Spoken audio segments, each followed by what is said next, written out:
Welcome to this Ultimate Excel tutorial, which is literally the only video you will ever need to master any and everything for learning Excel from scratch.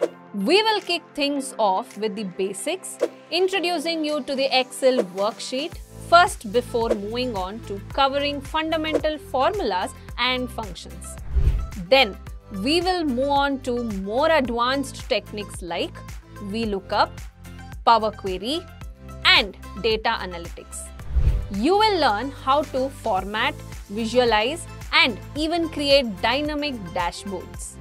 And the best part is at the end, where we have curated fantastic applications where you will see Excel in action, from budgeting and managing your finances like a pro to generating financial reports using advanced Excel techniques. To top it all, we also thought, why not show you how AI and ChatGPT could supercharge the way you work with Excel and boost your productivity. Watch this tutorial till the end, because that's where we have revealed all the pro tips from basics to advanced. So, grab your spreadsheet and let's get started.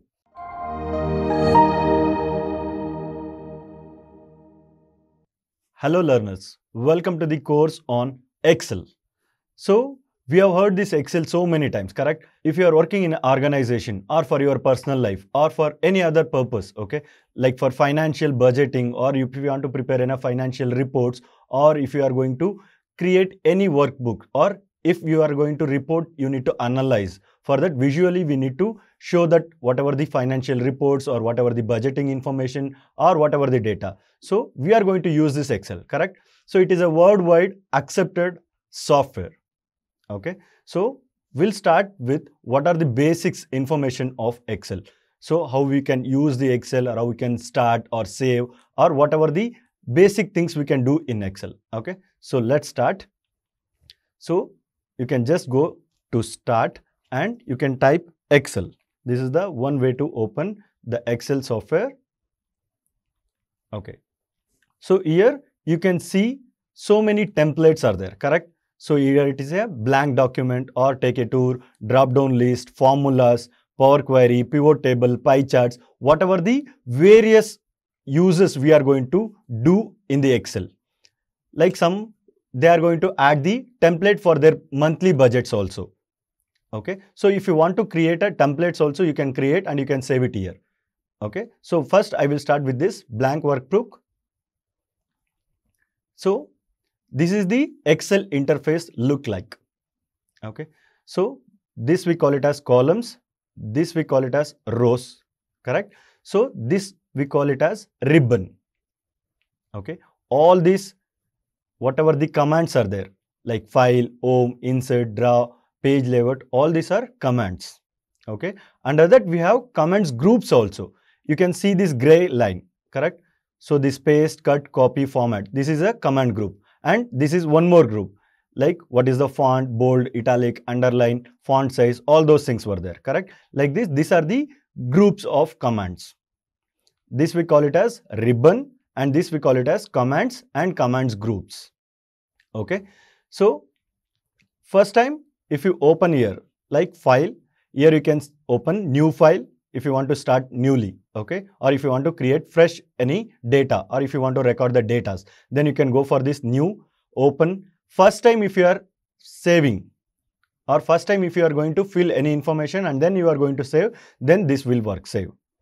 Okay, if you click on that, it will go to save as, because on which tab or in which, like desktop, C drive, or which drive you need to save, that information it will ask. Once it is saved, that will be there in that particular place. Okay, print, share, export, publish, all those things were there. Okay, so this is the first one, file. After that, if you go to home button, like for all these things, we have shortcut keys also, that we are going to learn in the coming video. Okay, so paste, cut, copy, format painter, font, caliber, that is the font, and we have the font size, bold, italic, underline, all those things were there. Okay, so these are the command groups over there. If you want to do conditional formatting, that also we are going to discuss in the coming videos. Okay, next we have formulas and tables.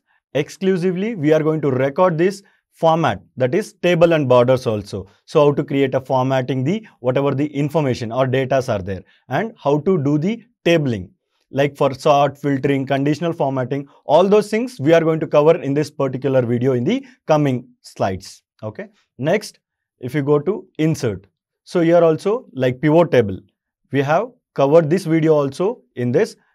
Next, the tables. Okay, for this we have shortcut keys and all. Whatever the pictures you need to insert here, that you can do it here. Outline, shapes, icon, all those things are command groups were there. Here you can see the charts and graph, pie diagram were there, candles, line, chart, all those things were there. Correct? Maps, all those things are the command groups in here. Okay, next draw, page layout, like if you want the margins or whatever the size. Okay, border you need to place left side or right side, or the header and footer, all those things we can do it here. Okay, next if it comes to formulas. Okay, so here also this is the command groups. We can easily type the formulas also here, or else we can use this whatever the AutoSum recently used, or whatever the financial, logical, text, all those things. Okay, we can easily apply the formula and you can check also. So here AutoSum option is there. For example, in this F column we are going to enter few numbers here. Okay, then you can apply a formula is equal to sum, and whatever the tabs information you have given or whatever the number you have filled, select that, close the bracket, click enter. Then you will get the total of all those information. Or else just if you go here, select that row, whatever the numbers are there, click on here, AutoSum, directly it will come the information. That is also one more way to create the formulas or applying the formulas for the numbers. Okay. Next, if you go to data, whatever the data we are going to type here, or the information are there in the Excel worksheet. Okay, from that information we can do this filtering, sorting. This is also we are covered in this particular video in the coming slides. Okay, next review, lookup function. This is very, very important for visualization of the information or the data or the reports. Okay, so this is the main tool we are going to use for the visualization. This is also covered. Okay, you help, and if you want to sign in, then you can protect your workbook or you can share all those things. We can do it in this Excel.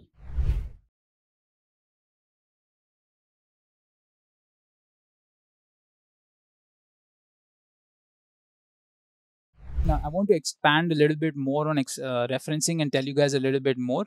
And I will go into it over here in discount pricing. So let's actually take this. And there's one more cool thing I want to show you guys is that if you select something, you can always move it, right? And none of the things will change. So that is another awesome thing about Excel. You can copy this, you can come to class marks and paste it here, right? This is what we wanted. All right. Cool. So this was us talking about class marks. Now there is one more thing I want to mention. Let's take this and let's do a highlighting. Let's say how bad were their marks. So we can do conditional formatting in which we color their marks, right? So this tells us which was the lowest mark they scored. We can do the same with the rest also. We can just copy this and take the format painter and paint the rest of the cells. And you guys can see that they also scored. We can also see the score marks of there also. So 99 was the highest for Satyam, 54 was the lowest, and 65 was the average. And 89 was the highest for Shruti, 78 was the second highest, and 55 was the lowest. So you can see that Shruti did overall the best, but that is all right. Marks really don't matter. It's about your skills and your passion about certain things. That's me putting my own motto on you guys. All right, so we can also do a lot of different formulas. So there is min max formula. So who got the highest marks in maths? So we can do max over here, and I can type min over here, and I can do an equal to max, and it will take these values, close them. 89 was the highest. We can stretch this to know who got the highest in English. Highest English was 99. Highest in physics was 55. We can do the opposite over here. We can put min, open brackets, select these, close the brackets, and we can just stretch this out. 65, 45, and 46 was the lowest. So this is how you can go ahead and work with that. And let me show you one more thing. If I do 1, 2, 3, 4, and I just keep on stretching these, right? So it goes to 15. And here also conditional formatting would look a little better. You can see how it goes from 1 is the lowest and 15 is the highest. Now, if I want, I can change this to 1 to be to have 1 to be the highest, the opposite, right? So you have different kinds of conditional formatting. So this is also very helpful because visual aids are very important to humans because we are dumb when we see just a number of numbers, right? So we want to visualize. And there is another thing that we can do to visualize. If I take this and I go to insert and I click on chart. So let's say we want a pie chart and we select the pie chart, and here we can see the total amount of marks scored, right? So we can see Satyam scored this much. But this is generally used when you have like a singular total. So in maths, maybe the total is 300, and out of 300, actually this does not work very well, but I'm just showing you can even make charts also over here. And there is another interesting thing that if you select some group, you will always have a quick analysis option over here, or you can just press Control Q.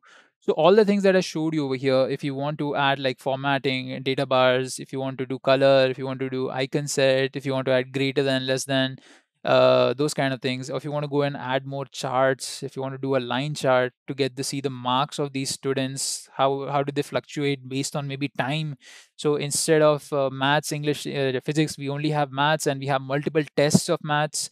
So in first maths test, Satyam scored this much, in second he's third, and third and fourth he scored this much. So we can see their growth and this thing, so we can see any trend. So this is again very useful to understand how a particular student is scoring or not, right? Okay. With a solid grasp of Excel basics, you are now ready to unlock the true potential. Next, we will explore formulas and functions, essential tools for performing complex calculation, analyzing data, and automating tasks. Mastering these will enable you to handle data more efficiently and effectively, making your workflow smoother and more productive. If you found this video helpful, subscribe for more videos. Alright guys, so let's get started with the agendas for today's video. So at first we'll be understanding what exactly is a formula in Excel, and then we'll be understanding how Microsoft Excel figures out that a user is going to enter a formula.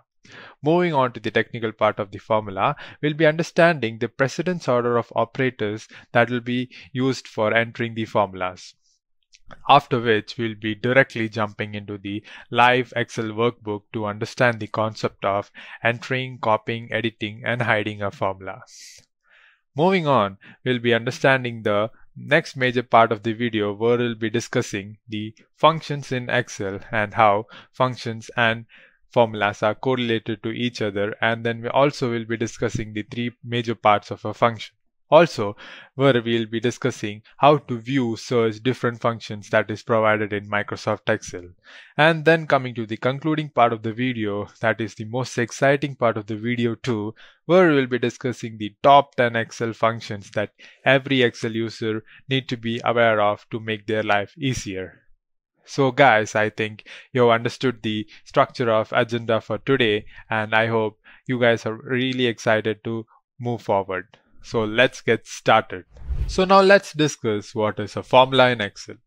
So as you can see on the screen, a formula in an Excel is an expression that operates on values in the range of cells or a cell, and on a mathematical point of view, it is a calculation for a specified purpose. So you might be wondering why am I explaining a formula to you, because we all know that we have been exposed to a ton loads of formulas right from our school days. But to understand a formula in Microsoft Excel, you also need to understand what is a range. So what exactly is a range? A range is simply a rectangular box of selected cells. So if I take the example of the snapshot that is provided, you can see there a red highlighted box, and that is exactly a rectangular box of selected cells.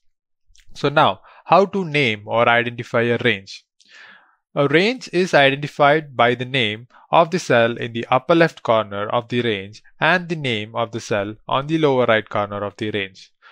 So, in this example, the A column intersects with the first row, and that's how it got the name A1, and the B column intersects with the row, that is B3. So, to identify or name a range, that is A1 colon B3. That's how you name or identify a range. So how do you select a range? So to select a range, you just need to drag across the range or the cells you want to be in your range. So now, I think you guys have understood what exactly a range is, and you might have understood what is the relation between a formula and a range.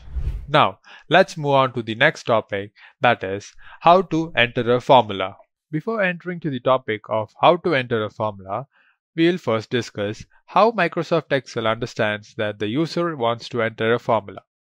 So in the first example, the user inputs 22 plus 44 plus 55, and Microsoft Excel understands this input as a text only because there is a lack of equal to sign.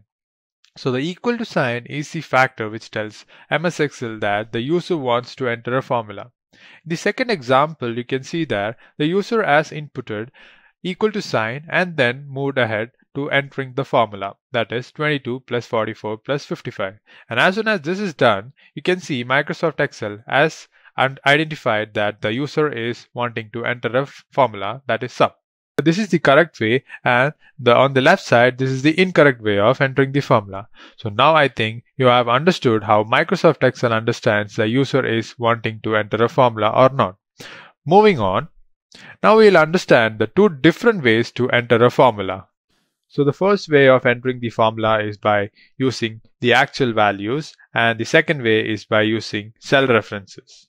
So in the below example, you can see that we have the data sets of marks obtained by students in particular subjects, and we are trying to calculate the score obtained by Ram. In the first example, we are using the actual values obtained by Ram to calculate his score, and in the second example, we are using the cell references to calculate his total score. To understand this concept even better, we will move on to the live workbook. So here, let's start off by calculating the score using the actual values. So let's hit equal to and enter the scores obtained by Ram. 89. And then let's hit the enter button. As you can see, the total score of Ram was calculated. Now, let's use the cell reference method to calculate the total score obtained by Ram. So to do that, we'll hit equal to button, click on the cells that are required, hit the plus button, and then click on the enter button. So there you go. We have calculated the total scores by both the methods. So now let's talk about a situation wherein a faculty made an error while entering the marks, that is 76 instead of 90. So now we'll go ahead and correct this mistake. And as soon as we did this, we can see that the total score that was obtained by Ram, which was calculated using cell references, got updated, but the score that was calculated by using the actual values didn't get updated. So this is one major advantage of using cell references in formulas, because if any updation in the cells which are under reference in a formula gets updated, the final desired output also gets updated. Alright guys, so now I believe that you might have understood the two different ways to enter a formula and also the advantageous way to do the same. Now moving on to the next topic, that is precedence order of operators. The mathematical operations in Microsoft Excel works on the principle of BODMAS or PEDMAS.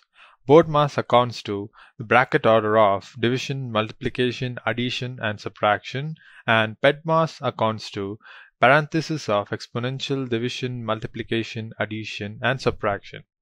Microsoft Excel imposes a hierarchy on the mathematical operations, and it goes like first comes exponential and then followed by the division, multiplication, addition and subtraction. But addition and subtractions are both equally ranked, and whichever Microsoft Excel encounters first gets executed first. So that's how all the priority of operators takes place in Microsoft Excel, and this plays a major role while we use mathematical operators in a formula. Now let's come to the final topic that we are going to discuss in this video in VLOOKUP function. The final topic is nothing but to bring in the largest or the smallest value of our concern to the particular cell. So let's see how we'll be able to implement that. I'm going to look at the price ranges and get the maximum price and the minimum price. So that will be the example which I'm going to take to implement the smallest value and the largest value through VLOOKUP function. So that in order to have a minimum value, let me write minimum here, and then here I should be getting the minimum value of the prices. Okay. So here let me apply the VLOOKUP function equals VLOOKUP, and then since we are going to find the smallest value, let me put min minimum open bracket, then we'll be selecting the range. The range will be this much. So this is the range. I've selected the range, close bracket, comma, and table array. So the table array would also be the same. So let me select the table array. I've selected that as well, comma, and column index number. Since the range of selection and the table array are the same, so the column index number would be 1, comma, tab, close the bracket, and hit enter. See, we have got the minimum value in the price range. So let's check that: 10, 3, 3, 1, 20, 250, 10, 40, 70, 230, 80, 55, 210, 5, 40, 225. So in all these ranges, the minimum value would be 3, and we have got the right minimum value. So let me find out how to find the maximum value. So in order to find the maximum value, I'll be finding that here for the price range as well. Maximum value for your reference. So I'm applying VLOOKUP function here, which is nothing but equals VLOOKUP and maximum value. Since we are finding the maximum value, I'm writing max, open bracket, and I'm selecting the range from which I need to find the maximum value, close bracket, comma, table array. Since here the table array and the range would be the same, so I'm selecting the same thing again, and the column index number. Since the table array and the range is the same, so for us the column index number here would be 1, comma, and here we need the exact match, right? So I'll be putting 0 and then closing bracket, hit enter, and now I've got the maximum value, which is 250. Let me check here: 225, 210, 230, 250. There's no value which is greater than 250. So we have found out the method to implement VLOOKUP function for maximum and minimum values as well. So coming to the first function, that is count. So let us enter the count function, that is equal to count, tab, and let's select the range and hit the enter. So 9. So just to cross check whether the count function is properly checking, we'll just count 1, 2, 3, 4, 5, 6, 7, 8, 9. Yeah, so the count function is working perfectly fine as proclaimed. And then we'll now move on to the sum function. So to calculate the sum of the marks, that will be equal to sum, hit the tab button, select the range where the sum needs to be calculated, hit enter, and there you go, the sum is 698. So now we want to understand what was the maximum score that was achieved by a student in the subject. So to understand that, we'll go to the max function, max, tab, hit the range where the maximum value has to be found out, click on enter, and there you go, that is 87. So 87 is the highest score of a student that is being scored in this test. So moving to the minimum function. So the minimum function tells us that which was the minimum under the least score that was scored by a student in the test, and we'll be selecting the range and clicking on the enter, and there you go. So that was 64. So 64 was the least score achieved by a student in that test. So moving on to the next set of functions, that are average and f.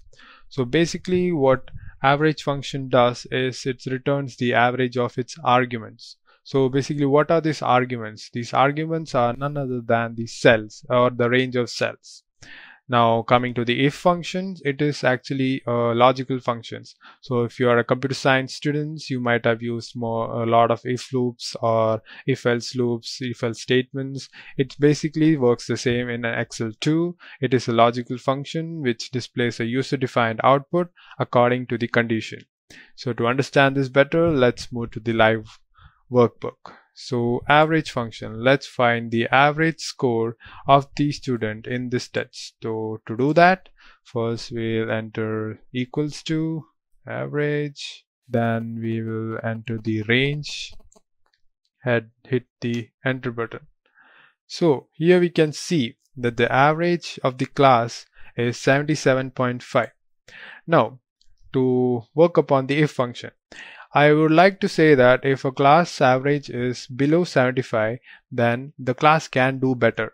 So, and if the class average is higher than 75, the class performance is good. So if I have to put an if condition or an if function, I'll put it as if tab. So the condition is first they are telling for the logical test. So here we'll be telling that if average is less than 75, then we'll put a comma, and they're asking if the value is true, like if the average is less than 75, what should be the output that you want the Excel cell to give. So if average is less than 75, I want the output to be can do better, CDB.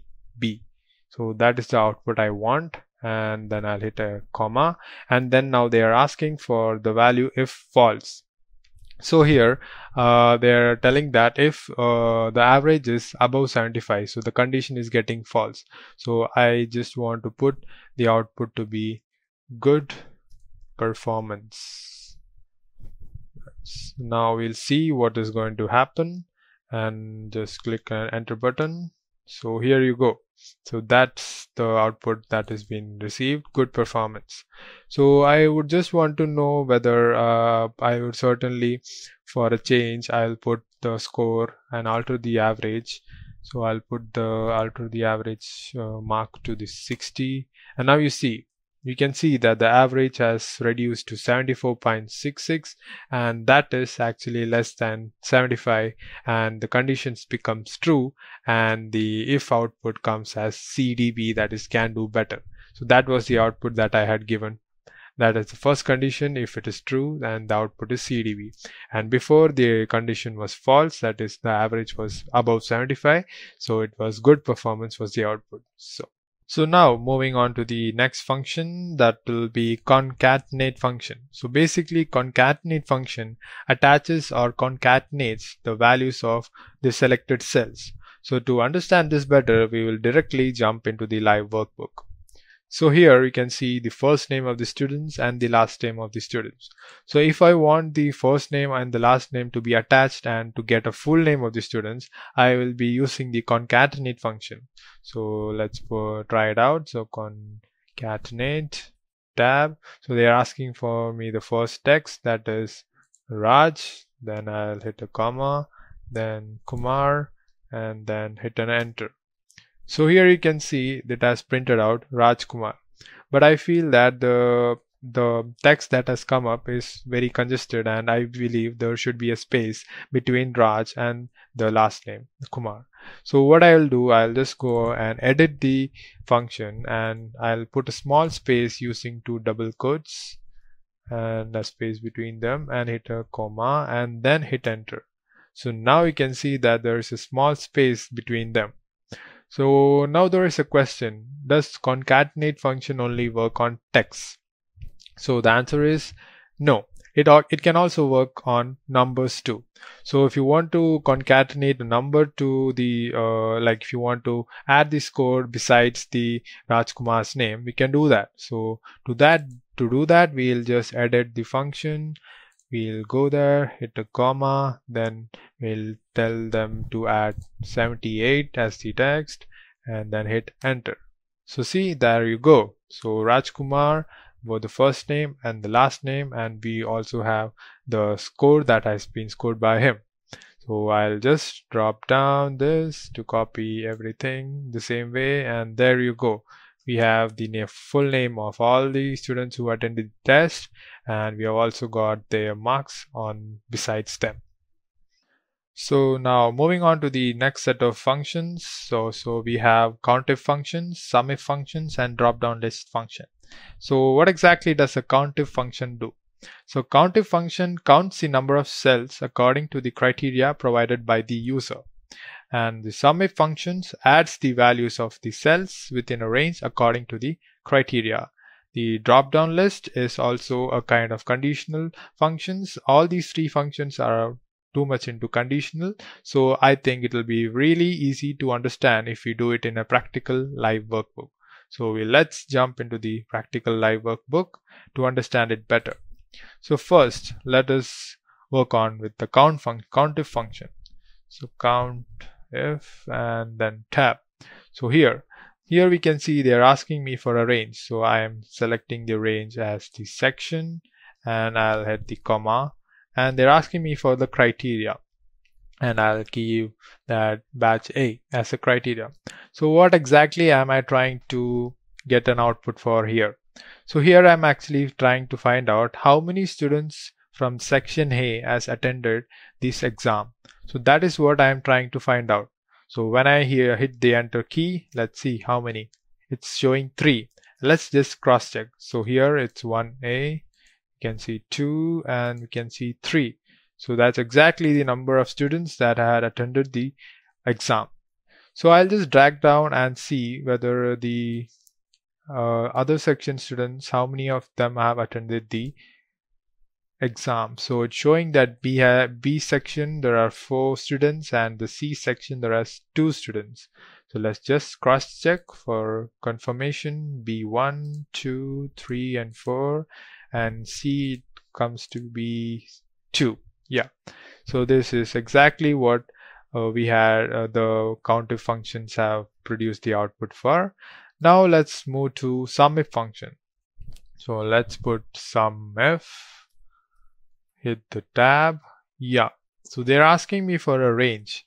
So I'll put the section as a range, then move to comma and hit the criteria. So criteria will be this A, B, A batch, and then I'll hit, they're asking me for the sum range. So sum range will be the score achieved by the students. So yeah, so what exactly am I trying to get output here in this case? So in this case, I am trying to understand that the score that was obtained by the students studying in only section A. So what is happening here, the SUMIF function is actually selecting the students only from section A and then summing their scores that they have obtained. So when I hit the enter button, I'll get the students score, the score of the students summed up who are studying in section A. So there you go, that is 239. So you can see that section is 79 plus 76 plus 85, that will sum up to 239. And I'll just drag down and see to get the results of other 2. There you go, B section students, 4 of them are doing. And then you can see the results are like, if you sum up the scores, you get 288, and C, you can see there are 2 students, and if you sum up their scores, you get 145. So that's all for COUNTIF functions and SUMIF function. So here we come to the last function that has to be discussed in this video, that is drop-down list. So how does a drop-down list work? So now I'll create a drop-down list function. So first I'll select a cell, then I'll go to data, and then I'll go to data validation, and here I'll go and select list, and they're asking for the source. So I'll click here and tell the source as the names of the students, and I'll hit OK, and there you go. Now we can get to select any student's name here. So basically how a drop-down function works is conditionally with respect to any other function. So if I had to, like say, if I use the SUMIF function here, and I say that the range is the name, and I put comma, and I say the criteria is the name that pops up in the drop down list. Then I tell some range. So some range, I'll say that I'll want to show the output of the student that I want, that I'm going to select in the drop down list. So I'll hit enter, and there you go. So there's Ram's score in this particular test. So if I want to get to know the score of Sachin, I just click here, and there you go. There I get that is Sachin's score, that is 76, and I just don't need to search here in this table. So here drop down list, if I want to check for LNRs, that is 64. So I don't have to search every time for the score of a particular student if I can get it very easily with the help of drop down list. Now let's understand in VLOOKUP function how we'll be able to bring in multiple values at once. For example, what if you need to apply VLOOKUP function at once for product name and price for all the cells here? So in one go, you need to get the product name and the price. So you need not go for product name at once and then implement that for the price again. So here, by looking at VLOOKUP at multiple values, we'll be able to bring in both of them in one go. So we'll see how we'll be able to implement that. So let me implement that here. So VLOOKUP function. So the VLOOKUP value will be this, comma. So let me fix the column here so that the column will not be changing. So for that, I'll be implementing this, and I have to select the table array, right? So I'm selecting the table array here. Yes, that is done. And I'm also locking that. Pressing F4, comma, and I need the column index number here. So for product name, the column index number here would be 2, and for price, the column index number would be 3. So since we are having a dynamic column number, what we should be doing is we should be going for columns, open bracket, and we should be selecting the initial 2 cells. That is, this one is to I4, right? So make sure that you're fixing the product ID cell here. So that for that, we need to fix it here by pressing F4. Yeah, fix that as well. Close the bracket, comma, tab, close the bracket, hit enter. Now we have got the value here, which is bucket. For product ID, the product name is bucket here, right? So let's copy that to here. See, we are getting the value 250 here. We have only implemented one VLOOKUP function where we'll be getting the product name and price at the same time. And let's go down and see if we'll be able to copy it till the end. See, we have copied VLOOKUP function for the product name and the price in one go. We can also copy by simply double clicking on the right side bottom corner. See, so we have copied the product name with respect to the product ID and the price with respect to the product ID from this table array which we have selected. So we have learned how to implement multiple values at once using VLOOKUP function in Microsoft Excel. Now moving on to the next topic, that is how to enter, copy, edit or hide a formula. And to discuss that, we'll be directly jumping into the live workbook. In my earlier example, if you remember, I had actually shown you how to enter a formula. Now we'll understand how editing a formula works. In the same very example, if you recall, I had actually changed the mark of Ram from 76 to 90. And as soon as I did that, the total score of Ram got updated in the cell which used the cell references to calculate his total. But the cell which used the actual values obtained by him didn't get updated. So in order to update the total score in this cell, we have to edit the formula. There are 3 different ways to edit a formula. The very first way of editing the formula is by clicking on the cell and moving your cursor to the formula bar and making the required changes. And when I hit the enter button, you can see that the formula got updated and Ram's total score is also changed to 444. Now the second way of editing the formula is by double clicking on the cell. And when you do that, the formula which is beneath the cell comes in front of it and the required changes can be made. And now the third and the most simple way of doing an edit to a formula is by using a shortcut key. So first, we'll move to the cell that requires the edit. We'll hit the F2 button. And as you do that, you can see the formula which was beneath the cell comes in front of it. And we can make the necessary changes and click on the enter button. So that's the 3 ways to edit a formula. Now, I would like to ask you a question.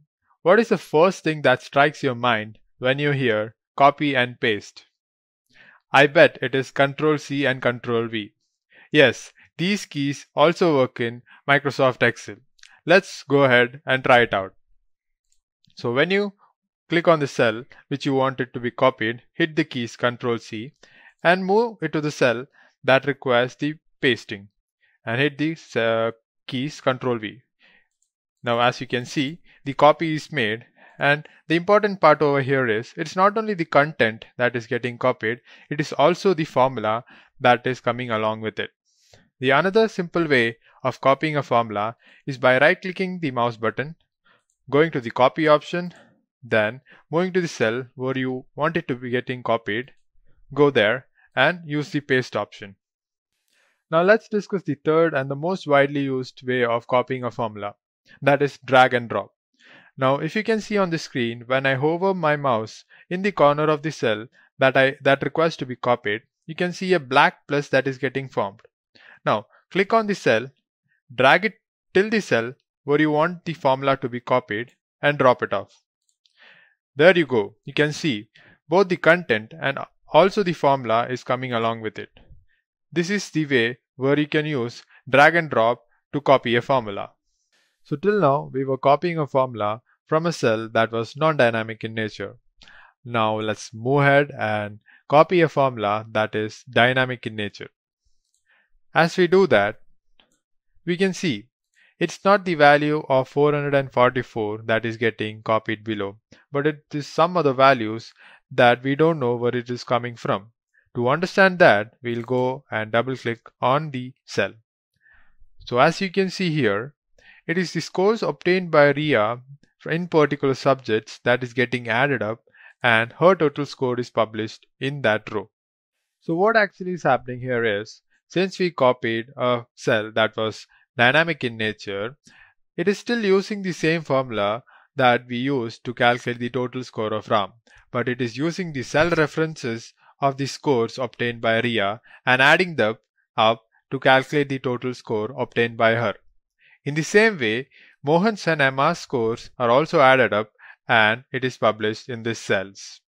So this is the another major advantage of using cell references in formula. As you can see in the example, as we drag down the formula, it automatically calculated the scores of the other students and published it in the respective cells.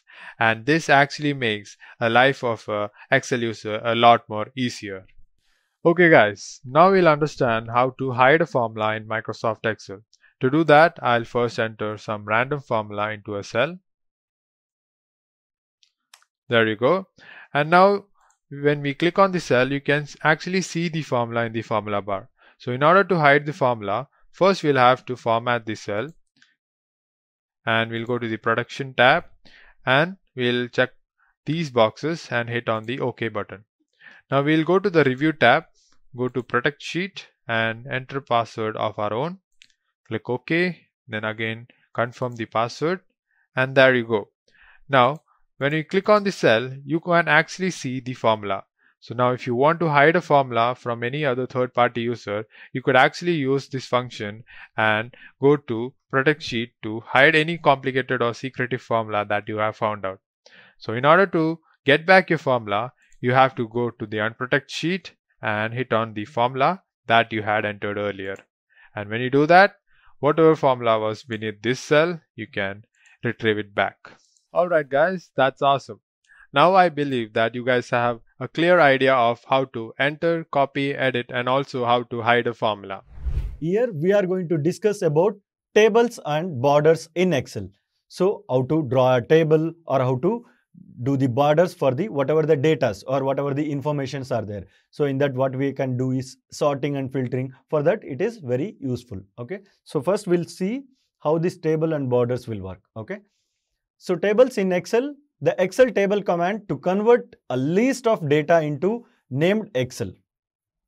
Okay. So whatever the raw data are available, okay, that we are going to put in a single worksheet or in a spreadsheet, and then we are going to put a name like whatever the just example I will give you. I'm going to take a details of students.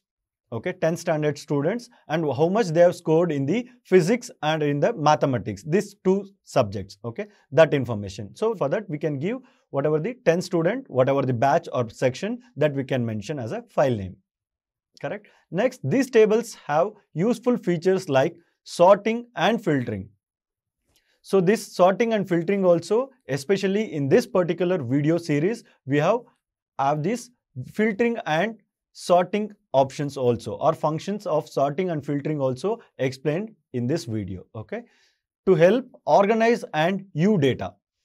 So we need to organize the data. If it is a raw data, so easily we can't search anything, correct. So on that time we need to organize this data, whatever for our feasibility or for our readability, we need to organize the data and we can see. So for this, doing tables, or if you want to create a table and border. So to convert any data into Excel table, the step 1, hit insert ribbon and then hit table. You can have these commands group, okay. In that command group you have table. You need to hit that ribbon or in that command groups. Next, step 2, check or selected cells of the table and hit OK. So which one you want to do, or for which data you need to create a table, just select that and you can click enter. Then you will get the whatever the table format or borders. For sorting and filtering function also we can enable in this table format.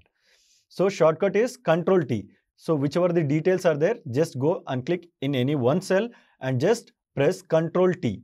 That will select the complete data and click enter. Then you will get the table format. Or else we need to go for the step 2. That is check, or we need to select whatever the data is required and then we can apply the tables and borders. These are the two methods we can do. So that I will show you in the Excel also. So this is the data I have taken. So this just will give the headings for this. Serial number, faculty name, student name, gender, next the date, on that day they have submitted assignments or whatever, okay. After date we have numbers, right? So that we can give marks of physics, marks of maths, okay.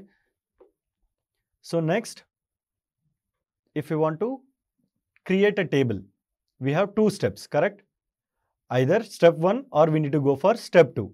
So in the step 1, we can go and select complete this, whatever the details are there, then you can create a table, correct? Or else we have a formula that we can apply, or whatever the shortcuts are there, just using the shortcuts and we can select this data, okay.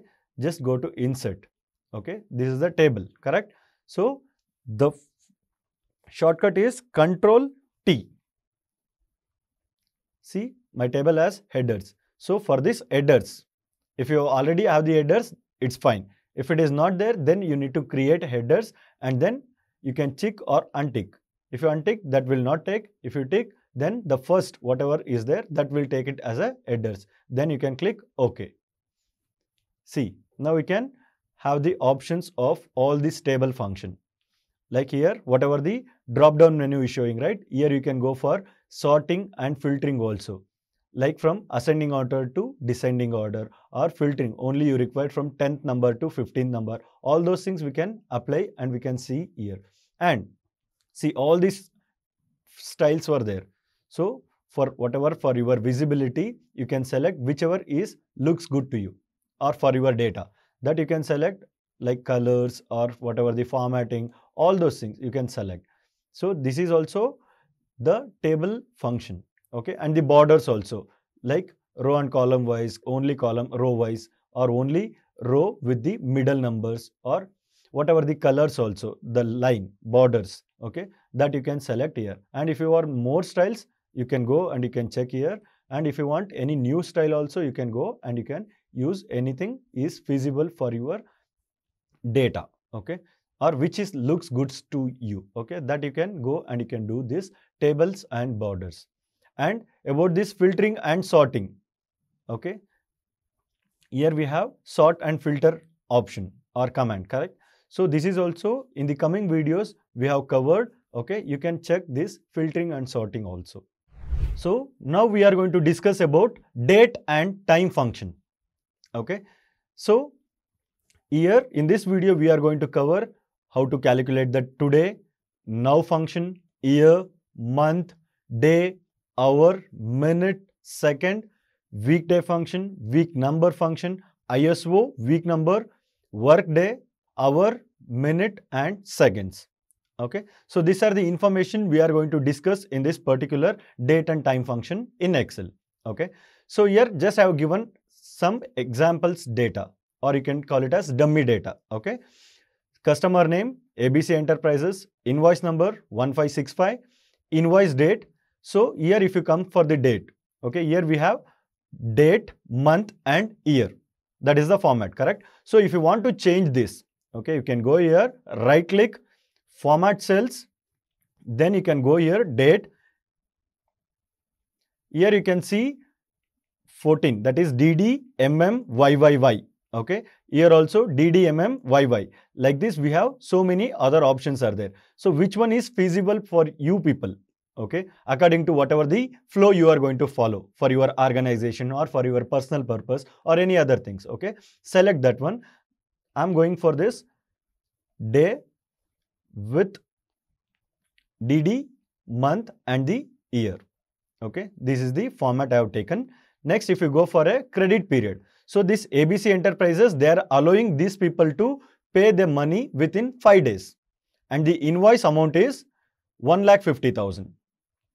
Okay, so this is the basic information for calculating this information.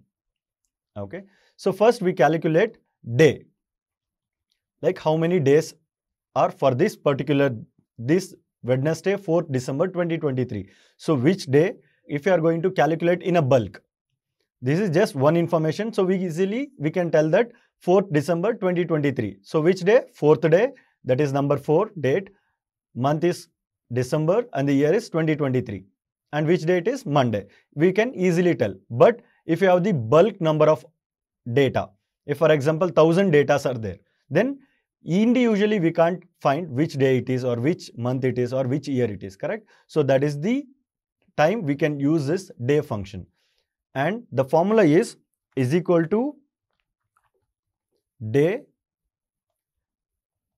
and open the bracket, select just this information and close the bracket, click enter. This is same like 4th. Okay, date is 4th. Next, if it comes to month, for month is equal to month, open bracket, next select this particular cell, close the bracket, click enter. So December means 12th month, correct? Next, year is equal to year, open bracket, select this invoice date. So 2023. So once you apply this formula, next whatever the bulk data they have given, for example here 180 data they are given. So just you need to drag and drop. Like this you need to drop. Then you will get the what is the date, month, year. Okay. Next, weekday function. So for this formula is equal to weekday.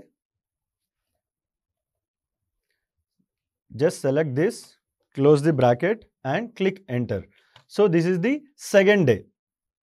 So if you go for advanced Excel also, we have the option like Monday is the 0th day or Sunday is the 0th day. Like that we need to select Sunday is the week first day or the Monday is the first day. If you select that option, whichever is feasible for your organization or for your information, then you can select. Here Monday is the second day of the week. Okay, that is first Sunday they have given, second is Monday they have given. Like that, whichever the number you want, or you are going to start your organization books or your books of accounts with Monday, or some companies they are going to start on Sunday. So whichever the number of days you are going to start, that number you need to specify in the advanced Excel. That option is also available. Next, week number. So in a week, in the 7 days, this is the second day, Monday. And in this particular year 2023, this 4th December, in which week it will come, that also we can easily find out with this formula. That is equal to week num, select that F3 column, close the bracket, enter. So in a year it is 49th week. Okay. Why all this information is very important means, so if you are working in a manufacturing company, so all the stocks or the inventory or warehousing, all those information we need to record in daily wise or week wise, monthly wise, quarterly wise, off yearly, yearly wise, correct? So on that time, this all information calculating for each and every raw material comes to the business or whatever the finished goods going out of the business, for all those stock inventory maintenance. These formulas are very important.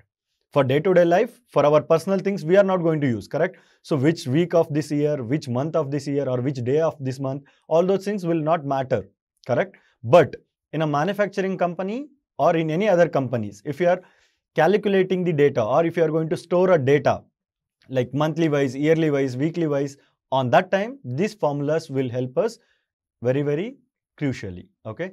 So next, ISO week number. So as per the ISO, that is ISO, if you type, you will get the formula also. Open the bracket, select this information and close the bracket, enter. So why I will tell you what is this ISO week number. Okay. This is, we are going to, as per our calendar year, this is the 49th week of the year. But here we have a special option or in the feature of, in the advanced Excel that will be enabled, okay. Just you can select the first day of the year, that is 1st January. So from Thursday onwards, if for example 1st January 2023 is starting from a Thursday, then you can select from Thursday onwards we need to start the books of accounts. So week means that will start from first week of Thursday to second week of Thursday, that is complete 1 week. Like that they are going to calculate, correct? So on that time this ISO week number is also very important. Next we are going to calculate the payment due date, okay. So if for example this is only one information is there, correct? So Monday 4th December 2022 and they are allowing credit repayment period is 5 days. So what is the next or after 5 days, what is the date? Easily we can write here what is the payment due date. But some companies will give 15 days of credit repayment period, 30 days of credit repayment period, 45 days or 90 days. And if they have 150 or 200 information, the data, on that time calculating that it is very difficult, correct? So first we need to change this date and format, okay. Right click, format cells, select any of these, okay, DDMMYY, okay. Next go here, formula is equal to work day, that is if in between whatever the Sunday or whatever the holidays are there, that you can select here and you can select this. Next, how much or how many days they are allowing credit period, that you can select, close the bracket, click enter. So they have sold goods on, that is invoice date is 4th December 2023 and they need to repay that whatever they 1,50,000 on 11th December 2023. Okay. So days overdue also that we can find out, like what is the current date, okay. As per the current date, if they are not paid, then they can calculate this days overdue also. So for this days overdue calculation, that is equal to today function, close the bracket and minus this payment due date, okay. So this is there in the date, month, year format, correct? That we can easily convert into numbers, that is general, format cells, go to number, okay. So they have to pay on 11 December 2023, but till the date they have not paid. That is, what is the number of days overdue? That is 239 days is overdue. Okay, like this we need to calculate this overdue. Okay. Next, we have discussed today, now, year, month, day. Next, we can calculate our function. Okay, hour, second, weekend or weekdays, that we can calculate now. For calculate the current date and time, for that formula is equal to now close bracket, enter. See, 6th August 2024 and the time is 18 hours and 4 minutes. Okay, so first we can calculate our function. Okay, so for hour is equal to hour, close the bracket, click enter. So 18 hours. Okay, so here only you can easily find that 18 hours. I have already told you also. So for calculating one information or one details or one data, that is very, very easy. But if it is in a bulk, then these formulas will help you a lot. Okay, next, the minute function. So for minute function is equal to minute, select this, okay, close the bracket, click enter. So 18 hours 5 minutes, and we can easily find out the seconds also. Here we have only 18 hours 5 minutes. Seconds they are not given, correct? So seconds also we can find out is equal to second. Select this, close the bracket, click enter. So 52 seconds. This we have now function we have enabled on 18 hours 5 minutes and 52 seconds.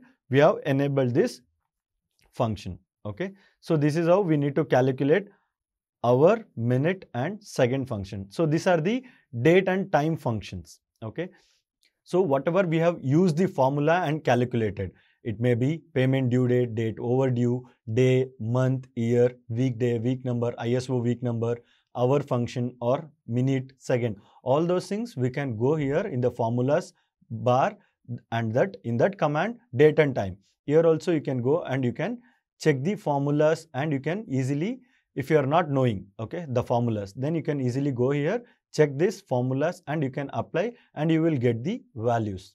Okay, so this is how the date and time function works. Having mastered formulas and functions, you can now perform complex calculation and data analysis.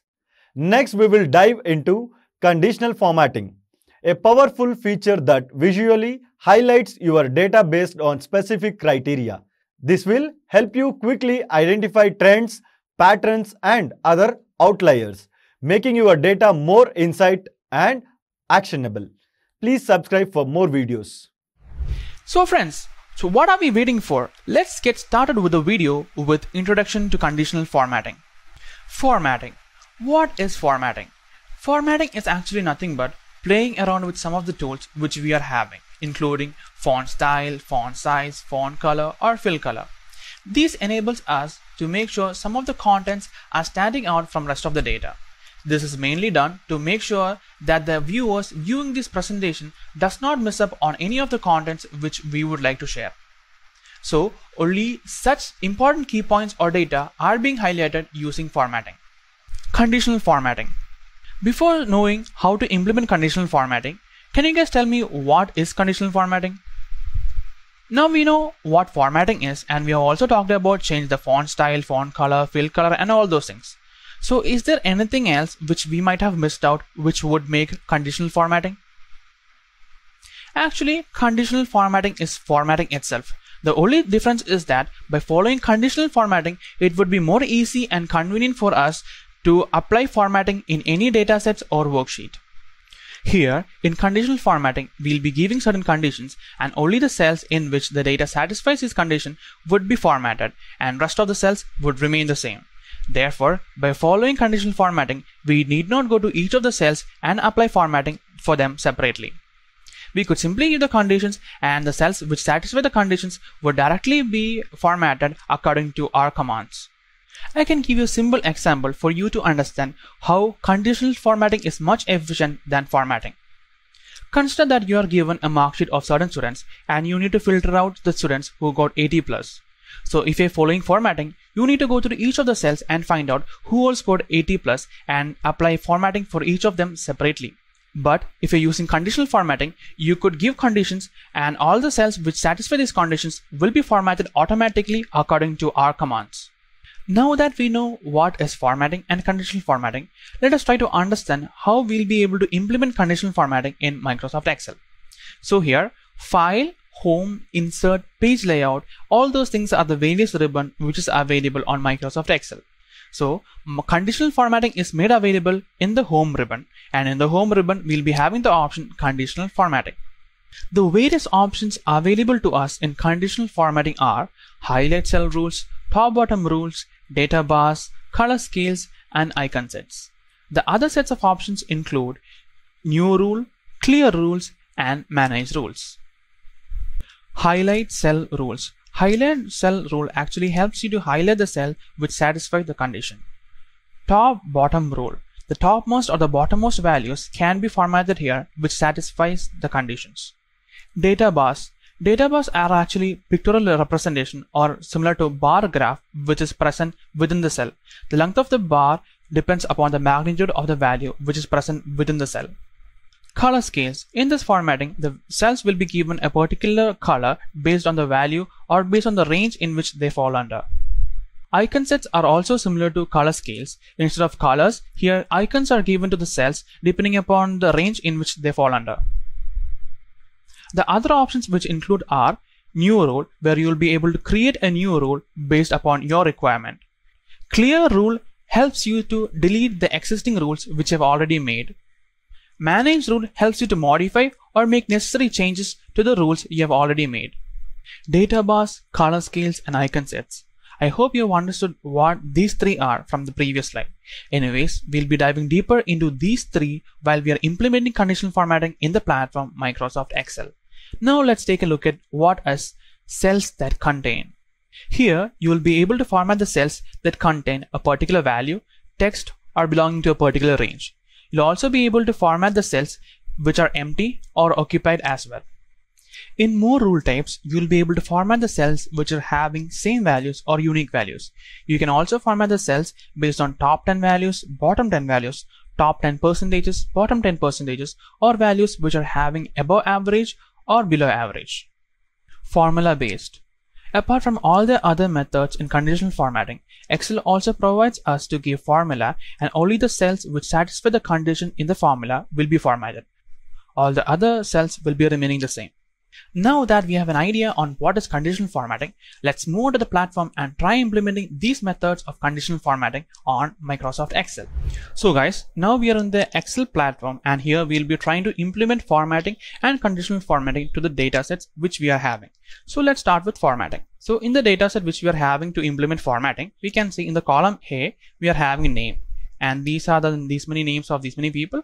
And in column B, we are having their age. So these are the ages of these many people. And in column C, it is a sex, and these are the sex of these many people. So we are having the name, age, and sex. So by looking into the data, we'll be able to understand that name, age, sex are the headings of the three columns, right? So those need to be highlighted. So I'm trying to give bold font to each of the heading, that is name, age, and sex. So what I'm going to do is, so I'm going to select these three cells, that is name, age, and sex, and try to give it bold. So in home ribbon, so the file, home, insert, page layout, formulas are all the various ribbons which are available in the platform Microsoft Excel. So in order to give bold, we can go to the home ribbon, and here we'll be having the option bold. You can also press Ctrl+B in order to get the font bold. Now we got the headings all in bold, right? So we have got the headings right. Now formatting is actually done for the heading, name, age, and sex. Now what if I need to give a particular formatting for these data based on their sex? So John, Robin, and Sam, these three people, see, John, Robin, and Sam, these three people are male, and Gina and Amy are female. So I want to give a particular formatting for male and female separately, right? So what I'm going to do is, I'm going to select the male people out of these data, that is John, Robin, and Sam, and then trying to implement fill color. This is the fill option, this is the text color option. Okay, in fill color, I'm going to give this color maybe. So I've given a particular formatting to the information which is being represented in the table. So this is John, Robin and Sam. So we'll be able to recognize easily who are male, who are female. So what if I need to give one more color to female also? So what I'm selecting their data and then implementing with another color, right? So I'm giving dark green for female, light green for male. So I'll be able to depict, or I will be able to interpret very easily who are the male ones, who are the females, right? Okay, that is done. I would also like to teach you one more thing, how you will be able to copy formatting from one cell to another. That can also be done in simple steps, right? So what you need to do is you do formatting to one cell. So John, I have selected the 3 cells from John and I'm implementing this color for them. So what if I need to copy the formatting done to these 3 cells to Robin and Sam? That can be easily done. So in this case, the only formatting done is fill color. So what if a lot of formatting is being done? To copy each of those formatting is going to be very difficult, right? So we'll be able to use this option which I'm going to teach you, so that you'll be able to easily copy the formatting which is done to some particular cells of the selection and then directly implement those formatting completely to the cells which we require. So I have already implemented a kind of formatting to these 3 cells. So I need to copy these formatting to Robin and Sam, right? So what I'm going to do is I'm going to select these 3 cells, and in the home ribbon, I'm having an option called Format Painter. So Format Painter enables you to copy all the format which is being implemented to these 3 cells which we have selected. So now we know that these 3 cells have been highlighted. So all the formatting which has been implemented to these 3 cells will be copied. And in order to paste this, we can simply select these 3 cells in which we need to paste this. So after releasing your mouse, you will be able to see that the same formatting which is being implemented with John is directly being copied from John and pasted at Robin. Okay, so in order to paste this to Sam, it is all these 3 cells are initially copied. So you need to go to the home ribbon and Format Painter, and the format will be copied, and then it can be pasted simply by clicking onto the cells which we require to the cells which we need the formatting to be pasted, right? So I hope you have understood how we'll be able to do formatting in Microsoft Excel. So what we have implemented is, so we have given bold to these 3 names, that is name, age and sex, which is the heading, and we have given fill color depending upon the sex, right? So, and we have also learned how to copy and paste formatting from some particular cells to another particular cells which we require. Right. Apart from that, there are a lot of other tools as well. So in here, you will be able to change the text style. Here we'll be able to change the font size. Here, underline, italics, fill color, text color. All these are basic options which is being available in Microsoft Excel. So you can easily go through those and understand.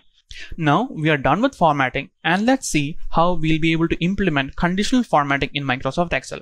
Right now we'll be trying to implement cells that contain. So with these data, we are trying to implement cells that contain. In cells that contain, we'll be able to conditionally format the cells which are empty, which are not empty. That is one option which cells that contain provides. Okay, and we'll also be able to format the cells which has values ranging from one particular value to another particular value. So we'll be able to give a range or give a particular definition to the range, and then all the cells which define to that range will be formatted.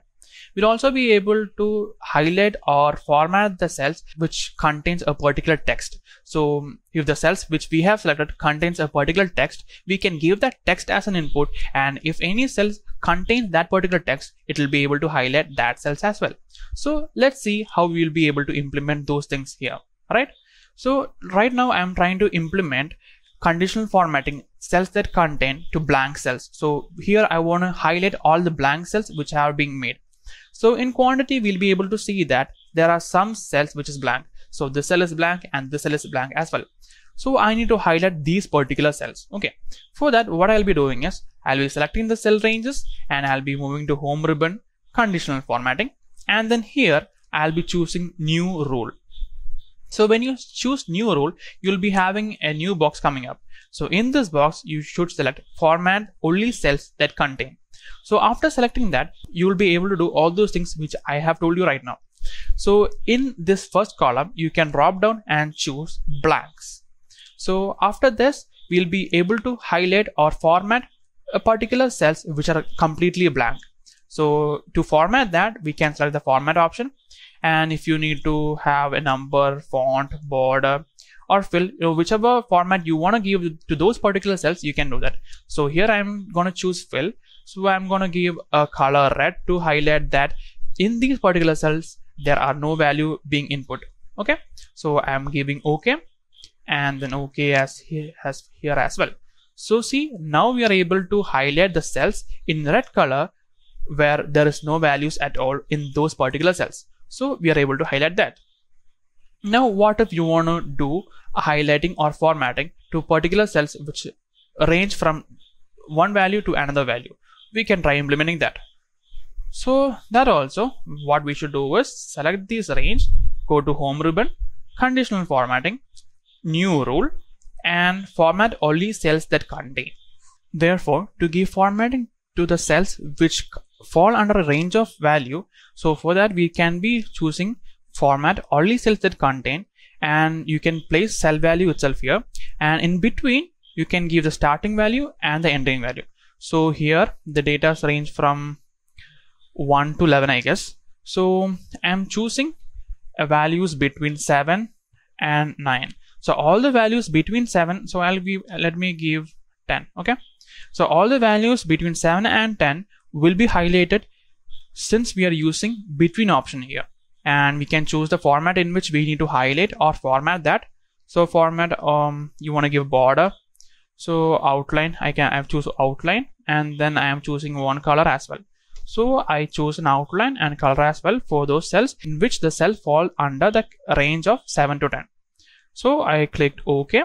See, we have got the cells which are in the range from 7 to 9. We have got that fill color in blue, and we have also got the outlining for each of the cells which satisfy the given condition. So we understood how we'll be able to format the cells which are blank, how we'll be able to format the cells which fall under a particular range of values. Now let's see what can be done to the text we are having here. So we are also being able to format the cells that contain a particular text, right? So I'll be teaching you how we'll be able to implement that as well. Let me undo this. And then, so for text, I am choosing this column, customer column, and I'm choosing these many cells. All the cells in these column or the selected area are to be formatted using conditional formatting with cells that contain. So I've already chosen this home ribbon, conditional formatting, new rule, cells that contain. So since I need to look for particular text, let me select specific text and containing. So I'll be able to select that specific text containing, let me say, 2 letters array. So if there is any name which contains array, that will be highlighted, and in which format it should be highlighted can be selected using this. So font, let me make it bold. Fill color should be, say, blue. Okay. See, Rakesh array is there, Ram array is there, Rahul array is there. So in these 3 names we have got the text, specific text array. So these are the ways in which we'll be able to use cells that contain conditional formatting. So what we have looked at here with cells that contain R, we'll be able to highlight cells which are blank and not blank, cells which belong to a particular range. At the same time, we'll also be able to look into the values which is greater than, less than, minimum, and all those things can also be implemented there. And after that, we went and looked upon cells that contain specific text. So if some specific text are being incorporated in any of the values of our selection, that cells can also be highlighted. Now let's try to find out how we'll be able to format the cells which are greater than a particular value from the selection which we have made. So the selection which I am making here is gonna be from B2 to B13, which is nothing but the quantity, and I am comparing this value to a value in D1, which is nothing but 700.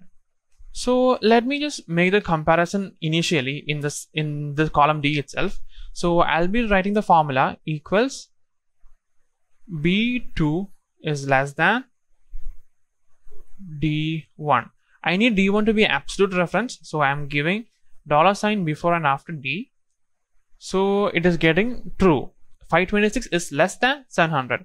So I'm going for the autofill as well, and this has been updated throughout the table. Okay.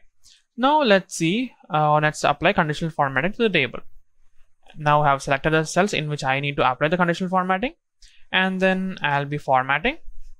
conditional formatting from it's not empty to custom formula, and here I'll be giving the formula which is nothing but the formula which I have taken here. So I can directly copy the formula from here and paste it here. See, now we have seen that for all the values which are true, we'll be getting the highlighted in the particular month. So in these months, the quantity is being less than 700. So in January, March, April, June, July, September, October, November, the quantity of sales have been less than 700. That is what we have come to know by doing this conditional formatting. Now, if you want to change the formatting default, you can go and say you want to make this blue or say pink or something of that sort. You can select some color and then click done. So by doing this, we'll be able to format, or we'll be able to format the cells in which is less than a particular value. So if you want to do formatting for the greater value, so which are the values which is greater than 700, you can directly give the formula. You can change it directly here by giving the lesser than formula to greater than formula, and while implementing the conditional formatting, so you can copy the same formula from here and paste it there, so that you'll be getting the formatted for the values which is greater than 700. Now let's try to find out how we'll be able to find out the top 3 or the bottom 3 values in Google Sheets. So as I always mention, try to select the cells which you need to be selecting to perform conditional formatting. So after selecting this, you can go to the option format, conditional formatting, and there you'll be able to see the selection which you have made. And then the format rules is not empty, so let's change that to custom formula, and we'll be giving a formula to identify the top 3 values and the bottom 3 values. So first, let's understand what the top 3 values are.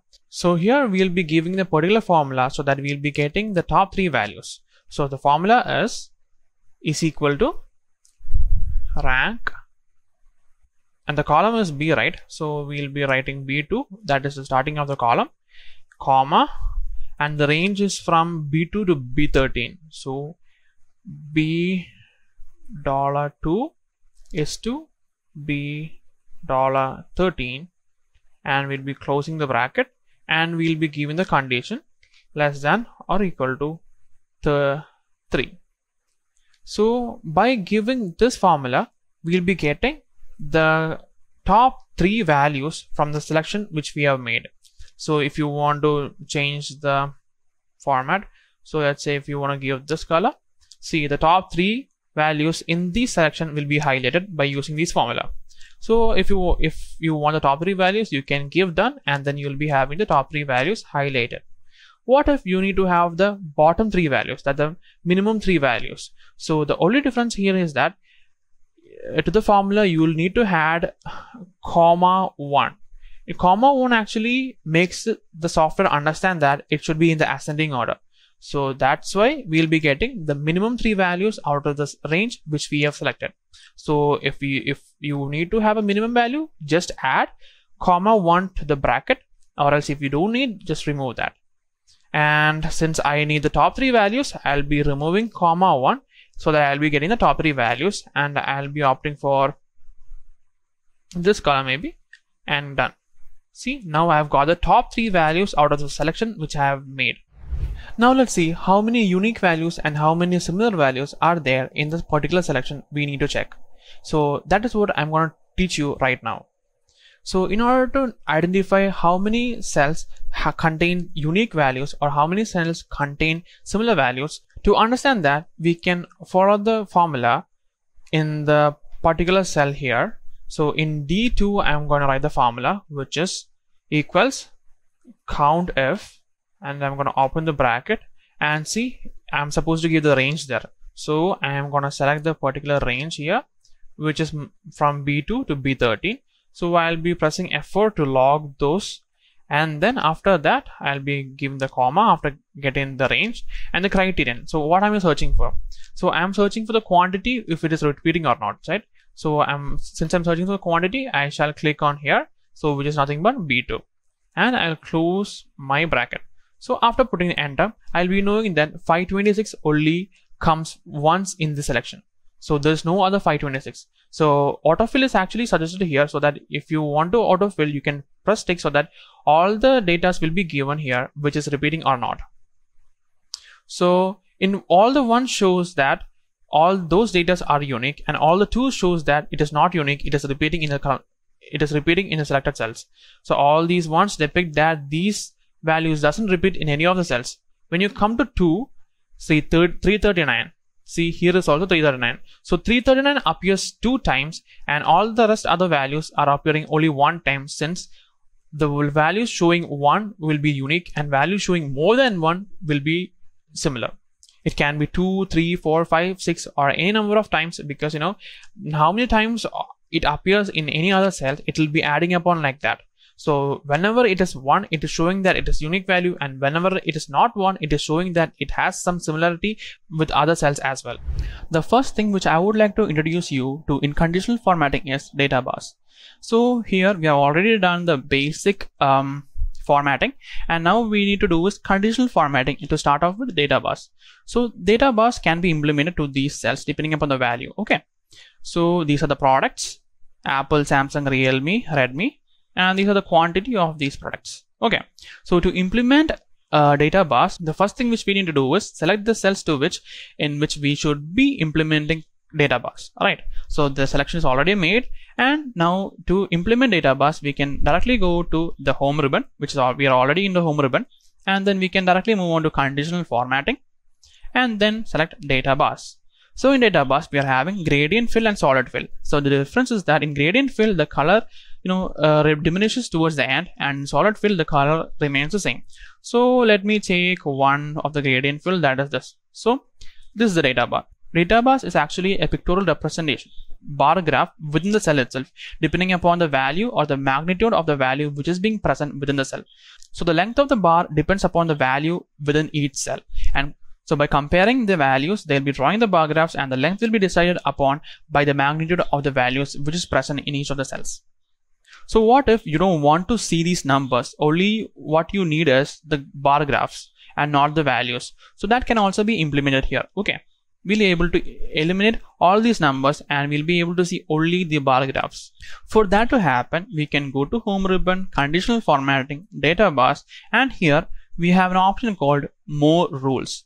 Select that, and here you will be getting a dialog box here, and what you need to do in order to remove these values are show bar only. You're having a option here, just give tick here and you can give OK. So by now you'll be having an idea on which is the lowest value, which is the highest value. A comparison is being made possible here using data bars, where you need not exactly know the values which are being present. So if you want to have the bar graph along with the values, that is also possible, and if you don't want to have the values, just the bar graph, that is also made possible using data bars. Now we'll be trying how to implement color scales and icon sets. Okay, so in the same data set, I'll be teaching you how to implement color scales and icon sets. So in the first column here, we're having month. These are the months from January to December. In the next column, you're having quantity from January to December. So these may be the quantity of items which have been sold in the month is in January to December. So, and these may be the revenue which they have generated in these many months by selling these many items or these many quantities. Okay, so I'll be trying to explain how we'll be able to implement color scale. So initially, the first thing which we need to be doing to implement color scale is that we should be selecting the cells in which we need to be implementing those. All right, so to apply color scales, I have selected these many cells. Now after selecting the cells, we can move to home ribbon, and then in that conditional formatting, and then we have the option for color scale. So in color scale, we have 3 color scales, 2 color scales. Depending upon us, we can select one. So in this, 3 color scales are green, red, and yellow, and here also green, red, and yellow. The order is different. That is the only difference here. So here we'll be having the highest colors will be given to green, and the lowest colors will be having red. Here the vice versa, the highest color will be having red and the lowest color will be having green. So I am choosing this. Okay, so now we have implemented color scales. So what if you want to edit or modify the color scales which we have given? So you want to change the color or you want to change anything else. Okay, so that can be done as well. So to do that, we should be selecting these and go to conditional formatting, and here we have an option called manage rules. Select that. So all the rules which we have applied will be present in this box. Okay, so the only rule which we have applied is graded color scale. So we can select this and give the option edit rule. And then we have a dialog box here where we'll be able to control the number of colors. So it is a 3 color scale. If you want to make it 2, you can make it 2. So the color scale will be varying from red to green. If you want to change the color from say a light blue to dark blue, that is also made possible. So the 2 colors which is available is light blue and dark blue, and we can change the number of colors by here. And if you want to give the here, what is being made is minimum value will be assigned light blue, highest value will be assigned dark blue. So if you want to reverse that, that can also be possible.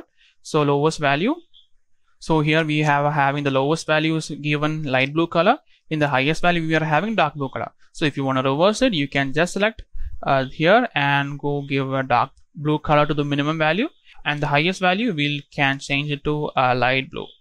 So we'll be able to control the number of colors in which we need to have the color scales, and we can also change the order in which will be assigned to each of the cells. So we click OK, and if you want to apply and see how it will be looking, so it will be looking like this, and I said OK. So these are the formatting which has been done to these many cells, and the 2 colors, if you have taken the 2 color option. So if you want to implement 3 color, that is up to you. And now coming to icon sets. Okay, now in icon sets, initially what we need to do is nothing but select the cells in which we need to be implementing icon sets. So after selecting this, we need to go to home ribbon, conditional formatting, and then here we have icon sets. So we have directional icon sets, shapes, indicators, ratings, and all those things. Okay, so here also we'll be implementing the icon sets based on these many things. So I'm trying to give this here. So the maximum values will be in green, up arrow, the minimum values will be in red, down arrow, and the median values will be in a hyphen mode with yellow color, right?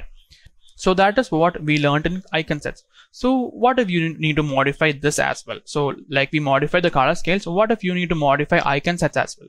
That is also made possible. So select the cells in which the rules which you have already applied, you need to edit that or change that.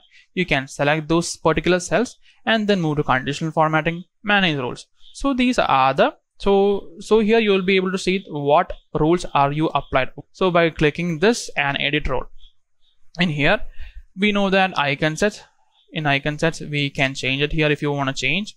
So I can show icons only. So if you don't want to show the values here, you will be able to do that, show icons only. So okay, apply. So values will be erased, only the icons will be there. Okay, so you don't need that, so I may want to change that again. So since I need to have the number there, so I'm going to untick this button, and then the type in which it is being segregated is based on the percentage. So the percentage, so the values which is above the percentage of 67 will be given in green arrow, upward arrow, and the values which is in between the range 33 to 67% will be given in the hyphen size in yellow color, and the values which is less than 33% will be given in red, down arrow. And I'm giving OK here and OK again. See, and now we have got the icon sets, and now we have also learned how we'll be able to implement color schemes and icon sets, and how we'll be able to make necessary changes to the already made formatting. The last method of conditional formatting which we'll be discussing here is formula based. So we can give formula, and the cells which satisfy the given condition in the given formula will be highlighted or formatted using our commands, and the cells which does not follow will be remaining intact. So here I'll be using formula to check on these values, and I'll be highlighting based on these values to this column. Okay, so what I meant to say is that, so depending upon the values in this columns, so if that values are being satisfied, it will be giving this column will be formatted according to that value. So let's begin. So I'm selecting these cells to be formatted in home ribbon, conditional formatting, new rule. So use a formula to determine which cells to format. So that will be the option which I'll be taking. So the formula here which I'm going to do is, so here we are seeing values from 12,000, 13,000, 8,000, 6,000, 11,000, 7,000. So I'm giving a formula where I need to highlight the cells which are above 10,000. Okay, so what I'm going to do here is I'm going to press present my formula here. So every formula starts with an equal to sign. So I put my equal to sign there, and I have chosen this cell. So see, the cell which I've chosen is AH3, right? AH3. Okay. So it is in absolute reference right now. So all the values will be compared to 12,000 itself. So I don't need that. So I need the column to be remaining the same, but rows need to be changing, right? So that absolute cell reference can be changed by removing the $sign before number 3. So the column will be fixed and the row will be moving. So that should be greater than 10,000, right? So, and the format in which it should be done is bold and italic, border, outline, border should be given, and it should be given in this, maybe this color. Okay. See, so what we have done here is we have done the formula for these specific values, and the column which have been highlighted is this. So we selected these column and we compare the formula to the values which is present to these cells, and then after that whichever cell satisfies the condition, the corresponding row or the corresponding cell will be highlighted. We have done in formula based conditional formatting. More rule type is the next phase which we are going to be talking about in conditional formatting. So the features available in more rule type are, we'll be able to format the cells which are similar. So if there is any similar values in other cells, we can be grouping that and finding or formatting those cells. Or if you want to format cells which does not have any similarity, or if you want to format the cells which are having unique data, that can be made possible. Or if you want to format the top 10 values, bottom 10 values, top 10 percentages, bottom 10 percentages, or above average or below average, that can all be made possible using the option more rule type.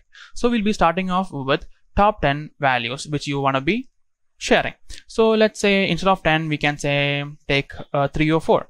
The first thing which you should be doing is selecting the data in which you need to be applying this formatting.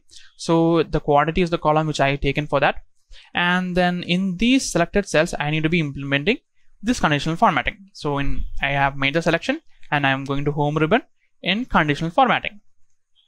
So top and bottom rules, in that option itself we are having the option to get the top 10 items, top 10 percentages, bottom 10 items, bottom 10 percentages, above average and below average. So if you're having any requirement of these things, we can directly choose this option. Or if you're having any requirement apart from these top 10, bottom 10, all those things, and if you want to customly design a rule, you can go to more rules over here. So I am choosing to choose top 3 values. So I have chosen format only top or bottom ranked values. So here we can select top or bottom. So since I am having top 3 values, so I'll be choosing top, and instead of 10 I'll be writing 3. So if I want top 3% of the values, so I can click on the button here, so that will be showing top 3% values. Okay, so that can also be made possible here. So since I don't need that, I'll be unticking that, and I'll be choosing the format in which I need to be doing the format. So I gave bold format, I'm giving a fill color of light blue, and then I implemented. So the top 3 values will be highlighted after giving this. So press OK. See, 9, 11, 11 are the top 3 values in the selection which I have made, which is this. So see, without even going through any of the values itself, we will be able to directly implement formatting to these cells in the selections which we have made. And here the top 3 cells are 9, 11 and 11, right? So now we have made the top 3 values. So if you want to make it bottom 3 values, do the same selection, home, conditional formatting, more rules, top, format only top or bottom ranked values. Instead of top, give bottom, and what are the top or what are the bottom 3 values which you need, or bottom 5 values which you need, type that and you'll be getting that. So since I don't require that, I'm not doing that, I'm hitting cancel. And the next option which is available in more rule type is that you'll be able to find out the unique cells which is not being repeated in any of the other cells, or you'll be able to choose the similar cells which is being repeated in other cells, and you can group those, and according to your requirement you'll be able to format. So if you need to say format the unique cells, let's choose the cells initially. These are the selections I have made, home ribbon, conditional formatting, top, bottom rules, more rules. So here I'll be having format only unique or duplicate values. I am choosing that. So if you choose duplicate, all the similar values will be highlighted in the format which we are giving. So since I need a unique one, so I am choosing unique, and the format in which I need to depict that as, fill color, let it be this color. I am giving an outline border, and the font I'll be giving italic. Okay, press OK and press OK. See, 200 is not repeating in anywhere here. 200 is not repeating, 450 is not repeating, 250 is not repeating, 400 is not repeating, 350, 100. These many values which are being highlighted right now in the fill color slight yellow with outline border and italics are being highlighted because these are unique values. These values are not repeating in anywhere around the cells which we have selected. Okay, that is why we have got these cells highlighted. And the rest of the values might be repeating. See, 300 is here, and 300 is here, 550 is here, 550 is here, and see 0, 0. So since it is not unique, it is repeating, so that is not highlighted. So we'll be able to get the top values, bottom value, top percentage values, bottom percentage values. We'll be getting to know about the above average, below average. So we understood how we'll be able to implement unique and duplicate highlighting or formatting, right? So now let's see how we'll be able to implement above average and below average. Okay, for that let me undo, and after undoing I'm making the selection. This is the selection which I need to make, and home ribbon, conditional formatting, top bottom rules, more rules. So above or below average. Okay, I choose that. So if I need to have an above average, I'll be choosing above, or below, or equal to or below, and I can choose depending upon whichever I require, right? So I am choosing above average, format, bold and italic, and then I don't need border, I need a fill color of say maroon. Okay, see, the values which are above the average of the selection which I've made, all those values are highlighted in the fill color and bold and italics. So it is gonna be very simple for you. So you don't need to go through each of the cells and identify which is the average, which are the values which is above average. So you need to find out the average initially, and you need to go through each of the cells, and you need to compare the values in the cells with the average, right? All those things can be eliminated here by using conditional formatting, more rule type. Now we have understood how we'll be able to implement conditional formatting in Microsoft Excel. So let's move on and see how we'll be able to implement conditional formatting in Google Sheets. So in Google Sheet, we'll be talking about color scales, more rule types, and formula based conditional formatting. Now let's move on to the platform Google Sheets and see how we'll be able to implement conditional formatting in that platform. Now in Google Sheet, we'll be trying how to implement color scales with the data we are having here. So as I said in the case of Microsoft Excel as well, the first thing we should be doing in order to perform any conditional formatting is that we should be first selecting the cells in which we should be performing the formatting. Alright, so here the cells which I am choosing here is from B2 to B13. So I am selecting all the cells from B2 to B13, and for conditional formatting in Google Sheet is available in the option Format, Conditional Formatting. After choosing conditional formatting, and since we are trying to get the color scale, we can simply go to the tab color scale here, and by going to the color scale itself, we'll be able to see a depiction here according to the default settings. So in here, we'll be able to see the range. The selection which we have made is from B2 to B13, B2 to B13. So that is the particular selection which we have done to apply the formatting here. That is which is being depicted here. And here the minimum value will be given a green color, and the maximum value will be given white color. So if you need to have a midpoint, you can add that here as well.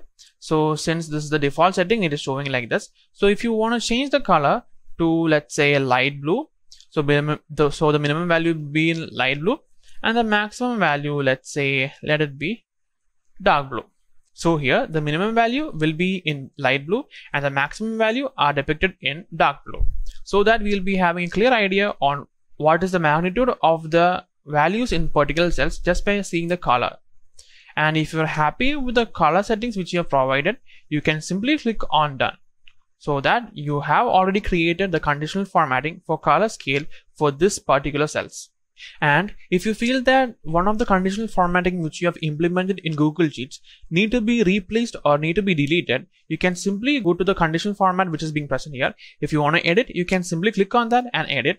And after that, after doing all the edits, you can click on done, so that the conditional formatting can be done. So if you feel that the conditional formatting which you have done right now need to be deleted, you can just hover around the conditional formatting which you have done, and then you will be able to see a trash can. So just by clicking those, you'll be able to delete. With conditional formatting, you have learned to visually highlight key data points. Next, we will explore VLOOKUP, a powerful function that allows you to search for specific information within your data. This will enable you to efficiently retrieve and analyze data across different sheets and workbooks, enhancing your data management skills. Please subscribe for more videos of Excel. Let's begin with what is VLOOKUP function. Let me honestly tell you that VLOOKUP function is the most simplest method to bring in the relevant data to any worksheet.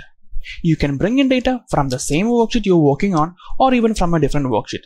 At the same time, you can also bring in data from a completely different workbook as well. Isn't that interesting? So let me explain to you how VLOOKUP function works in actual case. Consider that you are given the ordering details of certain products, which contains product ID, ordering date, and all those stuffs are there. But you need to bring in the product name with respect to the product ID of each of the products which have been ordered. That can be implemented, or the product name can be brought into that details by implementing VLOOKUP function. So with respect to the product ID, you will be able to bring in the product name by using the VLOOKUP function in the Microsoft Excel. So I'll be teaching you how to implement this in the platform Microsoft Excel. Before that, let me explain on what is the syntax for using VLOOKUP function. Initially, we should start with VLOOKUP, and in brackets, we should write lookup value. So with respect to which cell are you trying to bring in the data? So that cell should be selected in lookup value. After selecting that, you can give comma and select the table array. You can select the table array from which you need to bring in the data to that particular cell, right? So you can make the selection of the table array after this. After comma, you can get the column index number. So you have already selected the table array from which you need to be bringing in the data to that particular cell, right? So in that table array, from which column are you trying to get the data? So in the column array, if it's in the third column, you can write 3, or if it's in the fifth column, you can write 5. Then comma, true or false, like if you want to get the approximate value or the exact match. That can be selected by giving true or false. Close the bracket and hit enter, so that you'll be getting the relevant data in that particular cell. Now let's directly move on to the platform Microsoft Excel and try implementing VLOOKUP function there. Now we are in the platform Microsoft Excel, and we'll be learning here how to implement VLOOKUP function in the platform Microsoft Excel. Let's begin. So in the sheet, we are having the data of the ordering details, and towards the right here we'll be having the data of the products which they have been ordered. So in the left side, we are having the order placing date. These are the order placing date in the column A. In column B, we are having the customers who have placed the orders. In column C, we have the product ID, refers to the product which they have ordered. And in column D, we are having the units, number of units which they have ordered, right? So towards the right, we are having the details of the product which they have ordered, right? In the column H, we are having the product ID, and in the column I, we are having the product names corresponding to the product ID, and in the column J, we are having the price of each of the items. Now let's see how to implement VLOOKUP function in the platform Microsoft Excel. See, towards the left, we know these many data are there, but there is no product name. So by looking at the data on the left, we will not be able to identify which product they have ordered, but only we'll be knowing the product ID, right? So in column B, say I want to get the product name there. So product name. So I'm telling that in column E, I should be getting the product name corresponding to the column C, which gives product ID, right? So we'll be able to implement VLOOKUP function on column E. VLOOKUP syntax is VLOOKUP, you can plus tab, and then here we'll be able to see lookup value. So with respect to which cell are you trying to get in the value? in the particular cell. That is what is meant by lookup value. So I'm trying to get the product name with respect to the product ID, right? So in this row, the product ID which is coming is 5. So I've selected C2, comma, and table array. Table array is nothing but selecting the number of cells or selecting the table array from which we want to import the data to that particular cell. So here the table array would be this, right?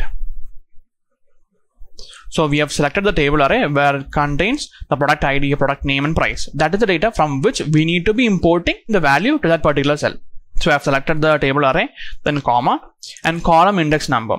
So we have already selected the table array, right? So in that table array, in which column is the relevant data to which it should be transported?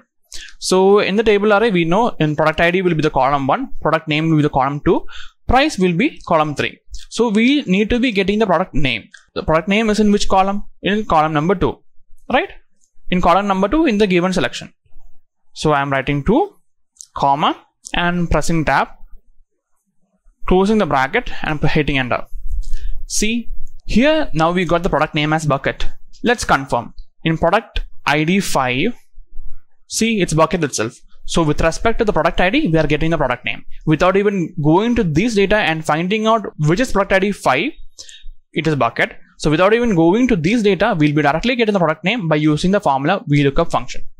Let's say like this, we need to bring in the price as well, right? So in column F, I need the price.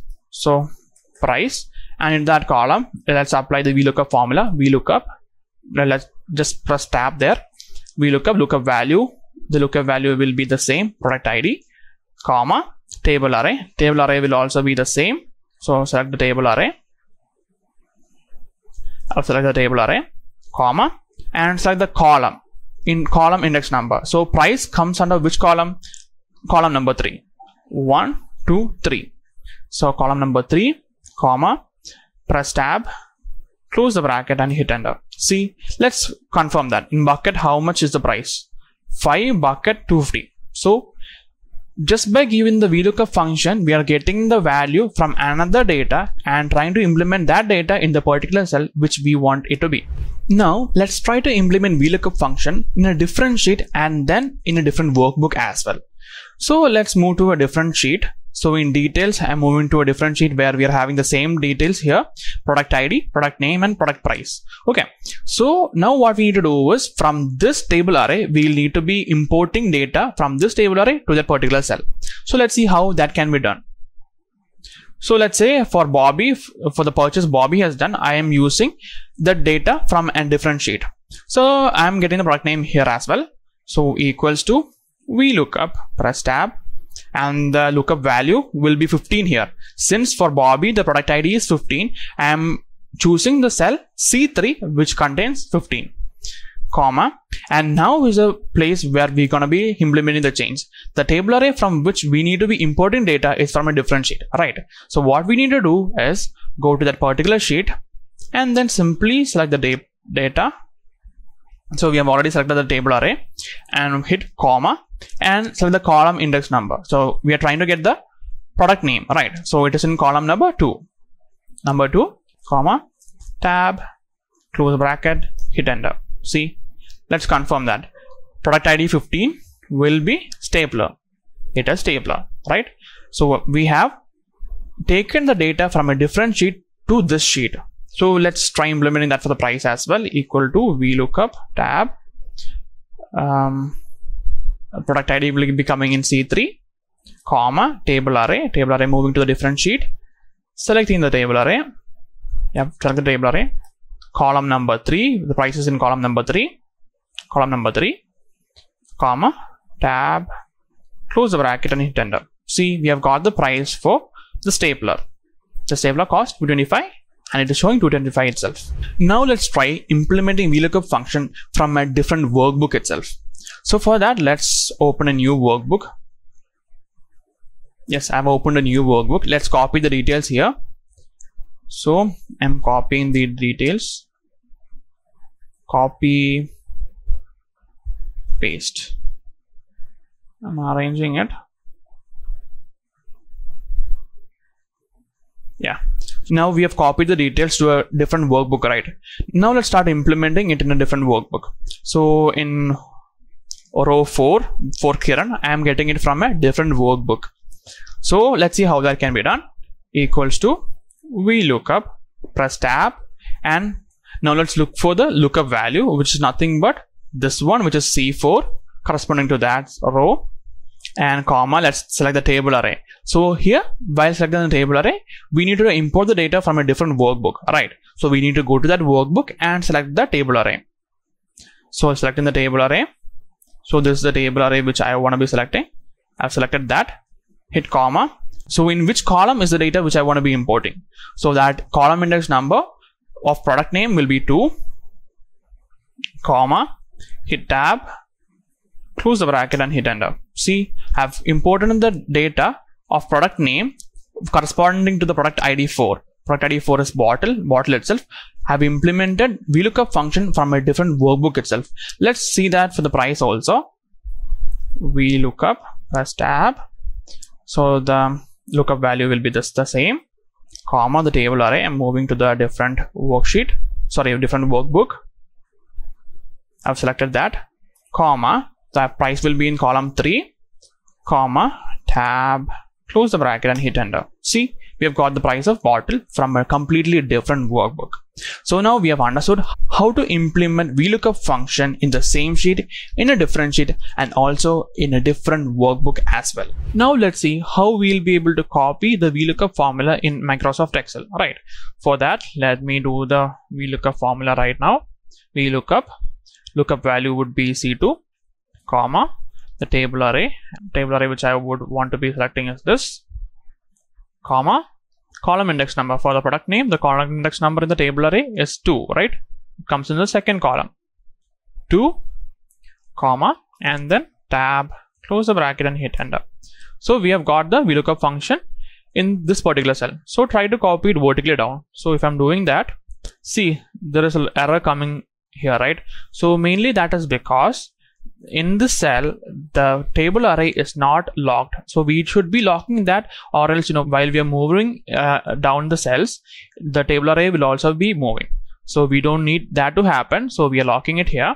Press F4, and hit enter, and then copy it once again. See, now we are able to get the names of the product with respect to the product ID in the column E. So we have copied the VLOOKUP formula to all these cells. Let's check it here. So for 8, it's coloring book. Is it? Yeah. In the table, it is 8, it is coloring book. 4, it's bottle. 4 is bottle. And then say 5 is bucket. 5 is bucket. Yeah. So that we cross-checked as well. Now what if I'm trying to copy it to the right side? See, it's showing calculator. So why is it showing calculator when I'm copying it where I should be getting price here? Let me check for that. So in this cell, the formula here is the value which they're looking for is D2. The column in which they're looking for is 2. So in 2, you'll only be getting the product name. That is one thing to be changed. And the product ID they're looking for is on D2, which is 12, which is not a product ID but unit. But so what we need to do is we need to change that to C2, and this 2 to 3 since the price is coming on the third column, right? Press enter. See, we have got the value for the price of a bucket. So for the bucket, we are getting 250. So 250 is the price and 250 is reflecting in the cell as well. And now try copying this down. See, now we are able to copy this down as well. For Bobby, who purchased 17 stapler, and the cost of a stapler would be 225. See, 225. So for chocolates, it's 5.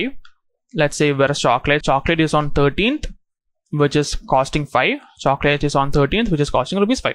See, we are able to copy the VLOOKUP function to all these cells, and we are able to get the relevant data in each of the particular cells, right? So now we have done copying VLOOKUP formula. Next, we look into lookup functions. The first one is VLOOKUP or vertical lookup. So the function that searches for a certain value in a column to return a corresponding piece of information of another column in the same dataset. So I'll explain this with an example. Let's say that you are working in a firm that is currently restructuring, and you are assigned with this task to arrange the different salaries of employees according to their departments. Now, the data set that you are given only has employee IDs and the corresponding salaries. Now, your task would be number one, to find who all employees work in what all departments, and number two, extracting those salaries from that employee IDs. So in order to extract that from the employee ID, if you go one by one manually, it would take you a lot of time. But this can be cut short through lookup functions. So let's see how that works. First, we look at the syntax of this. So the syntax would be equality, VLOOKUP, open parenthesis. Now VLOOKUP functions have four different parameters. The first one is lookup value, second is table array, third is column index number, and the fourth is true and false. We'll know what that is one by one.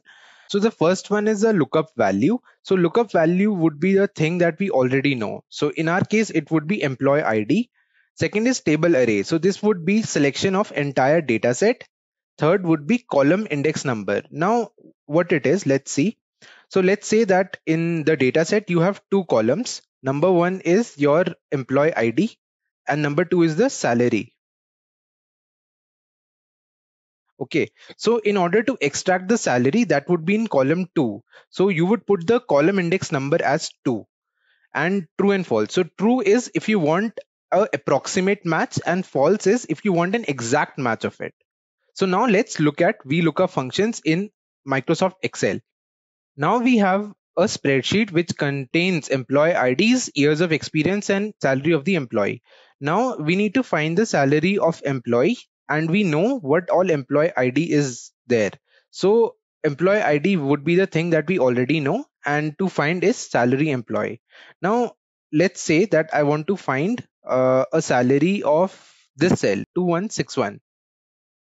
So I'll type here 2161 and I want to know the corresponding piece of salary. So that corresponding piece of salary is 90140. 90140.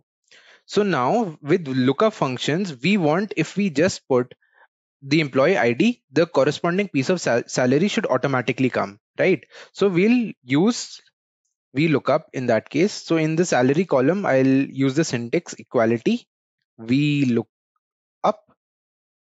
open parenthesis. Now the first is the lookup value. So our lookup value would be employee ID. So I will type employee ID here. So I'll click on this cell, comma. Second is a table array. So our table array is the entire data set. So I'll select the entire data set. Next is I'll use the column index number. So since the salary employee is in column number 3, so I'll put as 3, comma. Now it says that you want an approximate match or an exact match. So I would go with an exact match. So I'll write false, close parenthesis and enter. So it says NA since I have not input any employee ID. So let's cross check it. So let's say 212126, right? So I'll type here 2126 and press enter. So now it gives me 49,942. Let's cross check. So the employee ID 2126 has a salary of 49,942. Absolutely correct. So this is the way in which we use lookup functions, and we can type any other thing. Let's check of let's say 3773 and press enter. 99,029. Let's see, 73773, 99,029. It's absolutely correct. So in this way we can use it. We can use it for years of experience as well. So let's say I want to type experience, exp. So I can use the same function, VLOOKUP, open parenthesis. Lookup value is, again, I'll put the employee ID to find the years of experience, comma. We'll select the entire data set as a table array. comma. So years of experience is in column number 2. So I'll put 2, comma. I want an exact match. So I'll write false. Or instead of false, I can also put 0. That is also exact match. So I'll put 0 and close parenthesis and press enter. So now it says that 3773 with a salary of 99,029 has an experience of 5.4. Let's cross check it.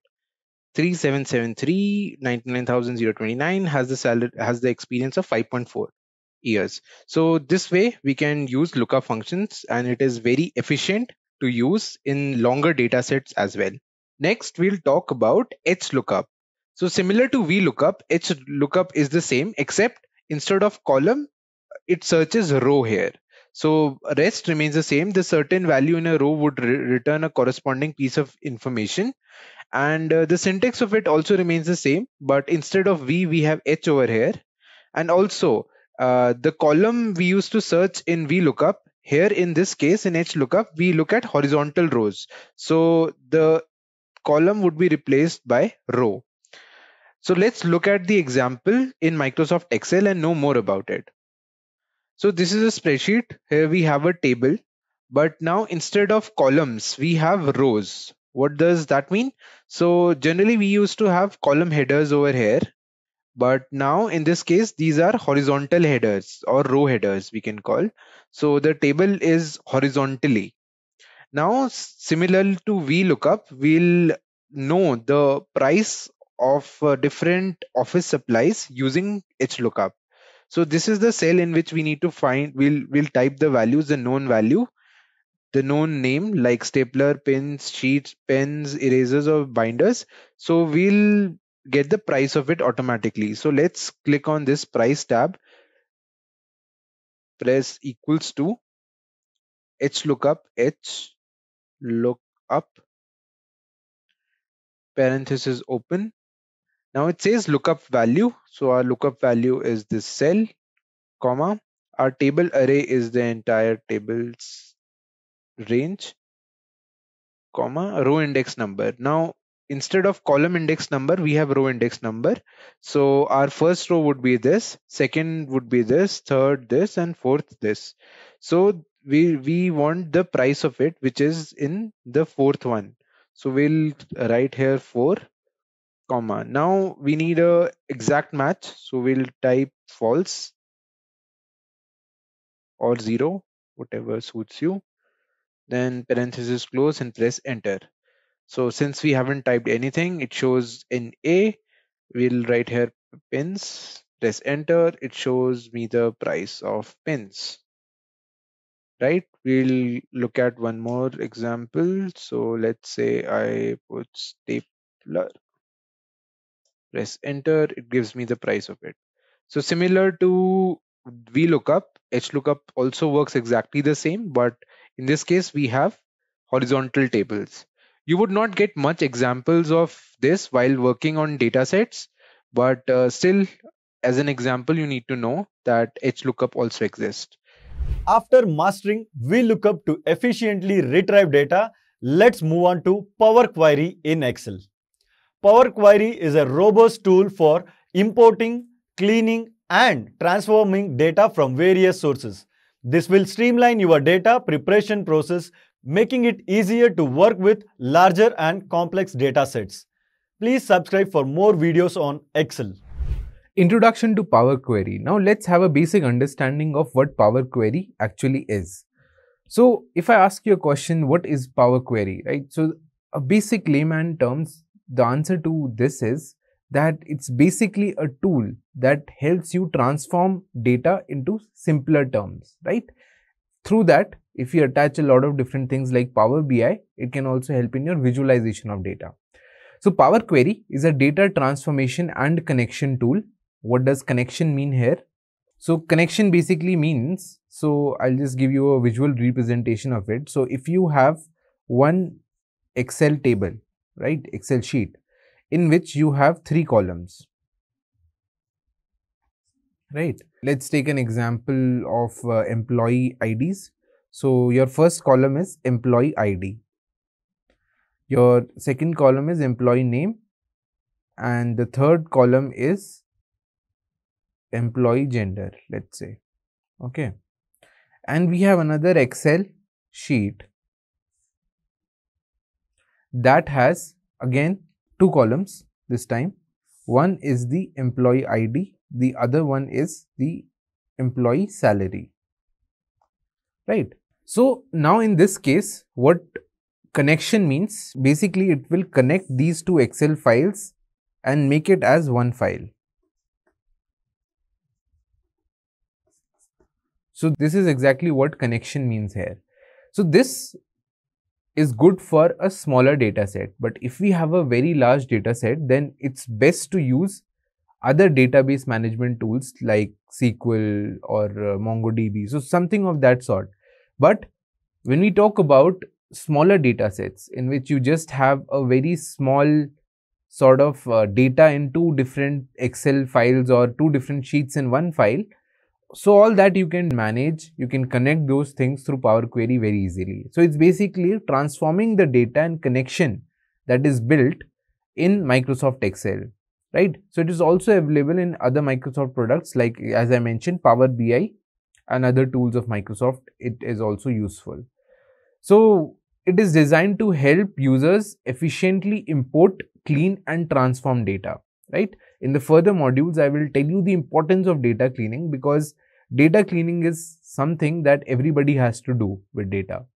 And to have the understanding of how this data can be used, can be cleaned into usable formats, considering our problem statement at hand, right? So all these things we will be talking about in the coming few modules. So in a nutshell, it is designed to help users efficiently import, clean and transform the data from various sources before using it for analysis and different types of reportings, right? So if I talk to you and if I ask you that what are the key characteristics and functions of Power Query, so the answer that would be importing, cleaning and transformation, as we just discussed. So what is data import, right? Power Query allows you to easily pull data from a wide range of sources, including Excel files, CSV, databases, web sources and more. It simplifies the process of retrieving data and even from multiple locations within the system. So what exactly this helps in, right, is that you don't have to worry about that. For example, if you have a SQL database, you don't have to convert it into CSV files or Excel files. You don't have to create that. It's already will understand which format it is in and it will transform the data as per your needs. So one such new feature that has come in this particular Power Query is now it can retrieve data from PDF files as well. So this is something that is new, which was not there before. But now if you have a PDF in which you have a sort of data that is there, it can retrieve the data from that particular PDF as well. I'll show you that as well. Then comes data cleaning. So data cleaning, it provides the tool for cleaning, shaping data, which can involve removing duplicates, filtering out unwanted information, sorting data and correcting errors. Then comes data transformation. Now Power Query enables users to manipulate and reshape data. You can split or merge columns, convert data types, apply custom calculations and create new columns to suit better your various analytical needs. Now what happens is that in a normal functioning of Excel, there is a heavy usage of various functions that you need to type out, right? For example, if you want to sum a few columns, right, what do? You write equal to sum function and then the entire the cells drag and drop till the time you want it, right? So that's how you get the sum of that particular column or the particular rows. So in this case, what you not need to do is use your keyboard. Everything can be done with just the clicks from your mouse. That's the beauty of Power Query. So when I talk about data transformation, right, reshaping of data, you can split and merge columns, right? Why is it important? So in a nutshell, it is important because there are various problem statements to what you would be doing. And to understand that what is the way of thinking you should start with when you receive a data set, identifying the problem statement, removing the various elements that are not required, and also transforming it into ways that can make your analysis easier, right? If you need to create additional columns, if you need to hide certain rows or delete certain rows, remove certain rows. So all these things can be done through data transformation in Power Query, right? Then comes data combination. Now, users can combine the data from various sources by joining various tables, merging queries, and appending queries, right? So, I just talked about this in this particular slide, that you can merge different tables as well, right? So, joining tables, merging queries, and appending queries, right? This feature is particularly valuable when you need to consolidate data from various places into a single data set for analysis, right? So, when you will be entering the corporate space, especially when you're talking about consulting firms, right? If you have the dream to go in consulting firms, then this particular element in which you have to use a lot of different Excel sheets, Excel tables, and then find your analysis. So opening all those different files, Excel files, can become a big task. To simplify that analysis, to simplify that task, it is easier for you to have that in one single data set rather than split it across various files. So what you will be more efficient when you're using Power Query in that regard. The interface, right? The Power Query interface is such beautifully designed that it is very user friendly. The visual interface for performing all the various tasks that you want to do. It doesn't require extensive coding or technical skills, making it accessible to the worldwide range of users, right? So this is the beauty. Now I can give you an analogy of this. How is that the case? So for example, earlier, right, we have seen that to do any mundane task, you have to do it again and again, right? You have to do it how you're supposed to do it, through manual power. But the introduction of various simplified tools, right, various artificial intelligence tools has made the life easier, right? ChatGPT is one such thing in which most of your day-to-day tasks can be simplified, even in your corporate space. So this is the reason why automation of various things are so important in today's world, because nobody wants to do the task again and again. It becomes mundane and it's not very efficient to do the same task with the same effort again and again, when that task can be simplified, or when that task can be broken down into steps and can be done more efficiently. So efficiency is what every company looks at, and in today's world, and being efficient is one of the most important elements for your career growing in the corporate space. So user-friendly interface is what we were talking about. So the Power Query editor offers a user-friendly visual interface for performing all these tasks, right? So just how in ChatGPT, you do not have to learn any programming language. You do not have to learn anything. You don't have to learn Python, C, or R. You don't have to learn any programming language. Just what you know, right? What your basic task is, you just type it out to ChatGPT, right? You give the instructions in your language and not in computer language. So that is what the change has been in the past 1 year, where everything is now being automated, is now being transformed, and we are leveraging the AI, the power of AI, in building the corporate companies, building the corporate space, and growing it further. So it's very important to be in the zone in which you can automate things, and Power Query is one such thing in which you can really automate a lot of different elements here. So there is one catch though when we talk about Power Query, that there are some prerequisites for Power Query and various system requirements, right? Power Query is not readily available in all the Microsoft versions. But if you are someone who has the Microsoft of 2016 plus, version 2016 plus, then it would be good to go in your particular Excel. But if your Excel is of 2010, right, or 2013 also for that matter in some cases, then you need to have a different sort of add-ons from Microsoft to add it in your Excel files. So this is what is very, very important. Now, when we talk about the prerequisites, so it's basically you should have an idea of what functions are. So I will have a session here after this, or repeat. So I'll be talking about functions in the coming slides, but what is most important right now here is to have basic sort of understanding. What is a cell? What are rows? What are columns? I assume that you would be knowing all that. So that's the basic knowledge that you need.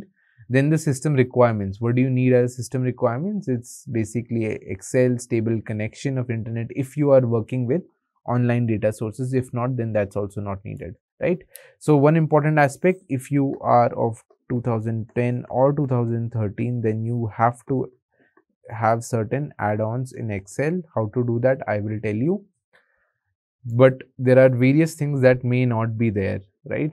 So for example, PDF thing, I'm not sure that it will be there in 2010 or 13 version, but you have to check it out. But even Power Query you have to add as an add-in there. Understanding functions for Power Query. Now in this module, we'll talk about what are the various functions, what type of functions are there that you have to manually write first in Excel, right? What is the thing that runs an analysis, right? That is the functions. So first we'll have a brief look before going into Power Query and understanding how this can be done quickly. But first have a look at what functions are. So when we talk about functions, right, they are predefined instructions that perform specific calculations in a particular order in the spreadsheet, right? What is the basic syntax of this that we talk about is an equal to sign which starts, which defines the start of a function, right? Then what type of analysis you want to do, right? Is it sum? Is it minimum? Is it maximum? Is it average? Do you want to count things? You want to trim things? You want to concatenate? So all these things come under functions, right? So this is the analysis part of it.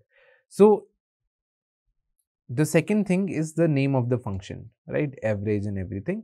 Then is the range of cells. Now this element, it starts with an open parenthesis and ends with an open parenthesis, but what is inside is the cell, right? What you have to determine is the cell or a particular string that you have to give, right? That depends on the type of function, right? All types have different sort of understanding. So for example, what is being seen on screen, there is a particular element, right, called E15. So this cell number is E15 and this cell number is E20, right? So you can drag and drop till from E15 to E20. So the range will automatically come from E15 to E20, right? So this is one such thing that you have to put inside the parenthesis. What else can be there is what we'll look at when we discuss the type of functions, right? So this is how you would have a standard thing set up. So this is all manual task, right? Please note that in Power Query, some of these elements would be just the click of a button. You do not need to add manually equal to, average, open, select the range. No, it becomes really easy in Power Query how to do these analysis. So the first type of function that we will be looking at today is COUNTIF.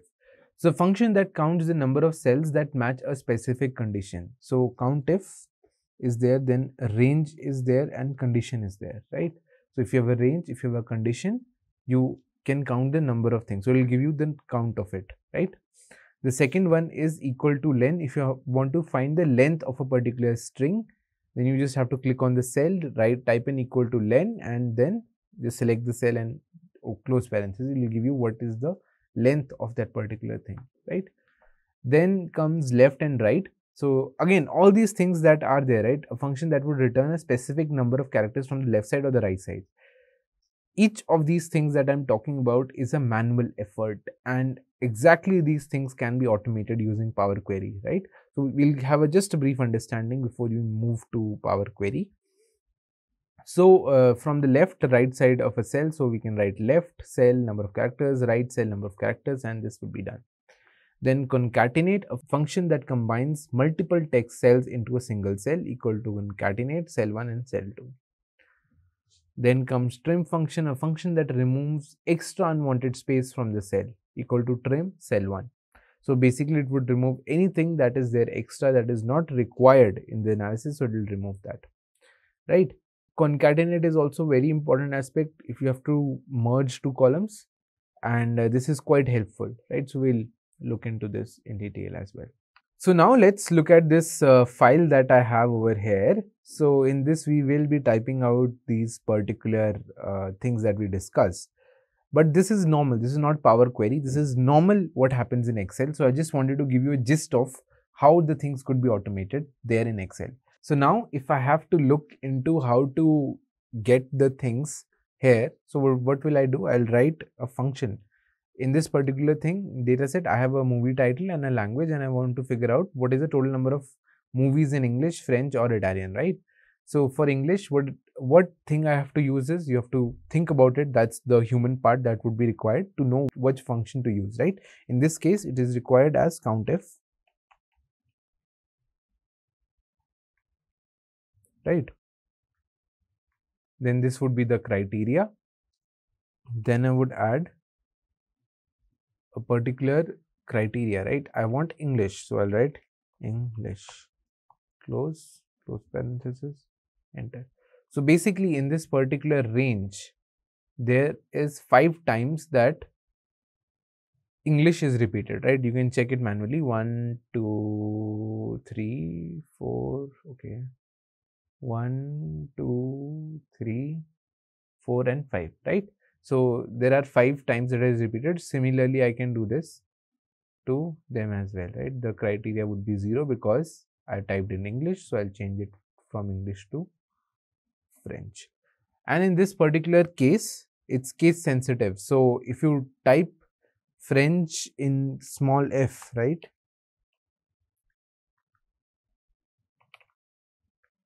it will not show you.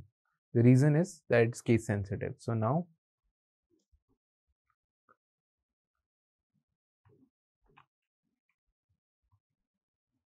so this particular thing, right, I had to use B. So the column is mentioned is wrong. So I'll just change it to okay. So it's 5 times it is there. Similar to this, I'll just write it again. It's saying B because I dragged up there, so it changes the column cell. I'll change it to B, to B22. That's our analysis thing. And then I'll write here, since we want to know about Italian, so I'll write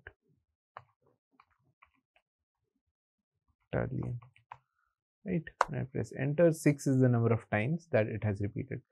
So we'll take an example of this Excel file over here. So what it does is, it has some unwanted spaces in the beginning of it. Now when you talk about the unwanted spaces that are there, you have to remove it, because this will be a hindrance when we work on the analysis part. Then this could be a hindrance. So what you do is, you create a name, movie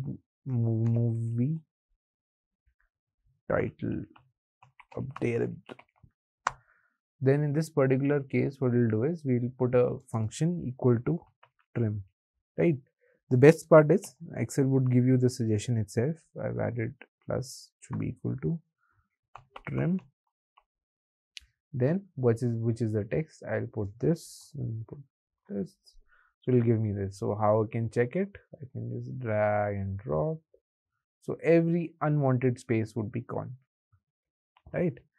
The third is, we talked about left and right. So I want to extract the, let's say, left 6 digits of the pin code, right? So what I'll do is, I'll just write here equal to left open parenthesis, this number of characters 6, close. So it'll just give me the first 6 elements from this cell, right? Otherwise it would be very difficult to manually move it, so it becomes easier over here. Second part is that I want to extract the last 6 digits, that is county written, right? So again, the characters from the last one is county itself. So what we'll do, we will add in the right function. Then I will click on that cell, then write here 6 again, because 6 is the number of strings that are there. So then it will extract me that particular letter county from this, right? So this is how left and right work. Then you have concatenate, in which if I want to merge all these first name and last name, what I'll do is, I'll type in equal to concat. So it will give me both works the same. So you can use either, this is for a list or a range, this is for a text string, so we can use both. So I'll just click on this.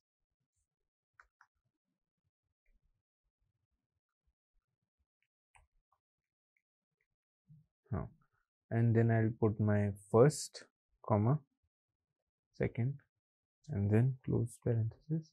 So it will give me the merged part of both of these, right? So this is how concatenate work. Then you have conditional format.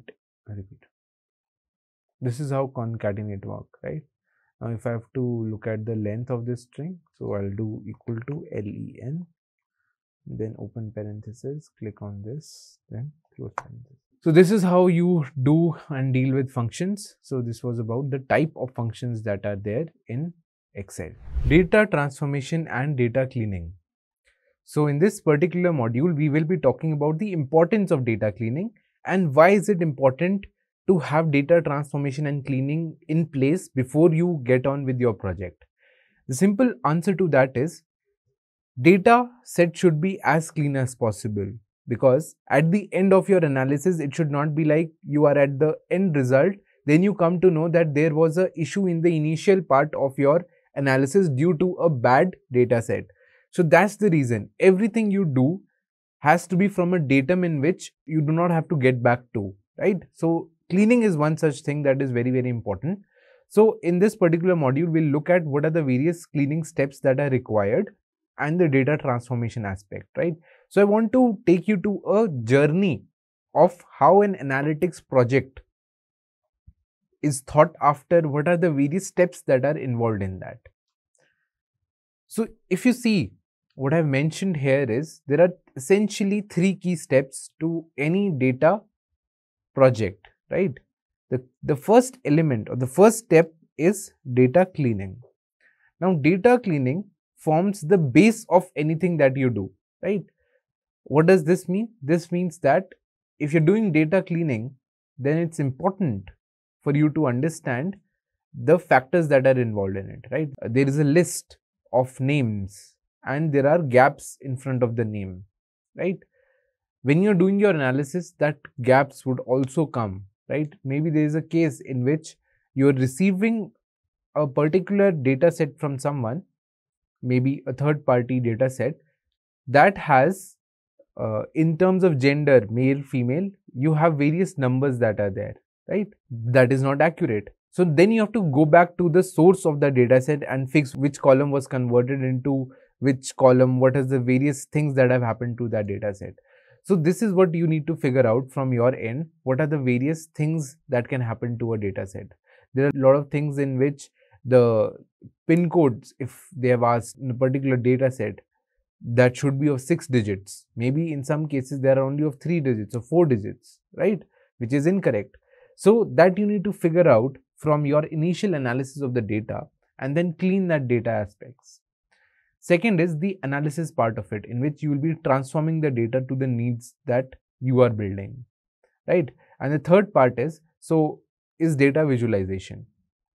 So what would happen is that if you're working on a data set, right, you're working in a company.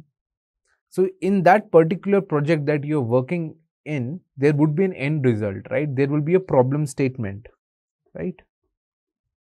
Problem statement. Now, your manager or anyone who's leading the project or someone who is at the board of directors of your company, if they want to look at the data, it would not be in the form of tables, rows, columns. No. What they would be more interested in is the dashboard at the end, what you have built, or for that matter, various charts and graphs that would be involved. So this is one case in which you have to be very, very cautious, right? So the first step, actually the P0 step or the step 0, right? I like to call it step 0, is to understand what the problem statement is, right? Then move on to the step number 1, that is data cleaning. Why is understanding the problem statement so important? Because just imagine a situation in which there is a data set of, let's say, 6 columns, and according to your problem statement, only 3 of those columns are being used, right? So you do not want to spend your extra time or cleaning the values that are there in the 3 unused columns that would never be used in your analysis, right? So in that case, you only have to clean the things that are in the columns that would be required for your analysis, right? So that's why getting the structure ready is very important. Understanding the problem statement, taking key notes from it, describing, okay, these are the elements that would be required, right? So in all of the forms that are out there that talk about data and talk about their data analytics, this is one key step that is missed by absolutely everybody. The importance of thinking beforehand before actually doing the analysis part, right? Understanding the problem statement, then going on to data cleaning, then having the various models set up in data analysis. It can be regression models, it can be different types of higher order ML models would be there, analysis model, exploratory data analysis, and everything would be there, right? So having that thing done in the first process would simplify and make your project more organized, right?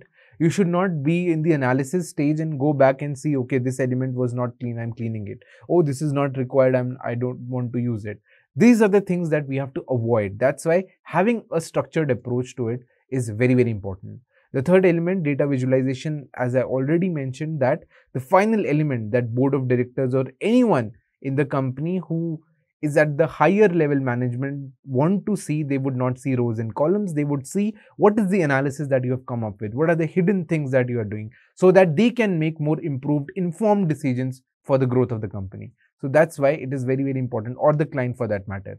So it's very, very important to have this structure in play when we're talking about the steps or the flow or the phases of a data analysis project. So I mentioned data cleaning being the most important aspect. Now let's dive deep into understanding data cleaning. Now data cleaning, we also known as data cleansing, is a process of identifying and correcting the various errors that are there, inconsistencies that are there, and the inaccuracies that are there in the data set. Now these missing values, duplicate entries, formatting errors, outliers, and inconsistencies in data, right? So you might encounter various missing values, right? Values that are not present. These mostly occur from open-ended forms, right?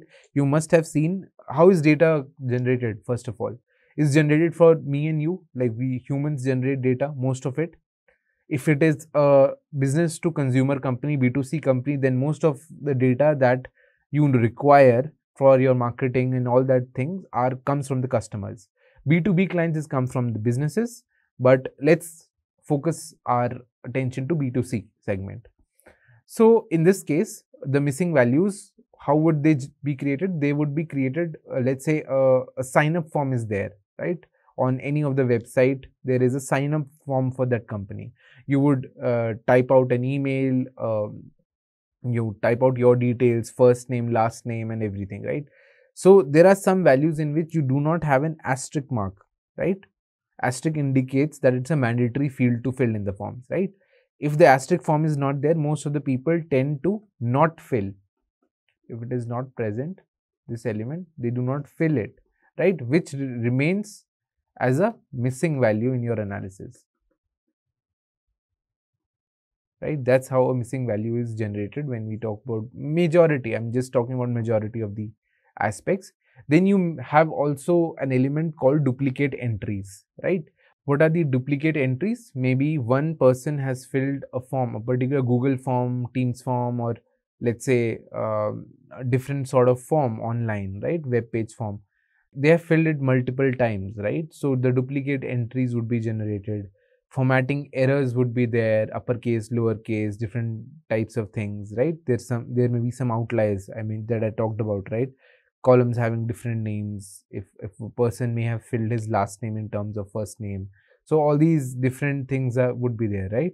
Then it would be inconsistencies in the data that you would find. You would find numbers in places where the qualitative information should be there, right? So all these things are a type of things that would degrade the data set, that would make a data set poor, right?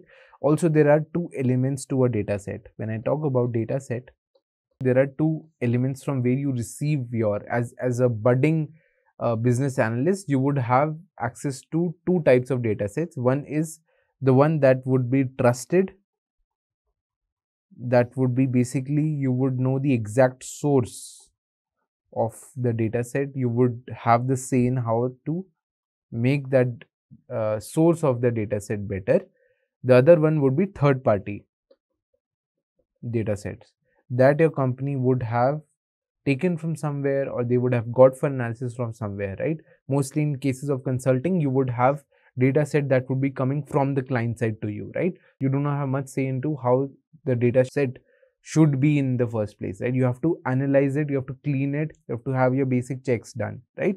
So third party data is something you do not have most control over. So the trusted ones, right, the ones in which you know the ends of it, the in and out of the data set, that is the one that's better. But it's okay if we have to do with the third party data set, we do not really have a choice, but we have to do it. So poor quality data set can lead to incorrect analysis, it can lead to the faulty insights that would be there, and of course unreliable decision making. So these are also the elements why data cleaning matter. So what is the importance, right? I already discussed the importance of data cleaning, but now let's just look at in more organized way what it helps you in. It helps you in improved accuracy. So clean data ensures that more accurate analysis and decision making is done. Then also talks about the cost saving. It prevents costly errors and mistakes based on the inaccurate data that is there. Then we also talked about the enhanced efficiency. So it saves times in data analysis and report generation. Data integrity ensures trust in the data and the insights derived from it. So this is what we talk about data integrity. Now, saving time. Why is it important to save time when we talk about data, right? So you might have parallelly running many projects at a single point of time. So in order to make sure that everything is done, tracked properly, it's important to have data cleaning measures in the first place, because otherwise you would have to struggle a lot, and then you would be mentally fatigued doing that, and also various key things you would lose out on, right? So that's why enhanced efficiency. Cost saving.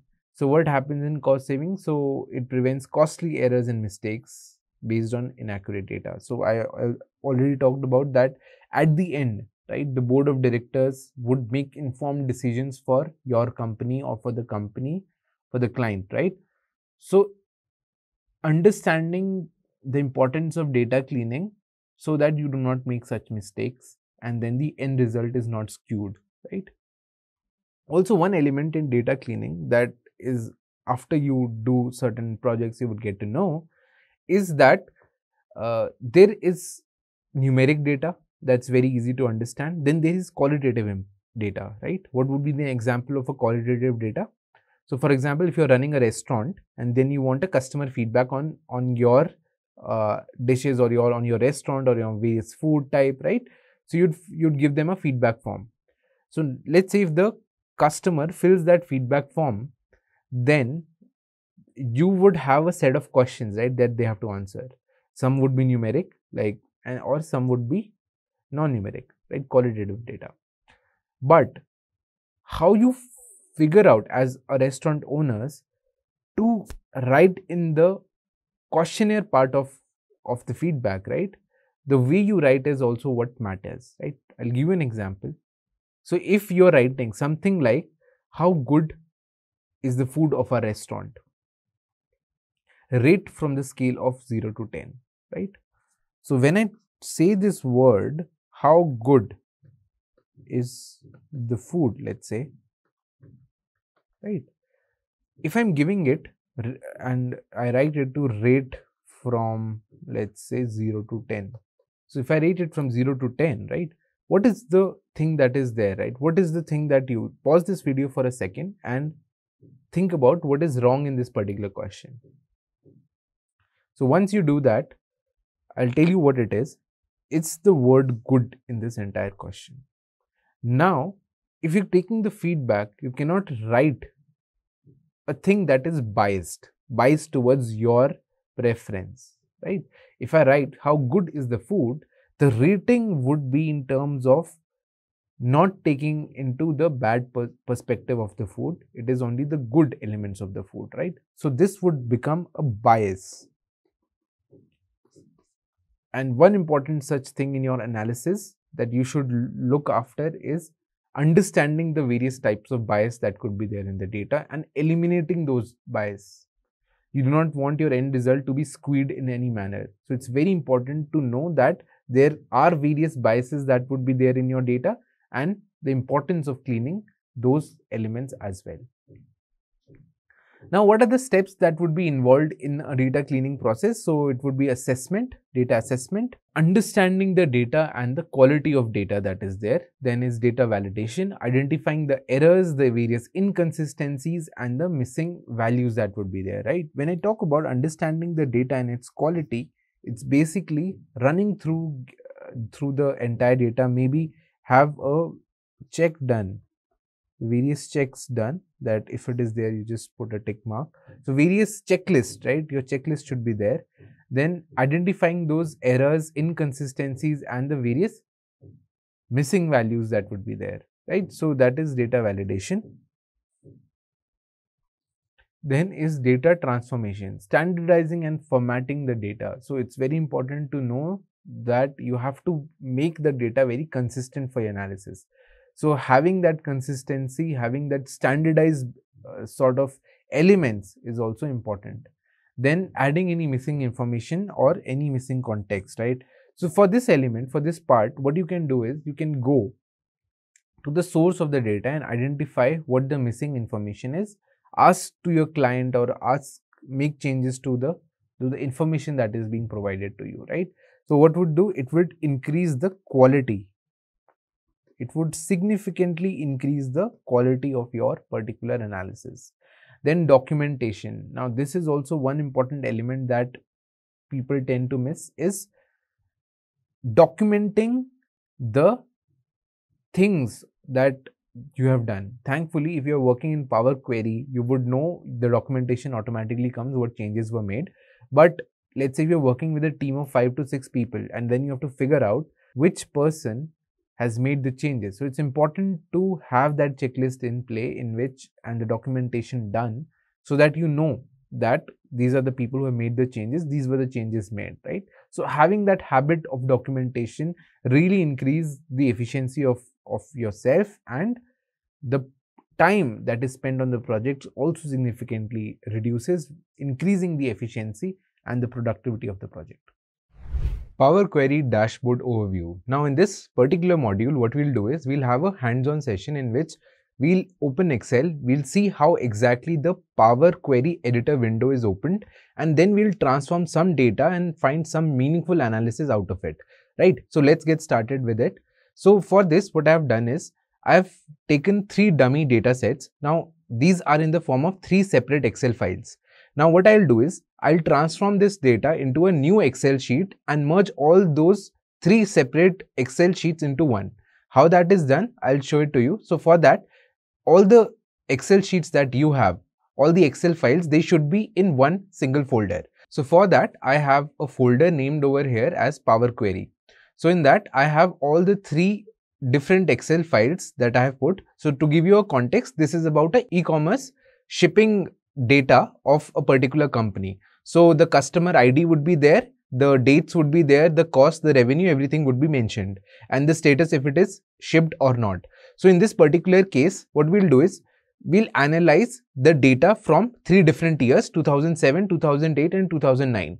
And now to tell the power. So if you have 3 different data sets, the usual way to do it is to use a SQL file or to use SQL to analyze this kind of data, or Python for that matter.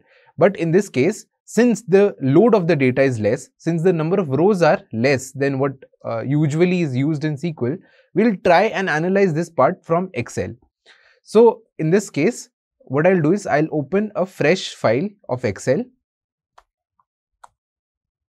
So now I have opened a blank workbook. Note that I have not saved this blank notebook. It is just a blank workbook that I have opened. So in this case, what I'll do is, in order to access Power Query, we have to go to the Data tab in the ribbon and then click on Get Data.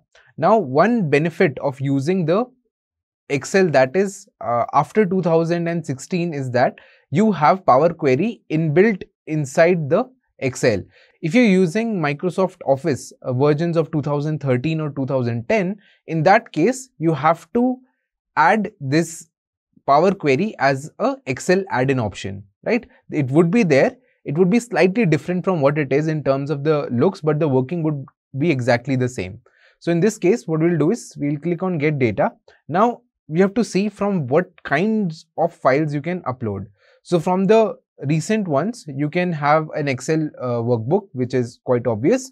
Then you can also have in any Google Sheet CSV files would be there. You can have JSON files would be there. Also, you can have the Azure databases that also you can connect to Excel. From the database of SQL, you can also upload various types of files. So that can also be done. From MySQL, you can do that. From Oracle, you can do that. From different kinds of, even Microsoft Access database, you can upload the file here. So one thing that has come up in the recent ones, which I don't see over here, is if you have the latest version of Excel, you would also have data extracted from a PDF. So which was not there in the previous models and which is not here. But if you have the latest version of Microsoft Office 365, you will definitely have that PDF extraction option. So in our case right now, what we will do is we'll upload these files from a folder. So I'll click on from folder option. Now I'll look at where my files are stored. So I have stored it in the desktop under the name of Power Query. So I'll click on this. I'll click on OK. So now what will happen is all the 3 files that have been uploaded, first I'll get to see the path of it. So it is stored in desktop and Power Query. Then all the 3 files, the details of the content would be mentioned over here, right? So everything is mentioned over here, that the name of the file, the extension type, also the date it has been accessed and modified. So different types of things are there that are mentioned over here. Now you get few options to know what kind of transformation or what kind of analysis you have to do, right? So the first step for my analysis, what I want is to combine and merge all these 3 Excel files into one. So in that case, you have an option here as combine, right? You can directly load all these files together, but I want to make changes to one file and I want to replicate into other 2 files without actually making change in those files. So in that case, what I will do is I click on this combine option over here. Then it will give me 3 different options: combine and transform, combine and load, and combine and load too, right? So for my particular analysis, what I really want is to transform the data and then merge all these 3 together, right? So I'll click on combine and transform. So it will evaluate where the path is in the local repository. Now note that if you're using a local server or a host that has to be accessed from a common server, in that case, this would not be possible.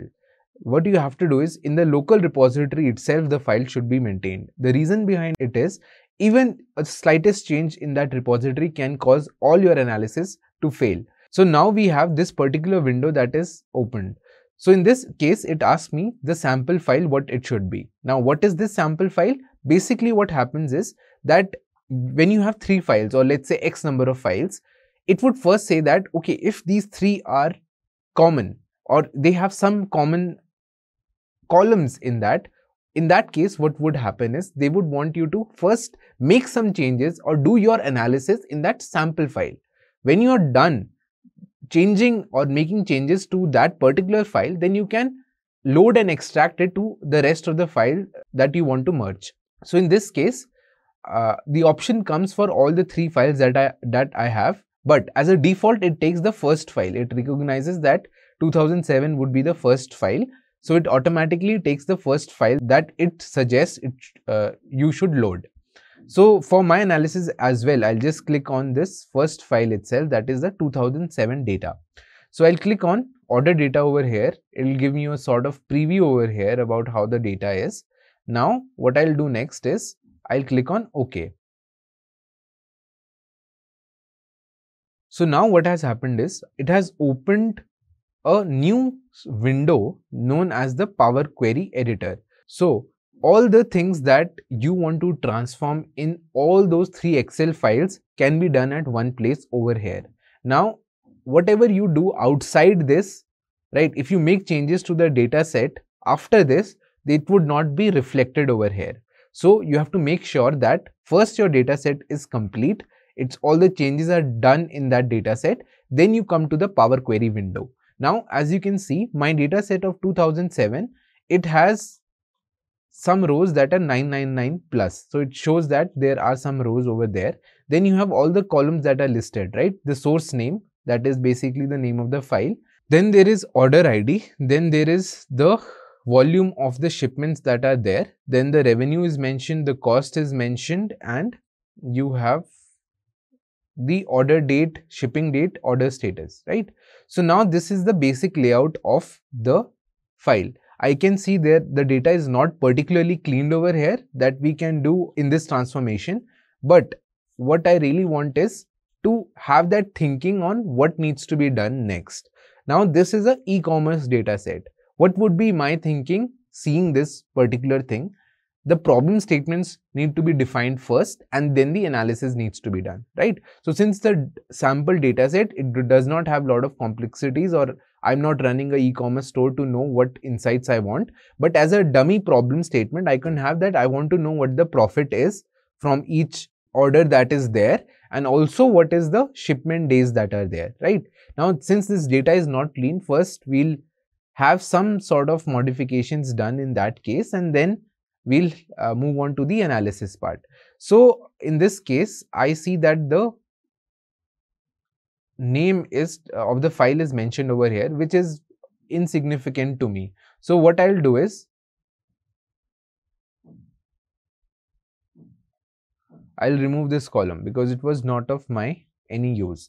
Now I have the order ID, I have the shipment details, I have the revenue, I have the cost, I have the order date and shipping date. So the next thing would be to make sure that, see, I see there that the row number 6 has a missing value or a value that is not correctly stated. So in that case, what I'll do is I'll just go to the bottom of it since it's not a digit. So what I'll do is I'll uncheck that part and click on OK. So basically that particular row is of no use to us. So I'll just remove that.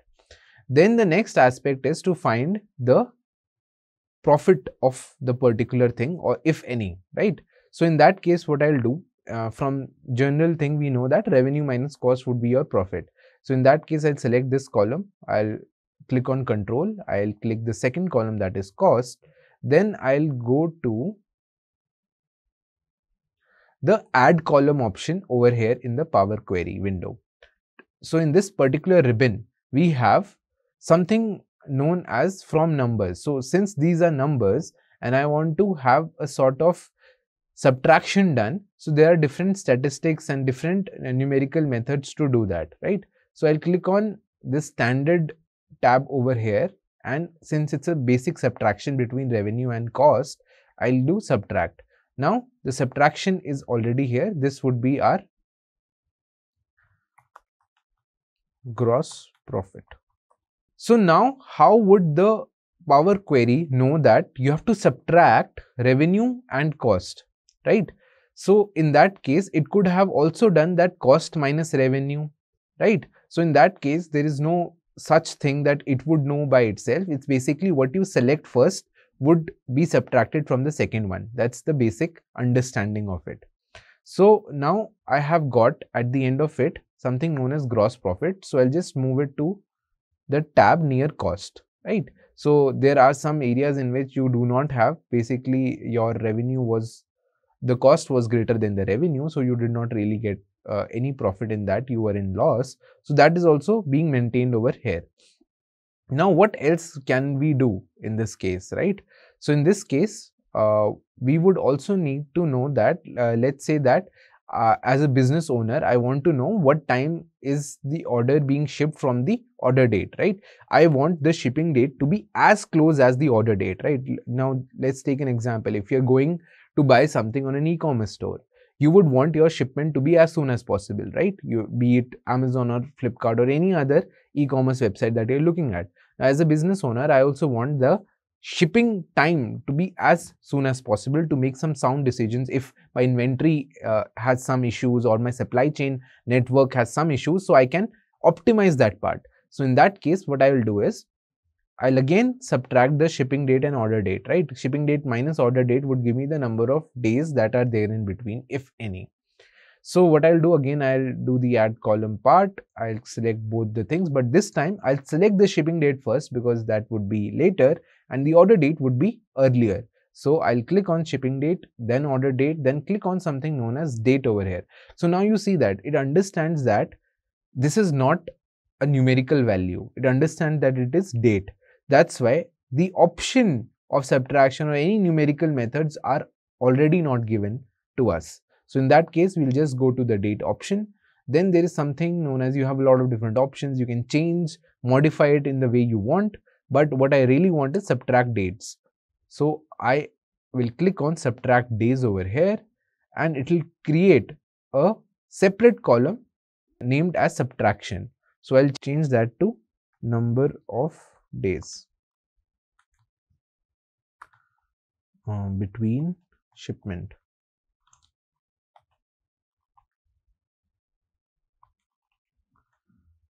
Generally try not keeping big headers in the columns because that could also it would not be as optimized in your end result of visualization as you would want. So keep it as less as possible. So now in this case, I have gotten the number of days between the order date and shipment date. Now, if it is 2, right? Now, as a business owner, if it is as low as possible, I would know that this is going good. 2 should be the standard that maybe my company would have set. Now, there are some days that are 6, that is almost a week, 5, almost a week. So now I would want to know what are the underlying factors that would be there. So I would probably see that, okay, if the same day, right, has delays, what were the reasons? Be it, was there no electricity in the ship, let's say my fulfillment center, right, my big warehouses. So what would be the underlying issue that would be there that could be extracted from this part? Now the next step, what I will do is, I have got what I wanted. Now you would see that revenue, cost and profit, right? These 3 elements should be in terms of currencies, right? So what I'll do is I'll select all 3 rows over here, then right click, then there's something known as change type. Now I'll change into currency. It will automatically come in currency. If you want to change the currency, that can also be done if you want to change it in the currency of your choice. Now what I'll do is, now this extraction for my 2007 file is done, right? My analysis is done. What I wanted to see, I've done. I've extracted the things. I've removed all the factors that would hinder my analysis part, missing values or values that are incorrect. Now what I'll do is, I'll go to the home tab over here, then I'll click on close and load. Now what will happen in that case is, it will automatically combine this type of analysis in both the files of 2008 and 2009. Now which would save me time. So this is also the process in which I can automate what I am doing to save time in terms of my analysis. Now this is the sheet that I have received from the Power Query editor. Now you would see that if I click on, let's say, any window, that is this, I would see it has already selected 7, 8 and 9. So already 8 and 9 are already analyzed in the way I want. So now I can also check, I can also see the status of what this has done. So in this case, I do get all the things that are there. I'll also get the data source of this is in my local repository. Now, what if I have to add the next year, let's say 2000 or maybe the previous year, 2006 or 2010. If I add it in the window after my analysis, after click load and save, if that file is present in that local folder, that will also be analyzed in the same way. So you do not have to do the entire process again. It will automatically understand that this file has been added in the folder, also needs to be extracted to Excel, and then the modifications would be done, right? So now our Power Query analysis is complete. Now what will we do next is, we just have to have the table more structured. So structuring table is a task of pivot table. So we'll click on pivot table over here and we'll let what the default setting is as it is, and then we'll click on OK. So now what happens is that a new window of pivot table has come. Now what we'll do is we just have to click on what we want to see. If we want to see the gross profit, we'll click on gross profit, and or we can just change it into columns, or let's have the date also, order date also mentioned. So we here now have all the things that we need. We have 2007, 2008, 2009. What is the sum of gross profit? We can see that 2008 to 2009, the gross profit has significantly increased while it had a dip in 2009. I won't blame it if it is the recession of 2008, but nonetheless, whatever the reasons might be, that the owner of the business would know better. Since it's a dummy data set, I don't have to go in that integrities in detail. So now it also gives a better option, that is, it divides it into quarters. So it understands that, okay, you're talking about date and date are in sequence and all the months are mentioned there. What I would do as a Power Pivot would to extract those quarter values as well. So now this gives me a pretty significantly good idea of how my business is doing. In order to, let's say if you are working in the company and you're analyzing this kind of data and you want to make sure that this data is clearly visible to the higher management or to the higher board members, what you would do is you will add a pivot chart over here, because they would not have the time to go through all the things, all the raw data that would be present. So in order to make it more simple, you can use the line chart or you can use the bar chart. Line chart, I believe, would be better in case of showcasing the trends that are there. Now in this case, 2007, 2008, 2009, you can clearly have what the sum of the gross profit has been, right? In this case, if I have to change my analysis, I can do that as well. Also, I can make a dashboard out of it if I want. So this was about how the Power Query is useful in automating the task that we have in hand, and we necessarily do not have to use SQL to do that. With Power Query, you have streamlined data importing and cleaning. Now let's delve into data analytics. In this section, you will learn techniques to analyze and interpret data, uncover insights, and make informed decisions. Mastering these skills will enable you to transform raw data into actionable business intelligence. Please subscribe for more Excel videos. Hey guys, welcome to today's session on data analytics using Excel. Now data is everywhere, right from texting someone to buying something online or even posting something on social media. Every single thing involves creation of massive amounts of data every minute. Every industry, be it healthcare, e-commerce, technology or finance, has data at its center of operations.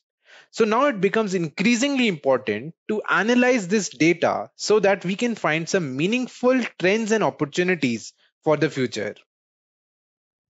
Data analytics in the recent times has been the most sought after domain. To make sure you are ahead of this competition, we here at Great Learning have brought this wonderful course so that you can begin your data analytics journey and land your dream job. Before moving on, let's talk about our learning objectives. So we'll start by discussing 3 different phases of a data analytics project and have a bird's eye view on each one of them. Then we'll discuss about the importance of data cleaning and the different ways in which we can clean data. Next, we'll talk about the basic functions and formulas that are a must to know when it comes to data analysis. Furthermore, we'll be talking about different ways in which we can sort and filter data in Excel.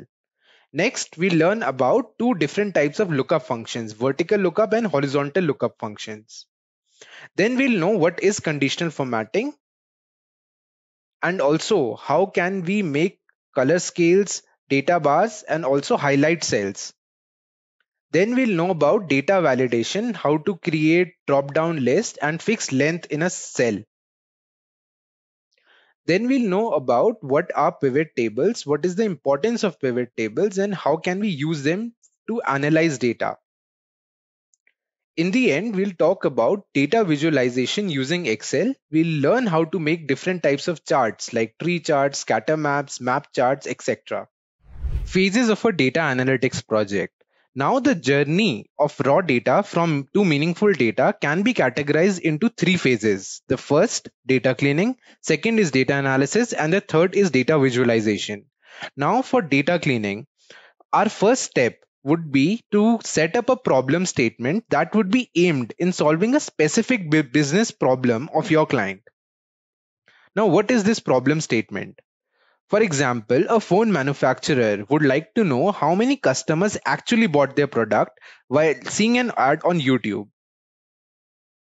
Now, this would involve data. The second step would be to perform an initial analysis on data. So we need to check whether the data is complete, consistent, and accurate. Next, we'll check for any misspellings and typos. So the raw data can consist a lot of errors and mistakes that need to be removed as soon as possible. So we would remove any misspellings, typos, or even duplicates. Row can be duplicated, columns can get duplicated. So we need to remove that as well. Last is checking for bias. Now, what is a bias? For example, let's assume that your data set is derived from a survey conducted by a food company to know how good is their food. So one of the questions in that column was how good was the food? So this statement is inaccurate because it contains the word good. Now, which is biased towards the positive side of the company and would not give them a clear picture of how their product is. Which is why it becomes essentially important to remove these kinds of bias as soon as we get the data. Next phase is data analysis. So this is the core of your operations. Since your data is already cleaned and organized, in this phase, you will be playing around with data to find some meaningful insights. So you'll start by deeply understanding the problem statement, finding appropriate relationships between data sets, and also adjusting and formatting data by using certain methods and techniques like lookup functions, conditional formatting, data validations, and using pivot tables. Going forward, we'll look each one of them in depth. Next phase is data visualization. Now, studies have shown that human beings are more adaptive in understanding via visual representation. Now, data visualization provides your analysis to be delivered to your clients and stakeholders in the most efficient manner so that they can make well-informed and thoughtful decisions and also find some greater underlying trends and opportunities for the future. So in this phase, we'll be learning about different types of charts like scatter plots, tree charts, map charts, bar charts, and many more. Next up is data cleaning. Let's assume that you are given a data analytics project. Now, as a data analyst, your first objective is to make sure your data set is out of any irregularities, misspellings, or typos. Consider it like a bowl of salad that you are preparing. The ingredients would be salt, pepper, fresh vegetables, and some sauces. But now, if the vegetables are not fresh, your final product would be dull and unappetizing, which you won't even eat. Which is why it becomes essentially important that your effort does not go in vain. Same is the case with the data analytics journey. If you do not incorporate data cleaning process, then your final result would be hampered and even consisting of a lot of irregularities that your stakeholders won't even like. Which is why data cleaning plays an essential role to make sure your end results would be in line and uniform with the stakeholders' expectations. Moving on, we look at some of the ways in which we can clean data. Now, Microsoft Excel has been the most dominant platform available in market for decades now and it still stands at number one. So we'll do all our analysis henceforth in Excel. So giving you a basic tour. So this space is called a spreadsheet space. Then we have different tabs on the top, right? So these are known as ribbons. So you can perform various activities choosing these. So this is a data set. Verticals are called as columns. Horizontals are called as rows. The first row is called a header or a column heading. So this is the heading of different columns that we have here. So now we have this raw data with us and we need to clean it. So in order to do that, we'll perform certain tasks. So the first one being, we need to check if there are any duplicates present. So I'll look around it, but I don't think so I see any. But since it's very confusing this way, Excel already has one function called removing duplicates. So we'll click on data here, and then we'll click on remove duplicates. So it will automatically select the entire data set, and you can also check which all columns do you want. In our case, we'll click on each one of them, so that entire data set is selected. Then we'll click on OK. So our naked eye could not see that there were duplicates, but there were. So there were 2 duplicates that got removed, and there are 23 unique values left. So we'll click on OK. So the duplicates have already removed.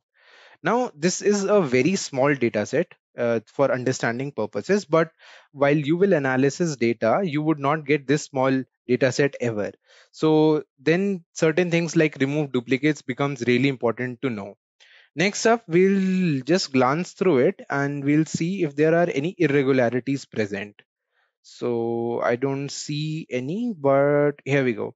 So in this 14th tab, we see years of experience as 90. So now let's just think. So 90 is not feasible value as year of experience. So it would be a mistake on the client's part or from where you receive the data set. So you need to cross examine it. So whether it is 9 or 19 or something like that. So you need to check with, you should not make any changes to it.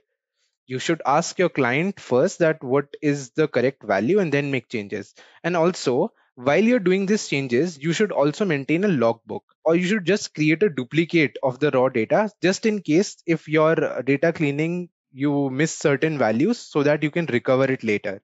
Okay, so another thing is I would arrange my salary employee column from, let's say, lowest to highest. So this is from lowest to highest. This is sort function.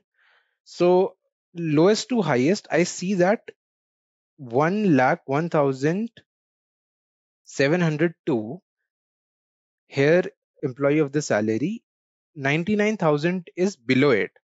So I don't think so that this was correct. So there is a gap in between.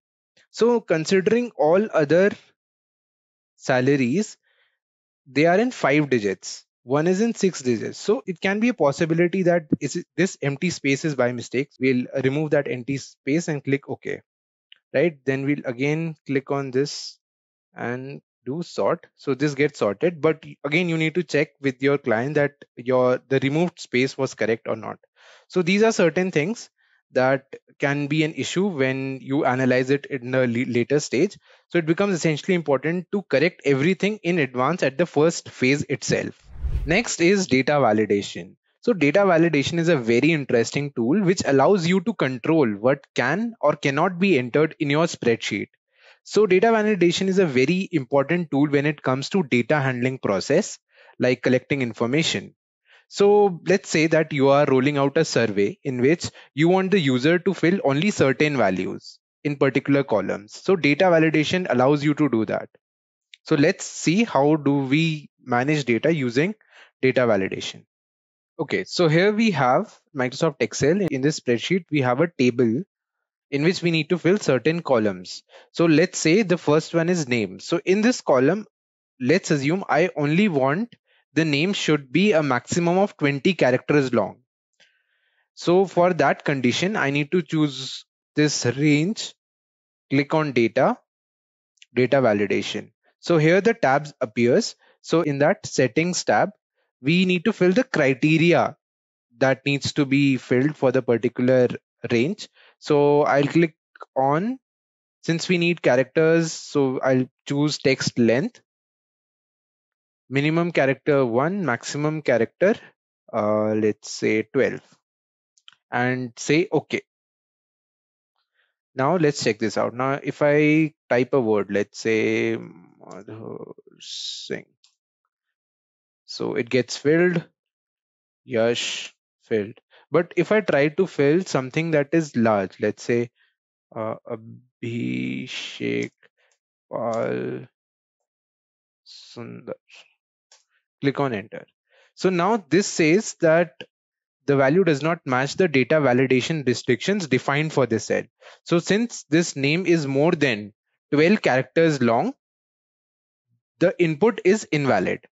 So now we'll retry and we'll put something a little less. Let's say Abhishek, enter. Now it satisfies the condition.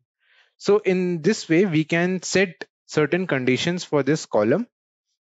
Similarly, we can make a drop down list for gender column. So in order to do that, I'll again go to data validation column, press data validation. Now I will put allow as a list. So now I need to select the source. So I can just write here, let's say male, comma, female, and then press OK.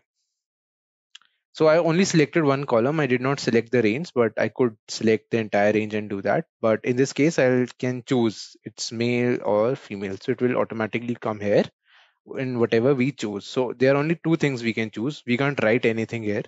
That would be invalid. So in this way, we can choose list. Now comes, we can put whole numbers or decimal numbers in marks criteria. So we can set the range from what number to what number we want in that particular column. So let's do that as well. Let's see. Data validation, allow only whole number or decimal. So since marks can be in decimal like 10.5, 12.5, 50.5, so we'll choose decimal. So in between, let's say 0 to 100. And then we'll press OK. So in this case, let's see 1, enter, 10, enter, 55.5, enter. Everything is being taken by Excel. But if we choose anything beyond our range, let's say 115. So it gives me an error that this value does not match the data restrictions. So we'll retry and put 1.5, which satisfies. In this way, we can do it. But let's say if it's a survey and you're rolling out to the user, how would the user know what values can we fill? So the error message should be customized, right? So in that case, we can do a thing, let's say data validation. So this condition we set, so we can put here error alert. The title would be, let's say invalid input, and error message would be please input values between 0 and 100 and press OK. Now we go beyond our limit and press enter. So it would give us the error message that we customized. So our title was invalid input and the description was please input values between 0 and 100. So in this way, the user can know that what values we need to feed, right? Or we can do one more thing. So we can just do again data validation, or we can just put an input message title. Let's say input message only values between 0 and 100 and press OK. So in this case, if I go here, so it will give me the input message that only values between 0 and 100 are allowed. So the user would beforehand know what values we need to feed before getting an error message. So in this way, we can do that. And we can also set, definitely we can set our data validation time. Also, we can set here date and time. So I'll set date between, let's say date of birth between 01 10 1998 to 01 12 2000 and press OK. So now they can do it in the same way. 01 12 1999, it will be OK, entered. So in the same way, we can do that. Now let's come to another most important concept. So what if we need to create a drop down list for the subjects? So the number subjects are these: maths, English, physics, science, physics, Hindi and biology. So if I need to make a list, what was our method, we used to write here maths, comma, English, comma, physics, comma, Hindi, comma, biology, right? So we click on OK. So then it used to come this, all the details that we can fill. Now let's say that the data set is quite big, that you can't manually put every single name with comma in between if you want to make a list. So in that case, we can put the source as another dataset link. So let's see how to do that. I'll just go back. I'll click on this. I'll select the range. Then I'll click on data validation. I'll allow it as list, the source. Now I can actually select the source. So I'll click on this. I'll select all these and press enter. So now the range is selected and I'll click on OK. So I will automatically get what the secondary link that is generated. The data set from there will be retrieved here. So let's say physics, or we can set anything, maths. But it has a disadvantage. So in that case, you cannot delete your primary data set. So let's see if we delete, what happens. Let's say I delete physics. Okay. And now we see the drop down list. So now maths, English, blank, Hindi, biology. So it will remain blank over here. So that is why this is one of the drawbacks in which we can't delete a primary data source. Next is sort and filter functions. So what is sorting and filtering? Sorting is basically rearranging your data in your spreadsheet in the way you want. So it can be ascending or descending. You can also define your own set of rules by using custom sort option.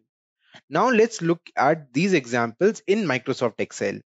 So here we have a spreadsheet of employee ID, birth date, age, city name, department, job title, and gender. So now we need to sort this data according to whatever we prefer. So let's say I want the city name to be in ascending order. So I'll click on any of the cells in this column and go to the data ribbon and click on lowest to highest. So it will give me the names in ascending order alphabetically. Now if I want it to be in the reverse order, reverse alphabetical order, so I'll get that as well.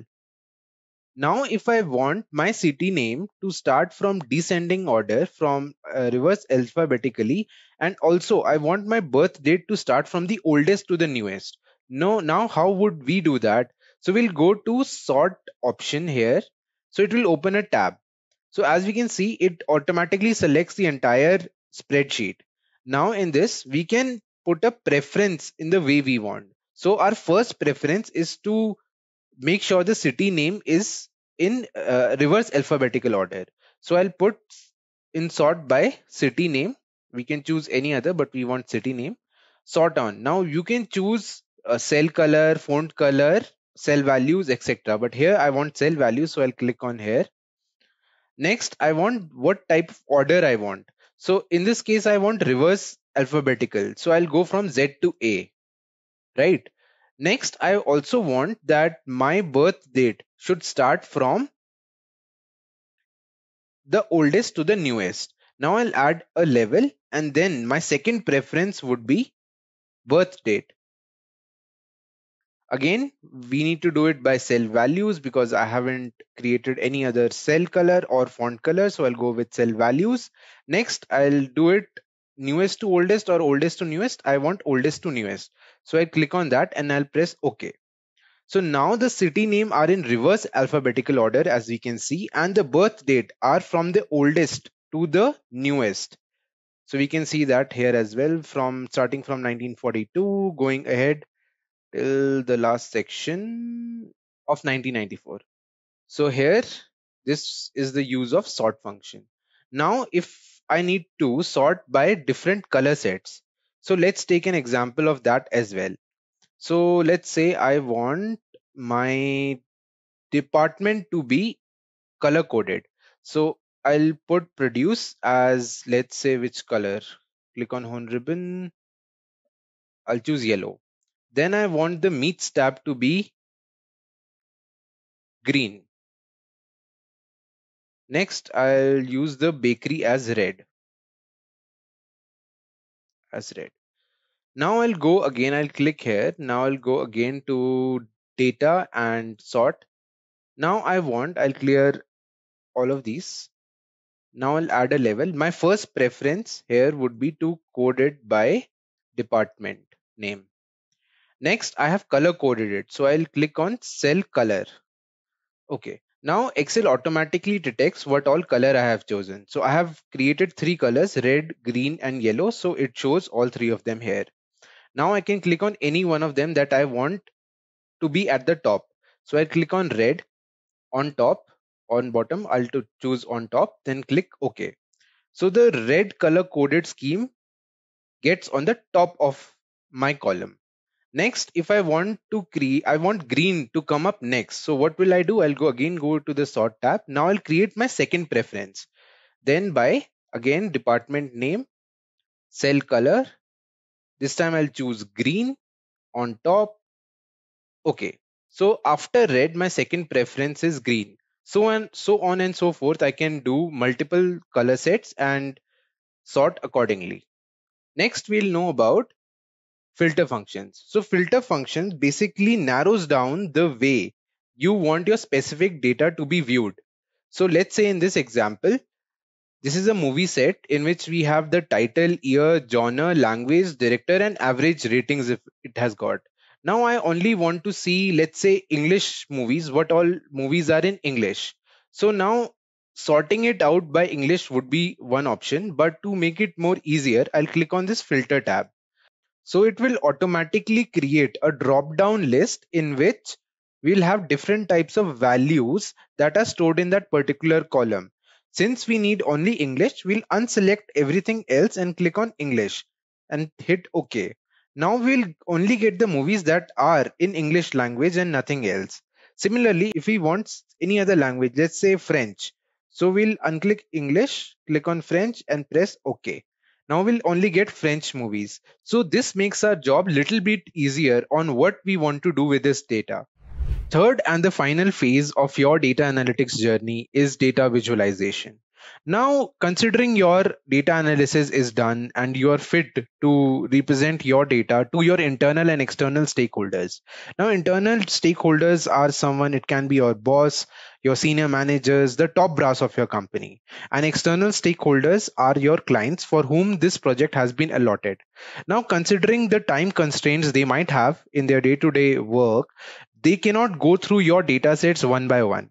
So in order to make them understand more quickly and in a more efficient manner, we will use pictorial representations. Now these representations can be charts, right? It can be pie chart, it can be bar chart, line chart, and different scatter plots, and even some advanced charts like map charts and tree charts. So considering all these scenarios, now it becomes your responsibility to make sure all your analysis is pictorially represented.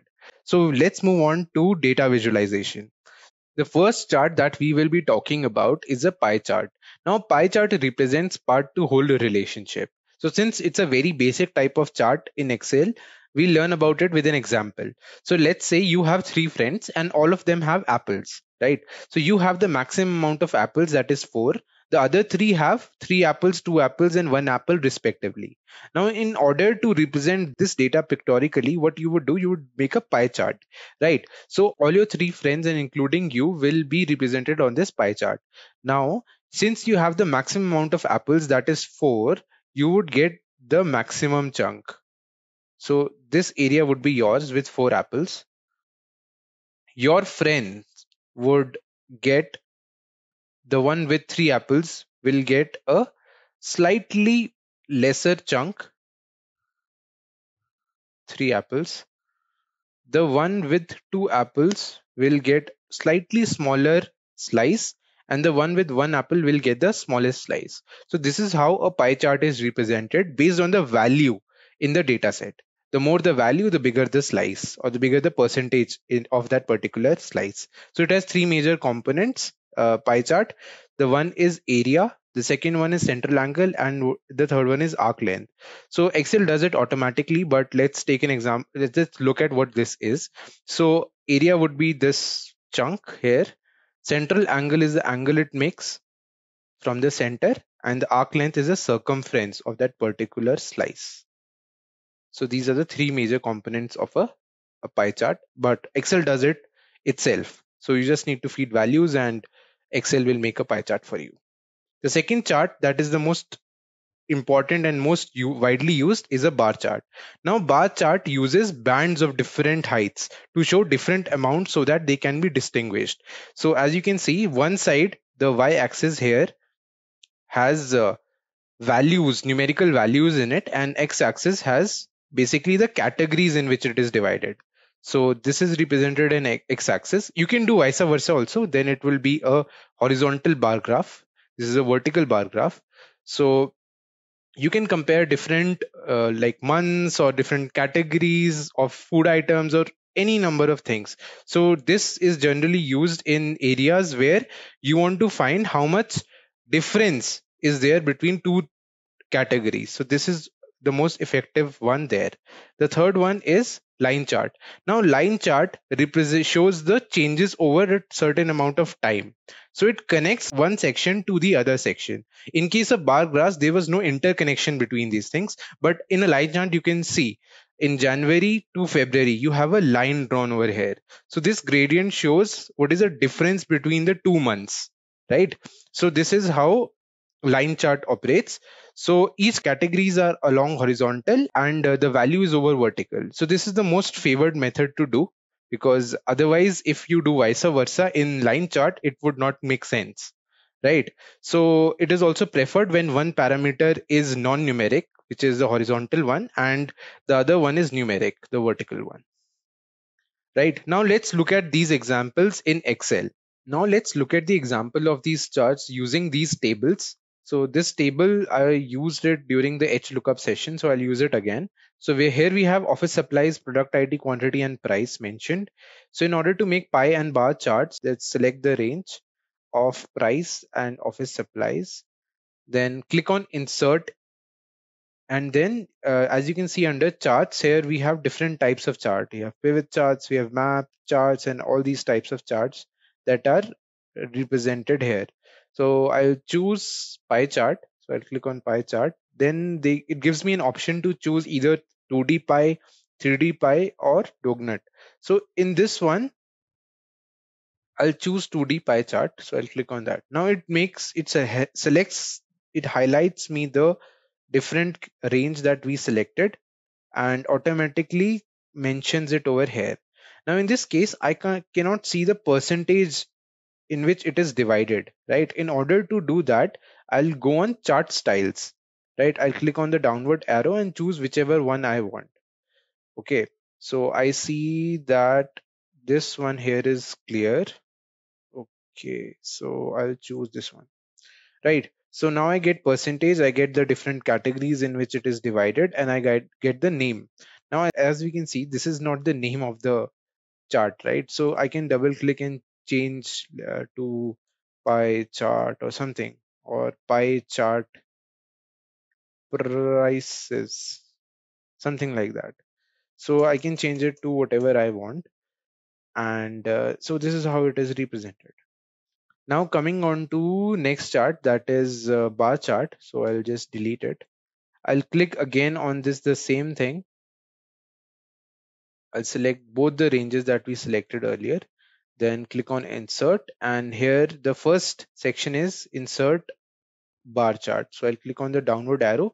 Now again, it gives me different options. I can get 3D effect, I can get horizontal. This is what I mentioned. You can use horizontal bar charts as well, or vertical bar charts. So 3D horizontal, 3D vertical. I think vertical looks much more clear to understand. So I'll use 2D. I click here. So now I again get this chart, and since it is not mentioned any percentage, or it's quite clear 500 here. But if I want to change certain things, I can again go to chart styles. I can change how visually they appear. and different. See, this is the quantities are, the price is mentioned in the bar itself. So I can choose whatever. This one looks pretty good. I'll choose this one. So now I can see that it is clearly mentioned everything. I'll change it to probably price bar chart, something like this. But as you can see, there are no mentions of what is in y-axis and what is in x-axis. So it is not mentioned. Okay, I want to put something here. X is on the axis. I want to put a category or something like that. So how to do that? So we click on the left side here, add chart elements. So I'll click on that. Axis titles. So now I can have a horizontal axis title. I can have a vertical axis title, right? So we have all learned in our junior classes that the axis titles are an important ones. So I'll write here price. I'll write here category.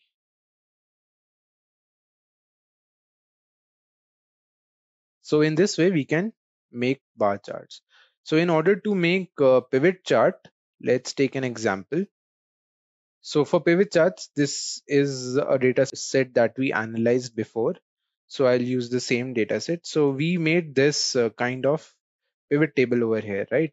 So I'll use this in order to make a line chart. And this will also give you an example of what pivot charts are. So making a chart from pivot table is called a pivot chart. So let's see how this works. So it's basically basic charts, but in pivot table. I want different months to be represented via line chart in a pivot table. So I'll go to again insert. Then so since we are already in pivot chart, we would not click on pivot chart, but we can use different charting patterns. So since I want line chart, I'll use 2D, 3D area does not look very distinctive. So I'll use 2D line. Okay, so here also, as you can see, if I hover over this one, it says stacked line. So it shows me the sum of sales and the months, right? If I click on this, it also shows me the sum of sales, but with a different y-axis. So the values are different. The various bars in which it divides is different. So in case of percentage also I can get. So in this case, you have different percentages mentioned. So I can click on any one of them. I'll click on this one. Now let's say I only selected this range, but it gave me all range. So in pivot chart, it gives you all range. You can actually filter it from this filter option here. So if I uncheck all and I only click motorcycles and click OK, so it will only give me the data of motorcycles in every month and its values, right? And here also the pivot chart also only summarizes it into motorcycles and months. So this is very good here in which we can do it. You can actually change the month also. If you want to see a particular month, we can do that as well. So this is how a line chart and a pivot chart works. Next, we'll look into two of the more advanced charts that are not commonly used in our analysis, but are a must to know. So the first one is tree chart or tree map, as we say. So it provides a hierarchical view of data. So just as the example shown in the picture, so we can see this is an example of tree map, and here we have different countries and some value in which they are arranged. Okay, this value I would know because it is the data set which I am using, but this tree maps are not used to depict the exact data that is in the data set. So if you just want to know, okay, which proportion is maximum to which within the hierarchy, so this would tell us that. So the first one is India. So India has the maximum amount of value in a particular cell. That's why it has the maximum area. Second is Saudi Arabia, then Russia, Germany, Australia, China, and America and Spain. So the ones with bigger values are towards the left side of the map, and the ones with are less value are towards the right side. So that is why it gives a good comparing proportions within the hierarchy. The second chart is called map chart. So it is used to navigate values and shows categories across different geographical regions. So in this case, we will use only the names of countries to represent any data set. So the countries will be highlighted according to the values. So this is most commonly used by let's say World Bank or United Nations categories to represent data across the globe, right? So, and also some of the companies who are involved in logistical supplies, imports, exports, use these kinds of maps to represent data. Let's look at the examples in Excel. So here we have a spreadsheet in which there are the countries and GDP per capita are mentioned here. So in order to create tree maps or a map chart, let's select the columns and then click again on insert. And here we have the first one here. It represents hierarchical chart. So this is a tree map. So we'll click on tree map. Now it automatically extracts the values from the range we have selected and makes a tree map out of it. Now in this case, we can change the layout according to our wish. So I can choose any one of the ones in chart styles. So as we can see, the ones with the greater value, Qatar and US, are towards the left side, while the ones which are quite small are towards the right side, right? Okay. So I choose this. Okay, I can make changes from this plus sign here if I want to see something, if I don't want to see something, or if I want to change the layout, how it is, styling here also you can change it, and color also if you want the scales to be of a different color, multicolor. How do you want to change it? It's upon you. So you can do all these things using this. Now coming to the second type of chart, that is the map chart. So we'll undo whatever we did.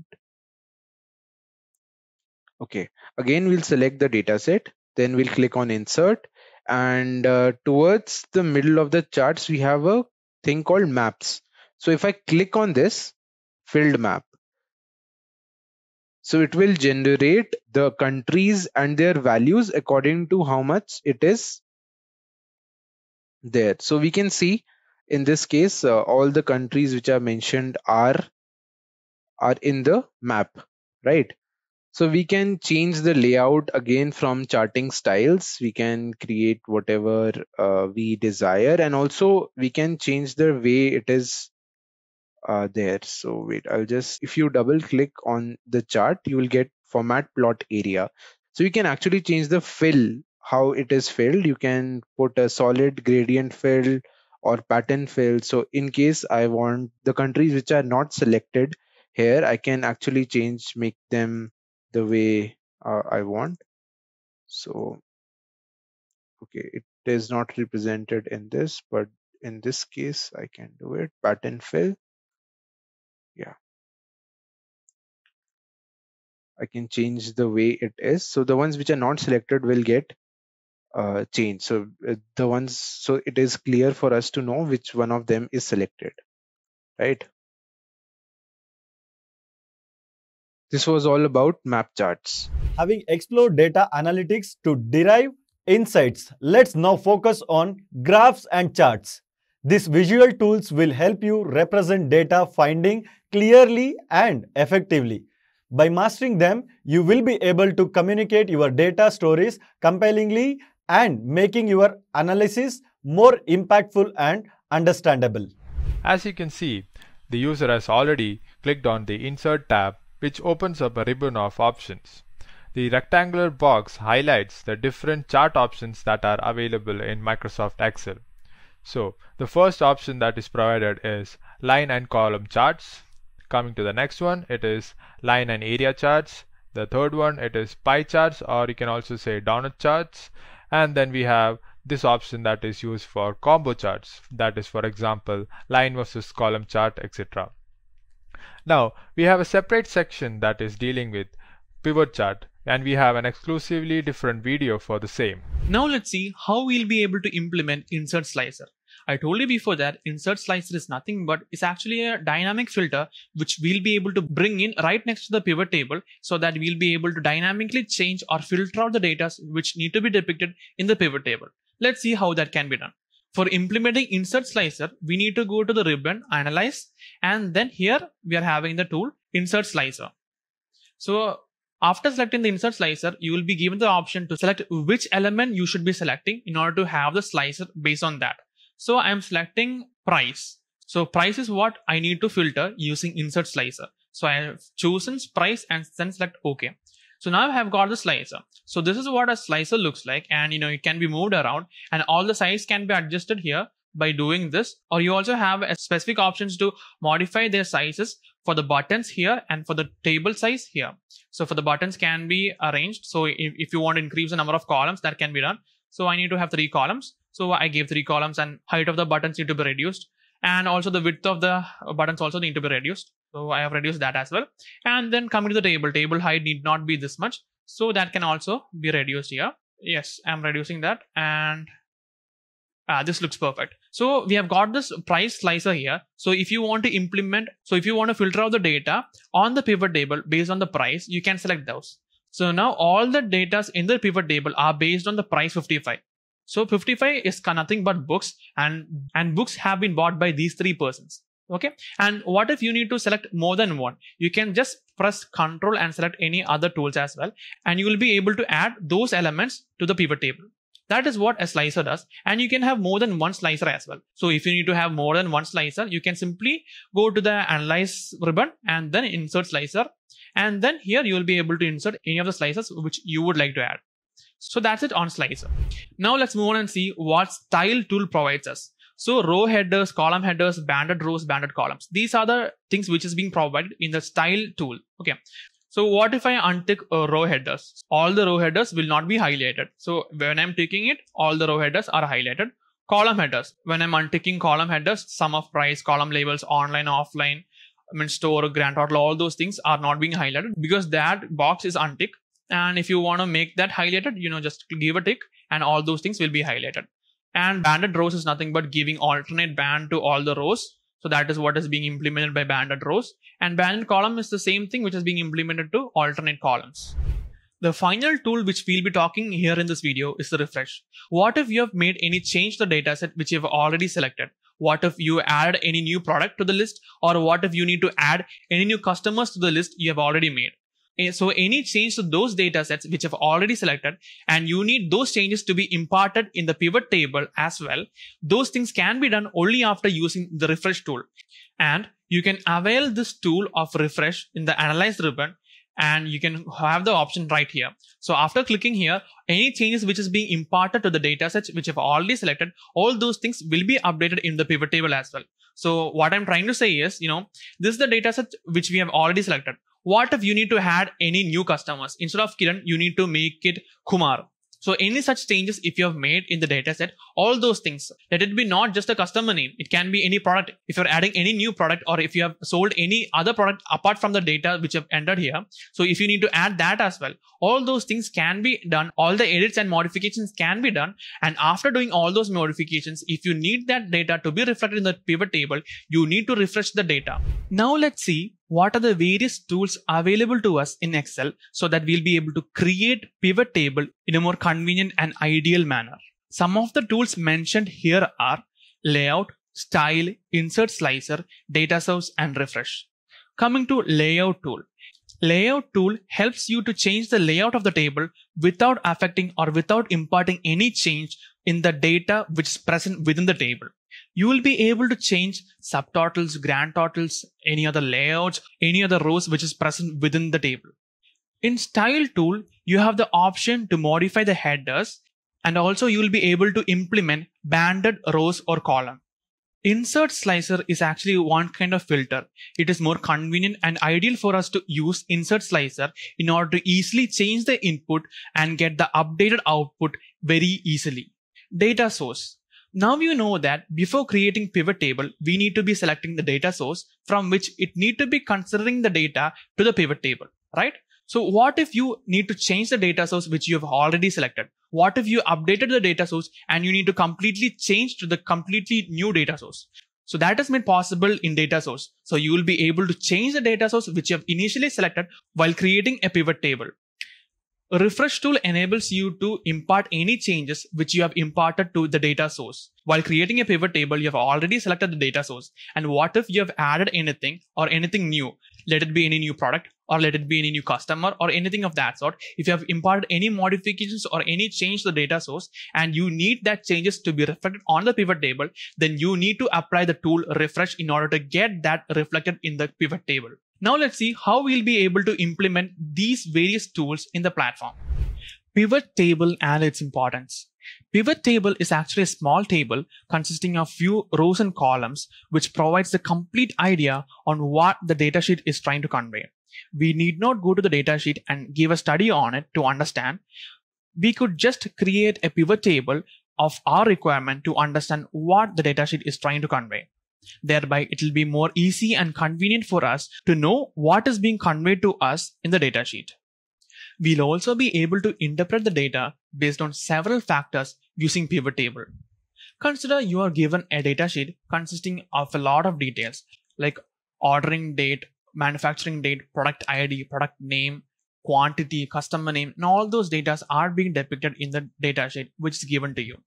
From the sheet, what if you're asked to get the details of the customers who have bought a particular item?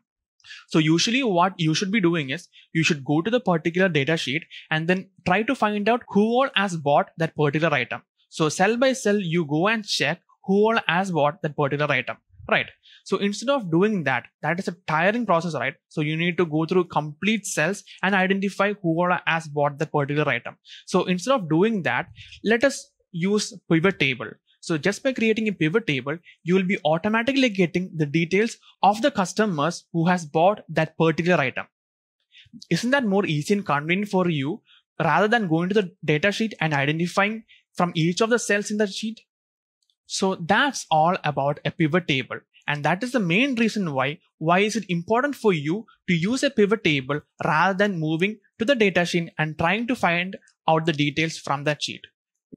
Now let's move on to the platform Microsoft Excel and learn how we can create a pivot table there.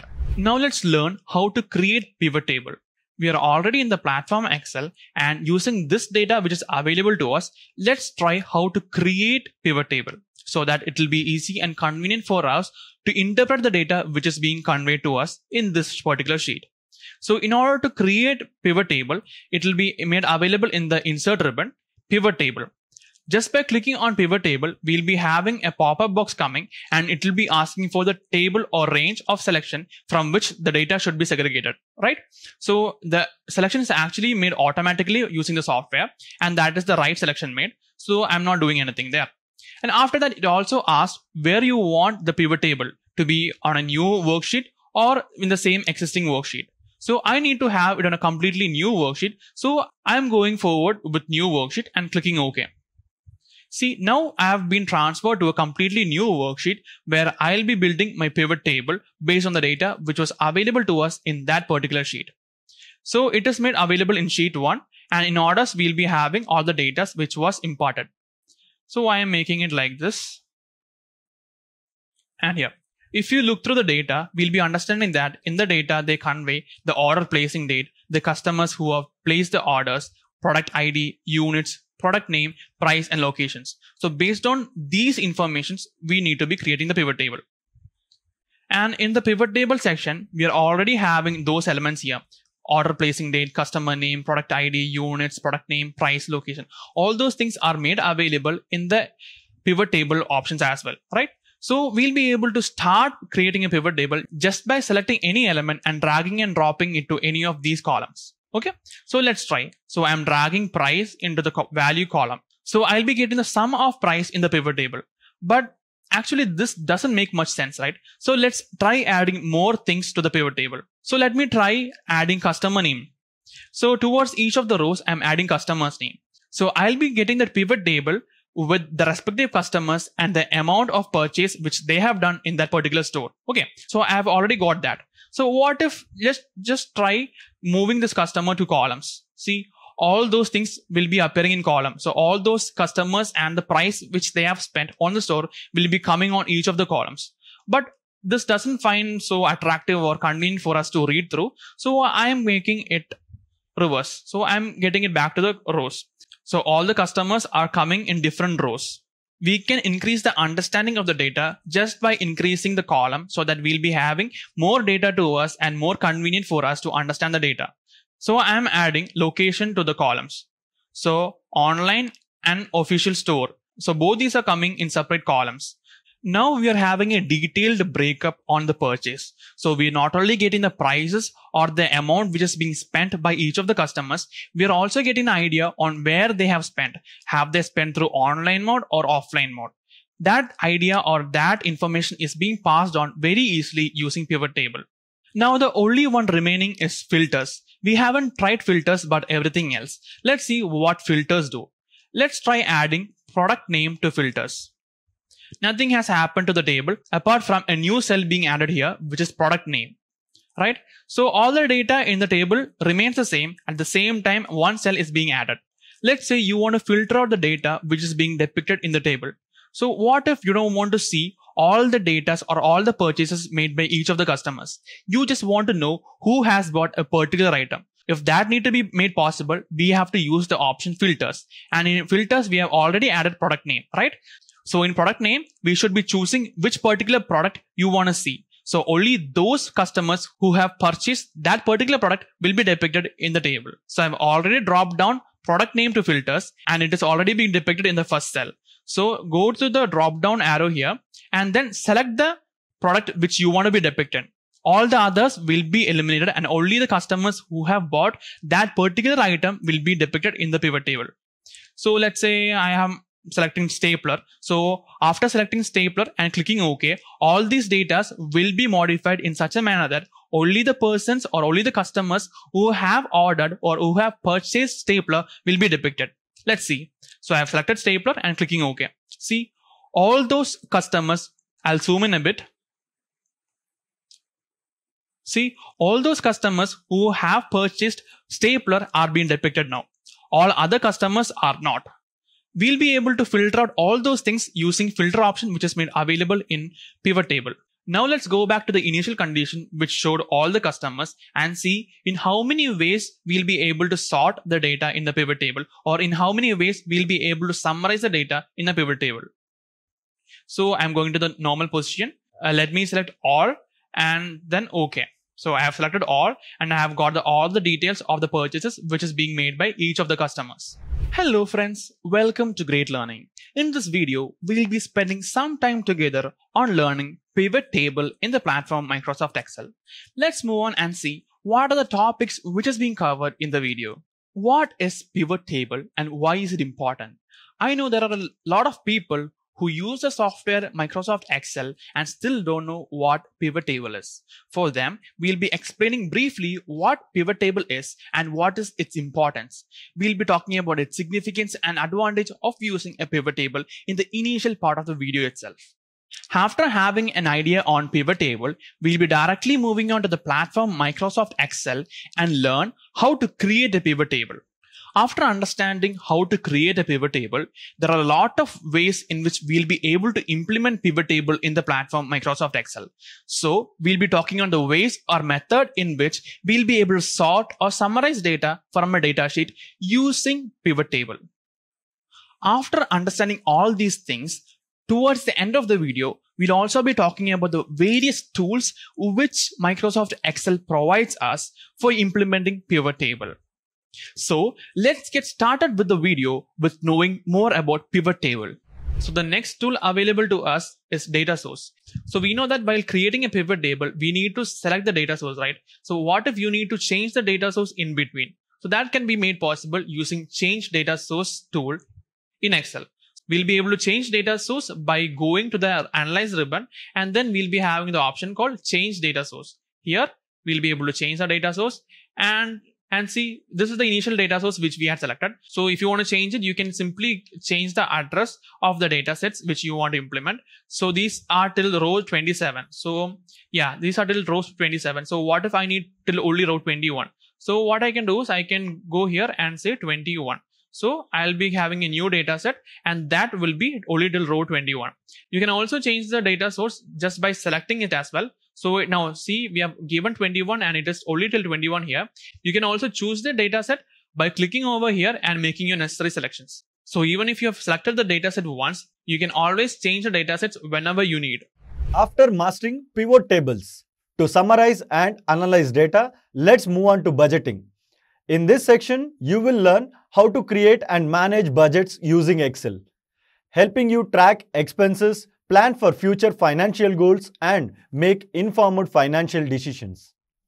Effective budgeting is crucial for both personal and business finance. Please subscribe for more financial Excel videos.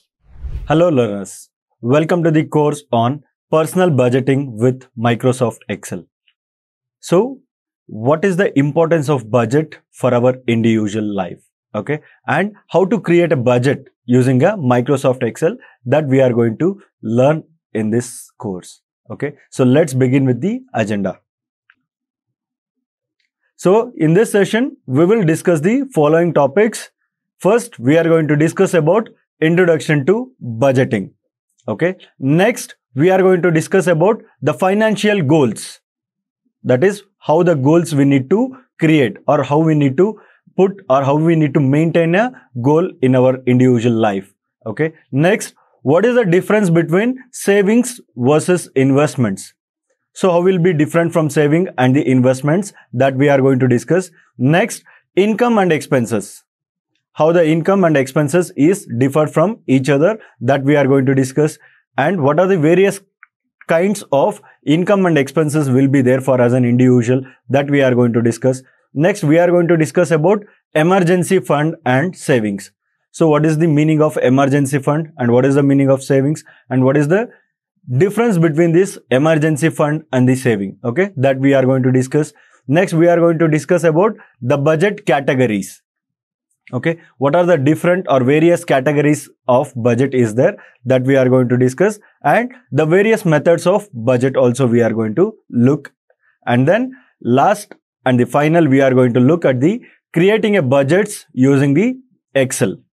That is, in Excel, how to create a budget, or how to maintain our day-to-day activities or transaction recording, everything we are going to do, right? So that we are going to learn in the last. Okay. First we go to budgeting. Okay. Before that, first, what do you mean by budget?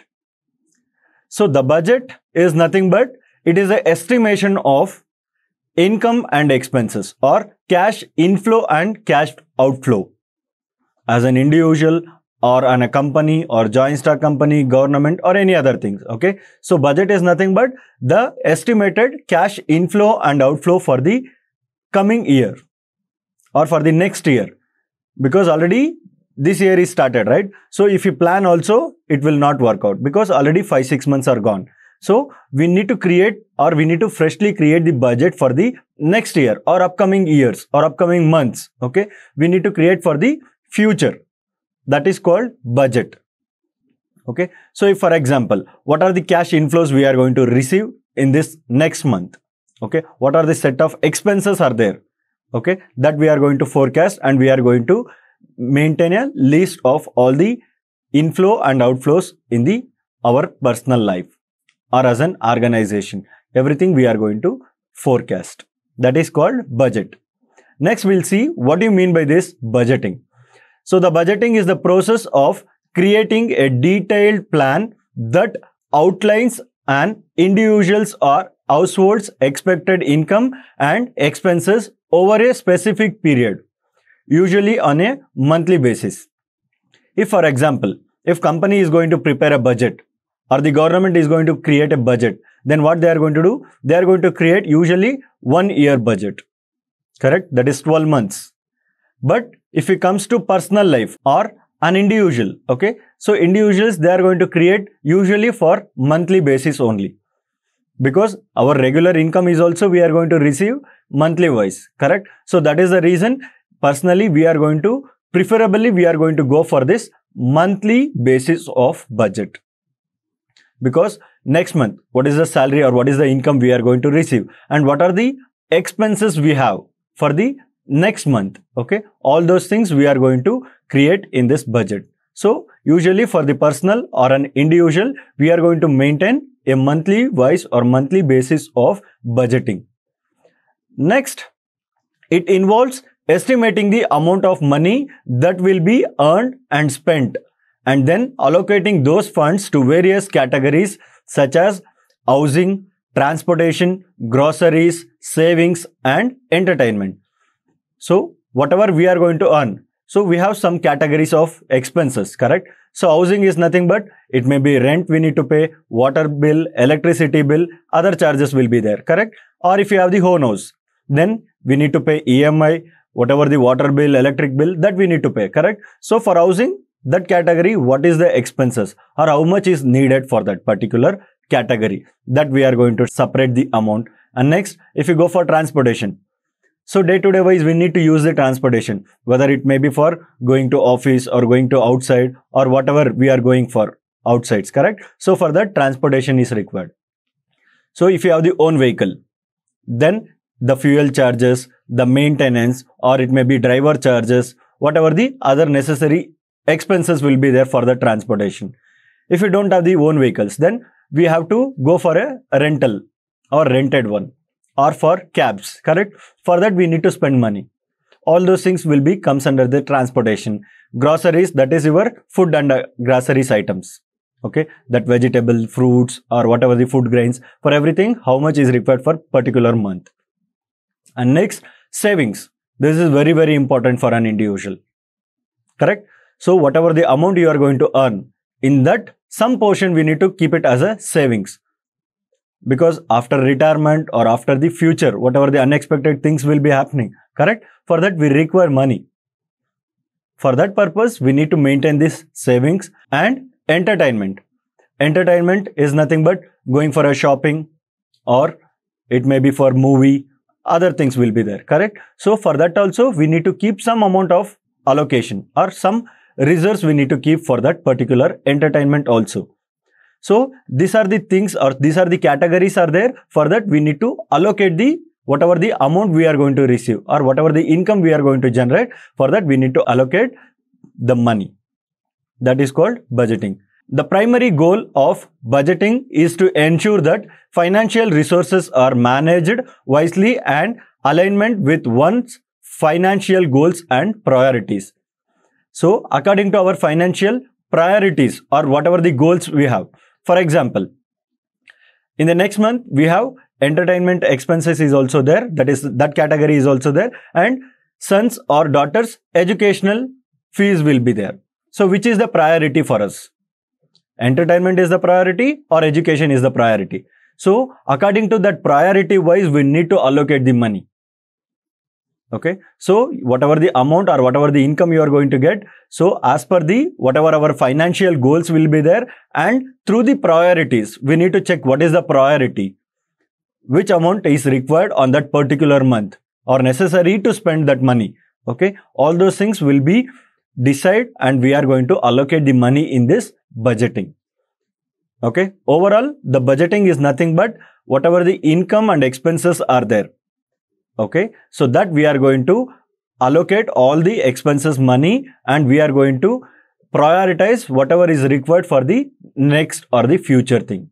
Okay, that is called budgeting. Hope it is clear. So we'll go to next topic, that is importance of budgeting. What is the importance or why we need to maintain this budgeting or why we require this budgeting as in personal or as an individual? Why we require this? Okay, so first one, financial awareness. What do you mean by this financial awareness? For example, that X person is going to earn 50,000 rupees per month and he is not going to keep any budget or he is not going to record whatever the amount he is going to spend. Simply he is going to spend the money. And the next month also is going to get the same amount as an income, correct? So on that time, he not knowing how much he has spent in the last month, how much is remaining in his account or in his bank account. Okay, and how much is need to spend for this particular month. Okay, that awareness will not be there.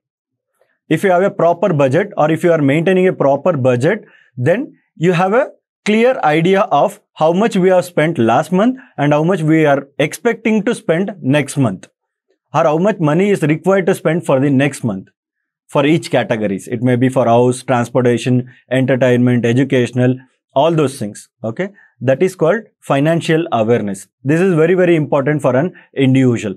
So if you are earning a money That is your hard earning money, correct? So if you want to spend that particular 1 rupee also, you need to have an idea, okay, for which we need to spend that money and which is the priority for that particular month.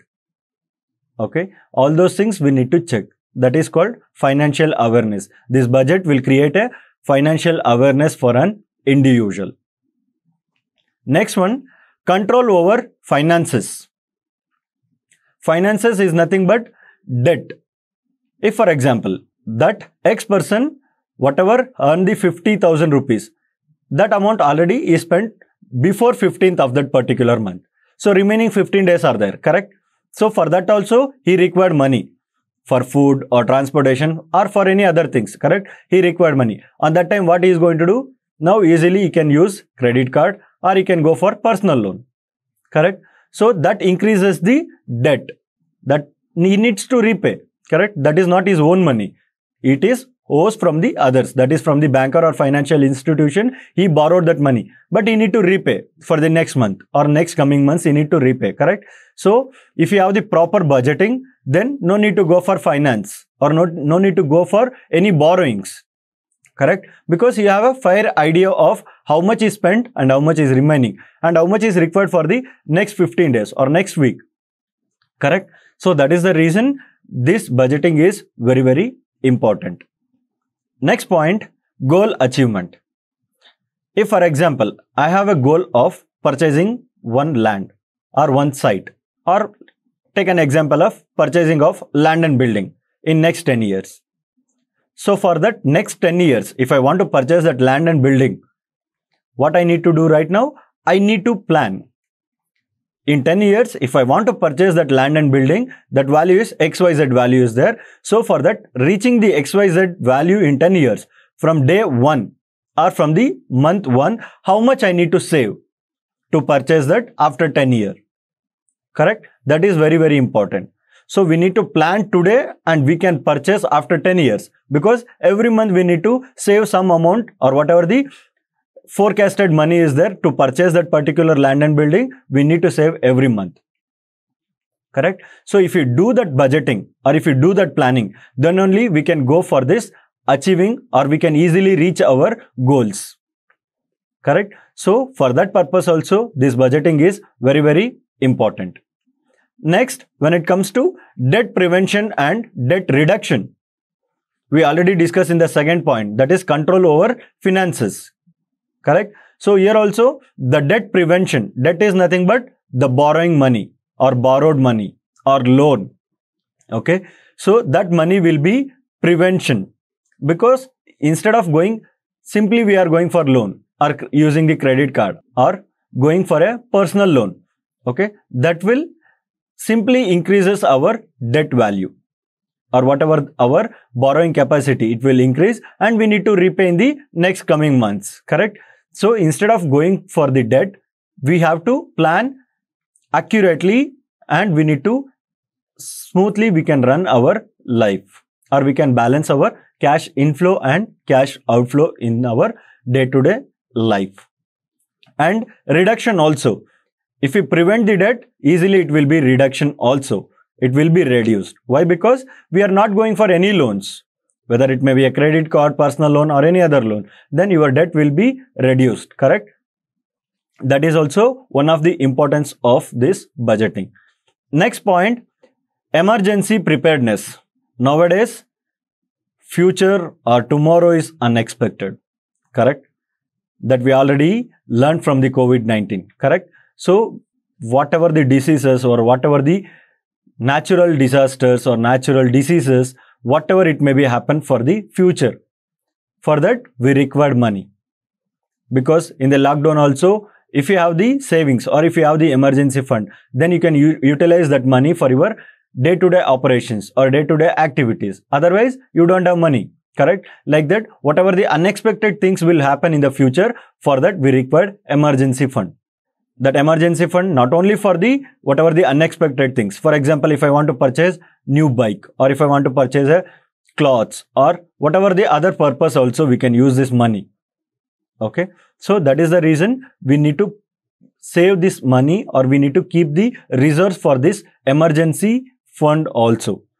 So whatever the future unexpected things will happen, we are ready financially, we are ready for tackling that whatever the expenses will come or whatever the risk will come in the future. That is the one more importance of budgeting. Next, improved savings. So how this budgeting will help us to or improve our savings?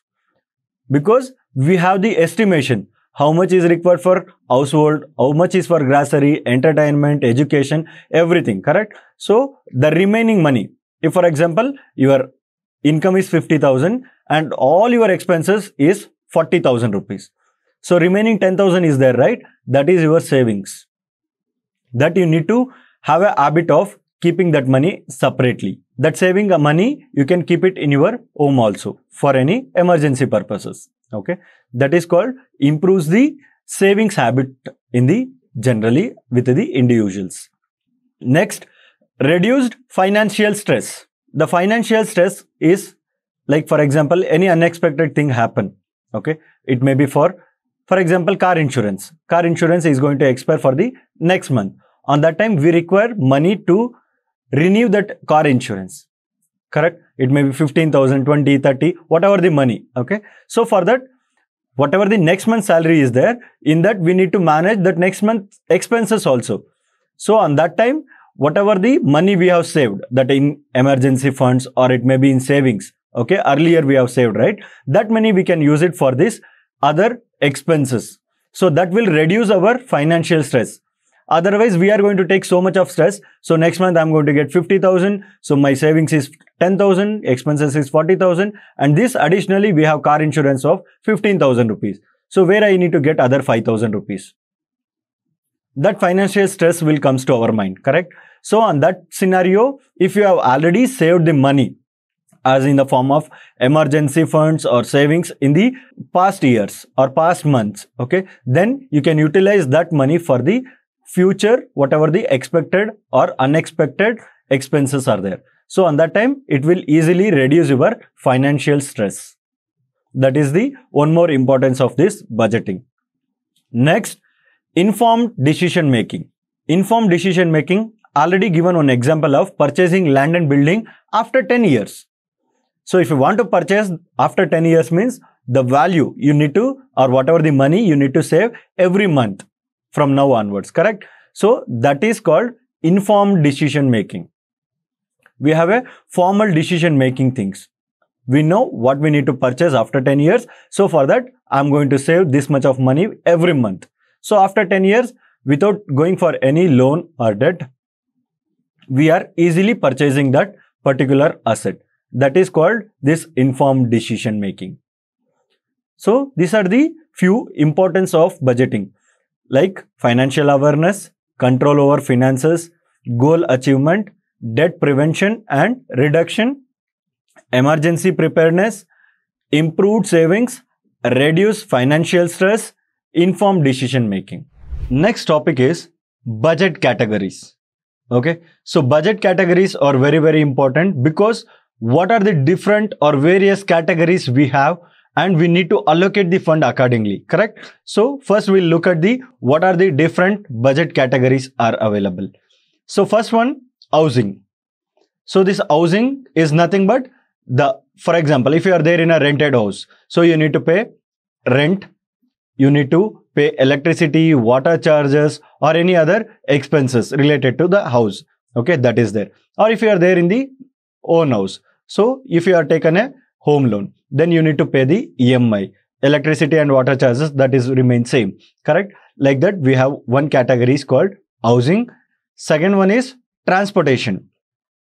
So transportation is nothing but like for our own vehicles. It may be insurance, fuel, maintenance, any other charges, or if you are going for a cab, or if you are taking a rented car or rented vehicles, then it may be the cab charges or for a driver charges or whatever the expenses that you need to bear. Utilities. Utilities comes under all your food and groceries. Okay, that is there in the utilities. And next comes to healthcare and education for our own life or for our spouse or children and education of children's. in some time our educational also.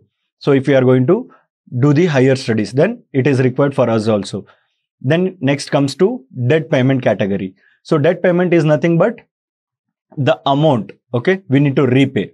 Whatever money we have borrowed and we need to repay that money. That is one category.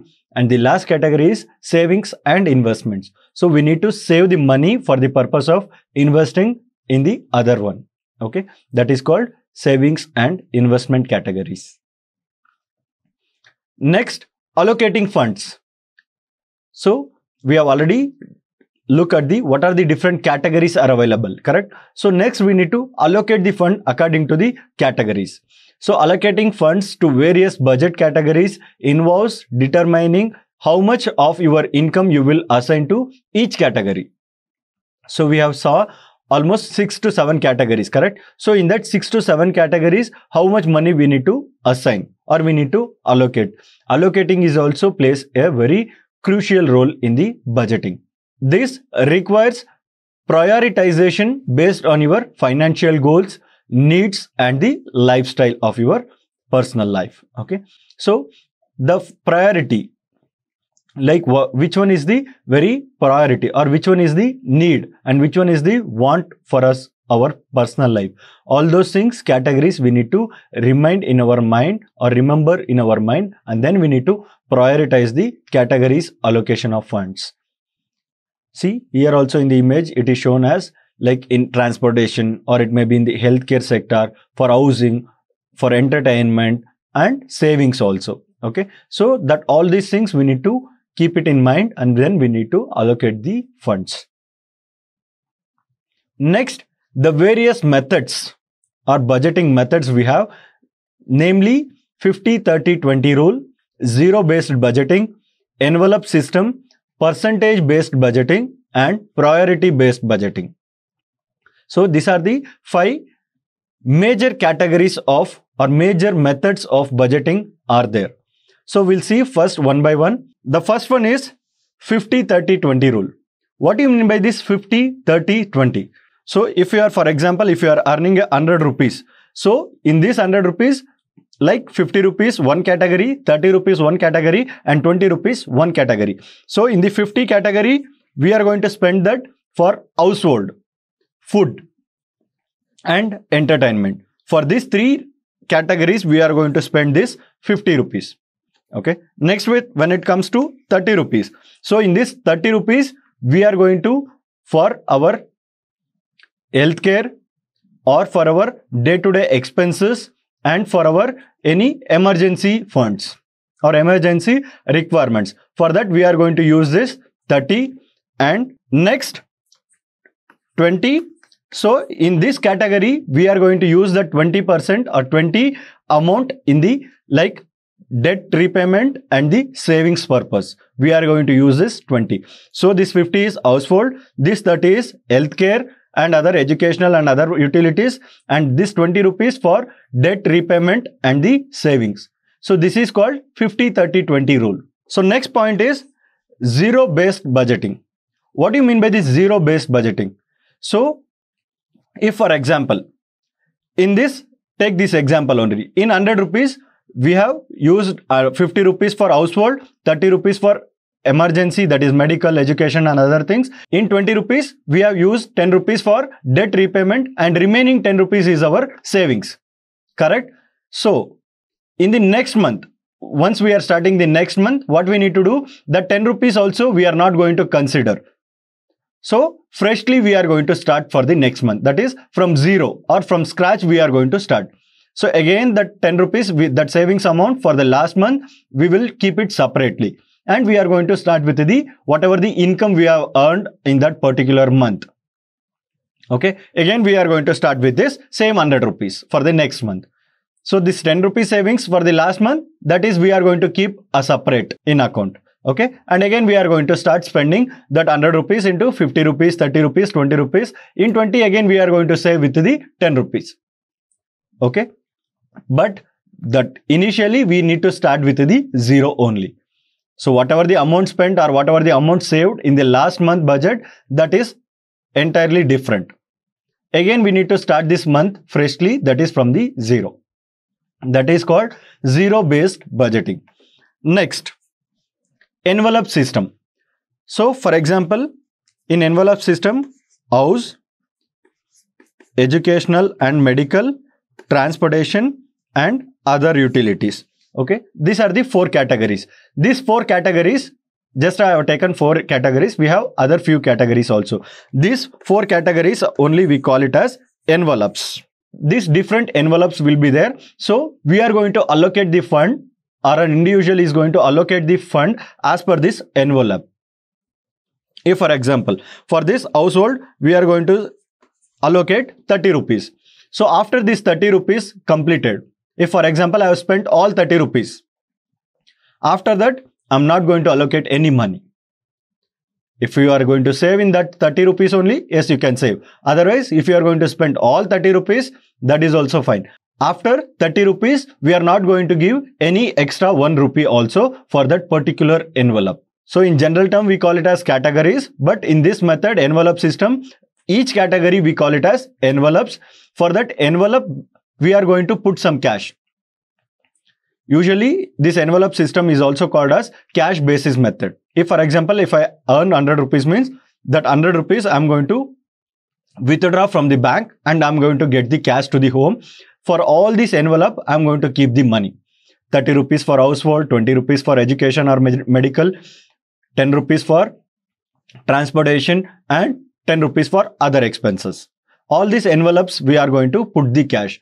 So whenever the need arises, then you need to take the money from the envelope. You need to utilize that money. If you have any additional or excess of money is there, then you need to keep it in that same envelope.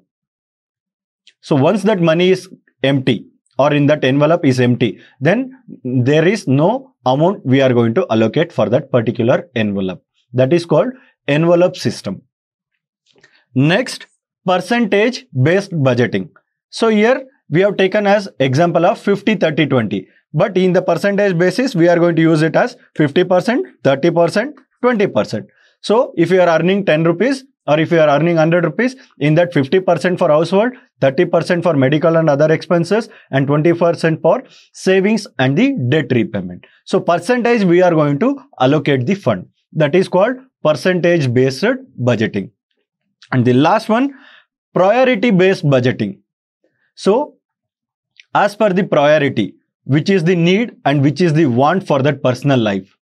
So which is very necessary for that particular person.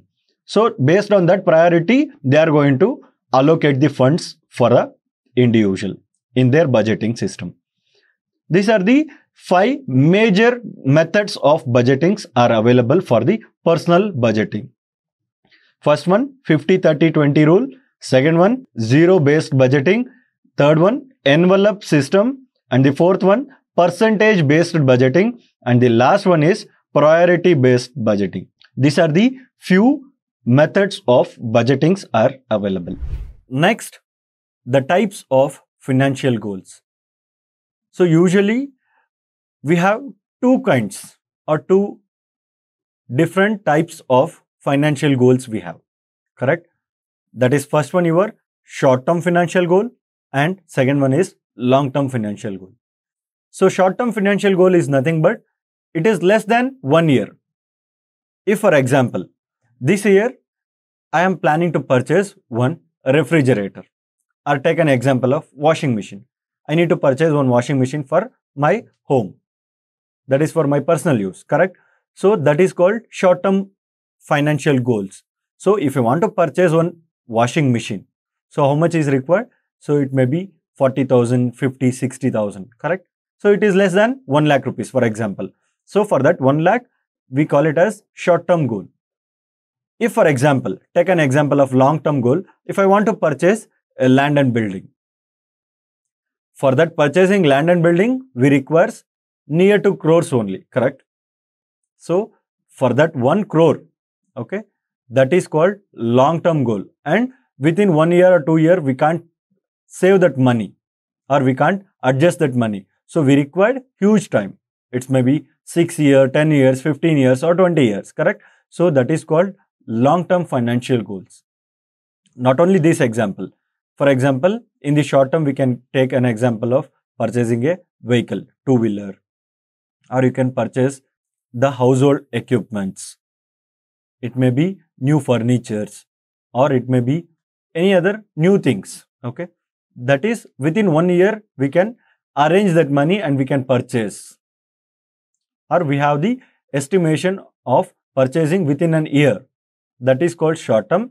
Long term is nothing but like purchasing land and building, or a site, or commercial real estate property, or it may be a farmland. Okay, or car also sometime. Okay, purchasing car also comes under a long term financial goal. So what is the significance or importance of short term and long term financial goal?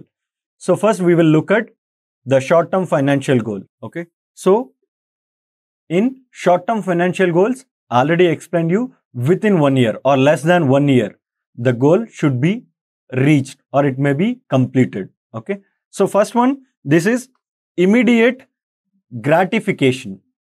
So immediate gratification is nothing but we can do it easily, or we can easily do it in a short notice period. Okay, if for example, if I want to purchase a new bike, the value of bike is 1,10,000 rupees. So if every month you are going to save 10,000 means within 11 months only you can purchase that bike. That is 1,10,000 you can easily pay, correct? So no need to wait for complete 1 year. Within that short term period or within that very short time only we can purchase or we can complete that goal or we can easily reach out that goal. That is called immediate gratification. And next, when it comes to second importance, that is financial discipline. So if you have the financial discipline is nothing but we need to plan for that particular short period also. Okay, every month I need to save 10,000 to purchase that particular bike. Okay, within 1 year I need to purchase that. Or how can I purchase? So how much I need to save? So that discipline will be there. And whatever regular expenses will be there. It may be household or it may be grocery, food, everything we need to accomplish, and then we need to save that money to purchase that particular vehicle. Next, emergency preparedness. So within short period also some emergencies will be there. I have already taken the example of car insurance.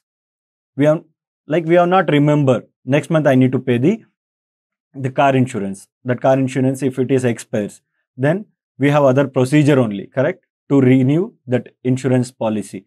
We need to take car to that insurance party or insurance agency. They are going to take photo of all the 4 angles. Okay, they are going to take a photo and then they are going to do the IDV value check or IDV estimation. All those procedure will be there. So to avoid all those things, what we need to do? We need to take an insurance before expiring that whatever the existing insurance plan are there or insurance policy are there. So for that emergency preparedness also, these short-term financial goals will help out. That is the importance of this short-term financial goal. And next, debt management. Instead of taking the debt, okay, sometimes we can easily manage that whatever the financial requirements are there within that money only, or whatever the savings will be there, in that only we can easily avoid the debt. Otherwise, if you want to take some amount as a debt, that also we can manage in this short-term financial goal. For example, that credit card. So if you want to pay some money or if you want to purchase, then what you can do, you can use the credit card and within this short period, you can repay that debt also. So these are few importance of short-term financial goals. Next, when it comes to long-term financial goals, this long-term financial goal is also very, very important for an individual or for our personal life. Only for day-to-day activity, how we are going to manage, that will not make much difference. Yes, it will make a difference, but not that extent. So if you want to purchase a small item for your household expenses, for your day-to-day activities, okay, you are going to purchase. But for your long-term financial goal will help us to purchase the real assets called land and building, car or farmland or any other things for your children educational expenses or for whatever it may be. Okay, for all those things it will help the long-term financial goals. First one, wealth accumulation. So every single rupee you are going to save, that will be after 10 years or after 15 years or after 20 years, it looks huge amount or the bulk amount you are going to look, correct? So every month you are going to save 3000 rupees or 2000 rupees. So per month will be 2000, means per year it is 24,000. For 10 years it may be 2,40,000, like that. How many years you are going to save? The lump sum money you are going to get. With that money, you are going to purchase something or purchasing the assets. That is your fixed assets called land and building or furniture, equipments. Okay, all those things you can purchase, correct? So that is accumulate our wealth. That is the first significance or the importance of long-term financial goals. Next one, future planning. So for our children, for example, they are going to have the ambition of do the medical, or they have the plan of doing the doctor or MBBS. Okay, so for that we require huge money. Okay, whether they are going to study here or they are going for abroad. Okay, but they require money to do that doctor or MBBS. Okay, so for that study they require money. So if you are going to plan from today, so for their future it will be helpful. Okay, that is one more importance. Next, consistent planning. So if for example, today I will decide that next 10 years I need to purchase a land and building. So every month I need to save 10,000 rupees. Only for this month or next month or other 3 months I am going to save. After that, let me see. After 5 years also I can save money and I can purchase the land and building. If you have that planning, or if you don't have the consistency in your planning, that will not reach the whatever the final, the aim or final goal that reaches will be difficult. You can reach, but also it is very, very difficult. So sometimes what happens, the consistency in the planning also makes huge difference. So this month I am going to save 10,000, next month I have some other expenses, so I am not going to save 10,000 rupees for purchasing a land and building. So there is no consistency, correct? So on that time, reaching that whatever the estimated value is there, that is very, very difficult. So the consistency should be there. Next, stability and security. So whatever the amount you are going to save, if you just keep it in your home or in your locker, that will not give you any returns, correct? So you need to plan that money also earns some money. If for example, per year I am going to save 1 lakh rupees, that 1 lakh rupees, if you keep it in your cupboard, that will not give any return. Just that same 1 lakh rupees, if you check after 2 years or after 3 years, the same 1 lakh will be there, correct? So you need to invest that money in some other avenues. It may be in stock, or it may be insurance, or it may be, now we have SIP, that is mutual funds we have, or it may be fixed deposits, or your government bonds will be there, correct? So you need to invest that money in that particular avenues, and whatever that 1 lakh you are going to invest, that will also earn some money. It may be interest of 10,000. Per year 10,000 will be earned. Correct, right? So that 1 lakh, next year it will be 1,10,000. That money also earns some money. So the aim you can easily reach. How? The money is also compounding, or the money is also getting the other income. So that is how we need to stability, and we need to maintain the security also. If for example, if you are investing in any securities, okay, that is having the huge risk and huge return also will be there. So if you go for a government bonds, there is no risk, correct? They are going to pay the risk-free return to your money. So you can get the return also, and your money will be secured also. Like that you need to plan in the long-term security. Next topic is fixed, variable and discretionary income and expenses. So we'll see what you mean by this fixed, variable and discretionary income and expenses. The different meanings we are going to look in this particular slides. So first one, fixed income. What do you mean by fixed income? Before we dive into fixed income, I will tell you the example of income and gains. What is the difference between income and gains? Or it may be, take the example of profit income and gains. These are the three words, correct?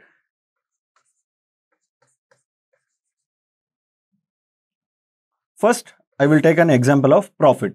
If, for example, you are running a business, okay, it may be a sole trading, partnership, or whatever it may be, okay, from that activity or from that business, you are going to get some money.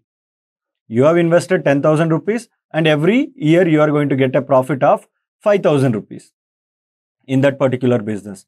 That 5,000 we call it as profit. Take an example of income now. So income is nothing but the money we are going to receive regularly. If, for example, that person is going for a work or going for a job, okay, so from that job he is going to get 20,000 every month. That is called income. Or else that X person is going to invest his money in some securities and every month he is going to receive 2,000 rupees as an income from that particular security. That is called income. That income or that money recurring in nature. So every month regularly we are going to receive, then only we call it as an income. If occasionally we are going to receive, that is called profit. And what is the difference between this gain? Profit we are not going to receive regularly, okay. Occasionally we are going to receive. And income also every month or regularly we are going to receive. That is called income. Then what do you mean by gain? Okay, so gain is nothing but this is also we are going to receive occasionally. Okay, 5 years once or 15 years once or 20 years once we are going to receive. For example, I have 2 land and building. One is for my residential, other for I have given for a rent. So what I am going to do? I have purchased that land and building 10 years back. But what I am going to do right now? I am going to sell that property. Because already I have one more house. So I am going to sell that particular land and building. So I have got the profit of 20 lakhs. So the 20 lakhs we call it as gains. Why? Because I have held that asset or hold that property for a long term or long time. After that, I am going to sell that particular asset and I am going to get the some amount of profit. Okay, that is called gain. So next, we will come to what you mean by this fixed income. So fixed income is nothing but the regularly we are going to get that money. If, for example, I have a money of 20 lakhs rupees. So what I'm going to do, the 20 lakhs rupees I'm going to deposit or I'm going to do it in the fixed deposit I have invested. So every month for the 20 lakhs, whatever the interest rate they are going to give, for example, take an example of 20,000 every month I'm going to receive as a fixed income. So this 20,000 I'm going to receive every month, correct? That is called fixed income. Next, variable income. So this variable income regularly, if you are going to receive regularly also, but it is not going to get the same amount. If, for example, depending on the market condition or market variation, that money is going to change. If, for example, if I'm going to invest the 20 lakhs rupees in fixed deposit, so every month I'm going to get the fixed income or fixed amount of money we are going to receive. If the same 20 lakh rupees, if I'm going to invest on equity shares, so if I invested the 20 lakhs rupees on equity share, so we are going to receive as an income, but not the same amount. If, for example, the shares were made very good in the market, so on that time we are going to receive high profit. If, for example, 1 year I'm going to receive 20,000, 1 year I'm going to receive 40,000, 1 year I may receive 10,000 or it may be 2,000, okay, it is going to vary, but that income will be there. Okay, that is called variable income. Next, discretionary income. So sometimes it is like unexpected. It may happen or it may not be. Like, for example, that 20,000 every month I'm going to receive as the fixed income because I have deposited 20 lakh rupees. Here I have invested 20 lakhs rupees. I'm getting equity, whatever the dividends from the companies I'm going to receive. In the discretionary, it may be generated or it may not be generated also. So we don't have any hope we are going to receive that money. Like, for example, we have given some money for our friend, or for whatever the X person, I have given 20,000 rupees. So I have given long back, like 2 years back I have given, but that money is not received yet. Sometime what happened? Suddenly he came and he is going to give 3,000 rupees or 5,000 rupees, whatever is there with him, he has given that money. So that 5,000 will comes under this discretionary income.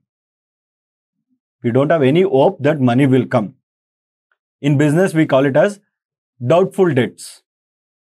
Whatever we have given for the particular person, that maybe we are going to receive or may not be also in some situation. So if it is comes that money, that we call it as discretionary income. Next, fixed expenses. If we take an example of personal life, okay, what is the fixed expenses?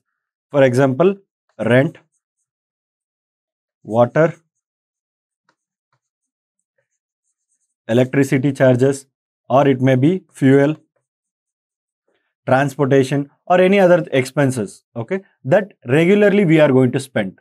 So these are the fixed expenses. Next, when it comes to variable expenses, variable expenses is nothing but, that is an example like insurance.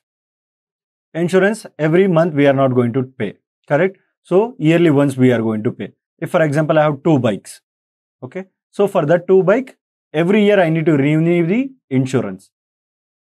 Okay, while renewal of insurance, we need to pay premium money. So that is the variable expenses. And sometime, take an example, electricity bill also comes under the variable expenses. How we are going to use?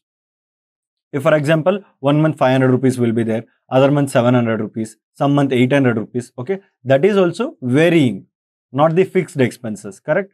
And when it comes to discretionary expenses, it is also like unexpected. It may be some health regarding or medical emergencies will occur. So on that time, we need to spend that money. That is necessary, but that is discretionary. We don't have any prediction that we require money for that particular expenses. That is called discretionary expenses. So in the next part, whatever we have discussed the theory part, correct? So we'll see how we are going to create the budget using the Microsoft Excel. Okay. So in the Excel sheet, if you are aware with the basic formulas like sum or whatever the charts, creating the charts and other things, correct? So if you are aware of this, then you can easily prepare this budget in your Excel sheet. Okay. So this is an example of envelope system. So in envelope system, I've already explained you. In envelope system, what we are going to do? We are going to allocate some money. Okay. We have different categories. Like here I have taken expenses categories of housing, food, transportation, entertainment, saving, utilities, debt or loan. Okay. So these are the different envelopes are there. So for that, each envelopes, I'm going to keep some money. So I'm getting the salary of 50,000 per month and interest on investment. If you have any other income, like for example, rent, you are going to receive as a rent, or if you are going to receive any interest or dividends or any other sources of incomes are there, you can add it in the income side. And you can allocate the money also, how much you are going to receive. That is your cash inflows. So total income is 53,000. So from this 53,000, I'm going to allocate the money. As per the envelope system, housing 10,000, food 6,000 rupees, transportation 3,000, entertainment envelope 3,000, savings 2,000, utilities 7,000 and debt or loan 16,200 rupees. So total expenses is 47,200. So our total income is 53,000 and 47,200 is the total expenses. So remaining money is the savings. Okay. Here also we have saving category. So this savings also called as emergency funds, and this savings, okay, this savings is whatever the expenses, okay, after all the expenses, whatever the money is remaining, that is called savings. Okay. And this is the best example for envelope system. And in the priority based planning or priority based method, okay, in that also whatever these categories are there. So depending on your priority or your needs, you can reallocate or you can reshift the money or values whichever is priority for you people. Okay, that is one thing. So if for example, in this emergency fund, instead of 2000, I'm going to type as 4000 rupees. See here in the chart also it is increased, and in the total expenses it is comes to 49,200. So 3,800 rupees is the remaining saving amount. Okay. So this is an example for envelope system. And in the pie diagram also you can see here the total income and the total expenses. The first category is, that is your income, and second category is your expenses, so that you can easily verify how much is the income and how much is the expenses. With this pie diagram only you can easily analyze. It is almost equal. Only some bit is savings is there. Correct? Like that we can analyze. We have one more template. I will show you that also. This is an example of zero-based budgeting. I have already explained you, right? Zero-based budgeting is nothing but, so whatever the money we are going to spend. For example, this is the budget for the January 2023. Okay. So in this January month, whatever the amount, like these are the few incomes I'm going to receive, and these are the few expenses I'm going to made, and these are the total savings, that is emergency fund or savings, retirement plan, share and investments, education, other. These are the few incomes I'm going to save. Okay. So next I have the total expenses of 50,066 and total income of 75,725. So remaining money is 20,550 rupees. So in zero-based budgeting, what we are going to do? So if you are moving for the month of February, that is for the next month, whatever the remaining amount of this 20,550, that we are not going to carry in this February month. Whatever is saving is there for January month, that is for January month only. We are not going to take that savings money. That we are going to keep separate, like in the bank account, or if any other sources are there, right? So from that we are going to assign. We are not going to touch that money. So here we are going to start with the freshly. For example, I am earning the money of salary of 50,000.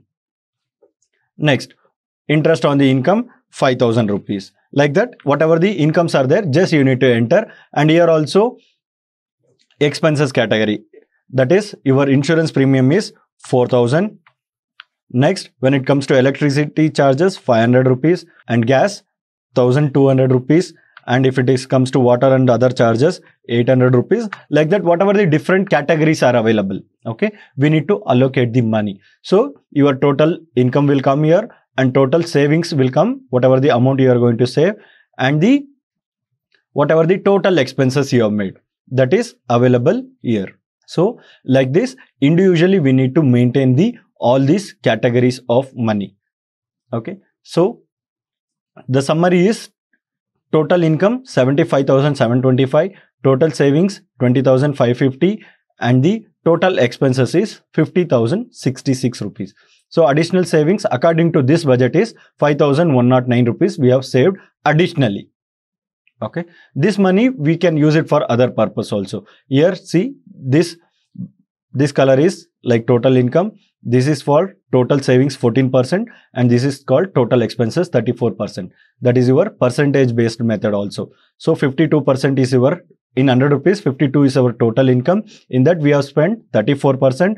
Remaining 14% is the savings we have allocated, that is as an emergency fund. Remaining 34 plus 14 is like 48% is the total expenses. So remaining 2% is our additional savings. Okay. That is how we need to analyze this pie diagram. Okay. And here also in bar, just it is shown as total income and total expenses. It is shown here. Okay. Like this, we need to create, and individual wise, like February month, March month, budget of April. Every month we can easily shift our whatever the amounts are there, as per the whatever the income we are going to generate, as per our priorities, or as per our percentage based method, or as per our envelope system method, or whatever it may be. Okay. All these categories we can easily allocate the money, and we can get the final output. And whatever the total savings, the 2% is total savings are there, no, that we are not going to carry for the next month. Like this, we need to create a budget. So next topic is introduction to savings and investments. It is very, very important for an individuals, or for our personal life. It is very important, because how much we are going to save and how much we are going to invest, because with that savings only we need to invest. That investments will fetch more returns in the future. So what do you mean by savings? If for example, I'm going to earn 5,000 rupees every month. So with that 5,000 rupees, I'm going to spend 3,500 rupees every month. It may be for household or whatever the categories will be there. For all categories, including that, I'm going to spend 3,500 rupees. So remaining 1,500. That is called savings. Next, investments. Investments is nothing but the money, whatever from savings we are going to save. That money we are going to invest in some avenues. It may be stock, or it may be in the real assets, or it may be any other avenues, or different avenues are available, right? So in that we are going to invest. That is called investment. We are going to invest, or we are going to put some money in other avenues. That is called investments. What are the importance of the savings and the investments? So this is interrelated. Without savings, investments will not be there. That is, investment is nothing. If you have the savings, then only you are going to start investing your money, or you are going to invest your money. So first one, financial security. So if you have the investments, okay, that will have the financial security also. So whatever for future, or it may be unexpected things will come in the next year or for the next future. Okay, for that you have the financial security. Next, future planning. That is, after 10 years, if you want to purchase something, or after 10 years, if you have any dreams, to fulfill the dream, it will help that investments. Compound growth.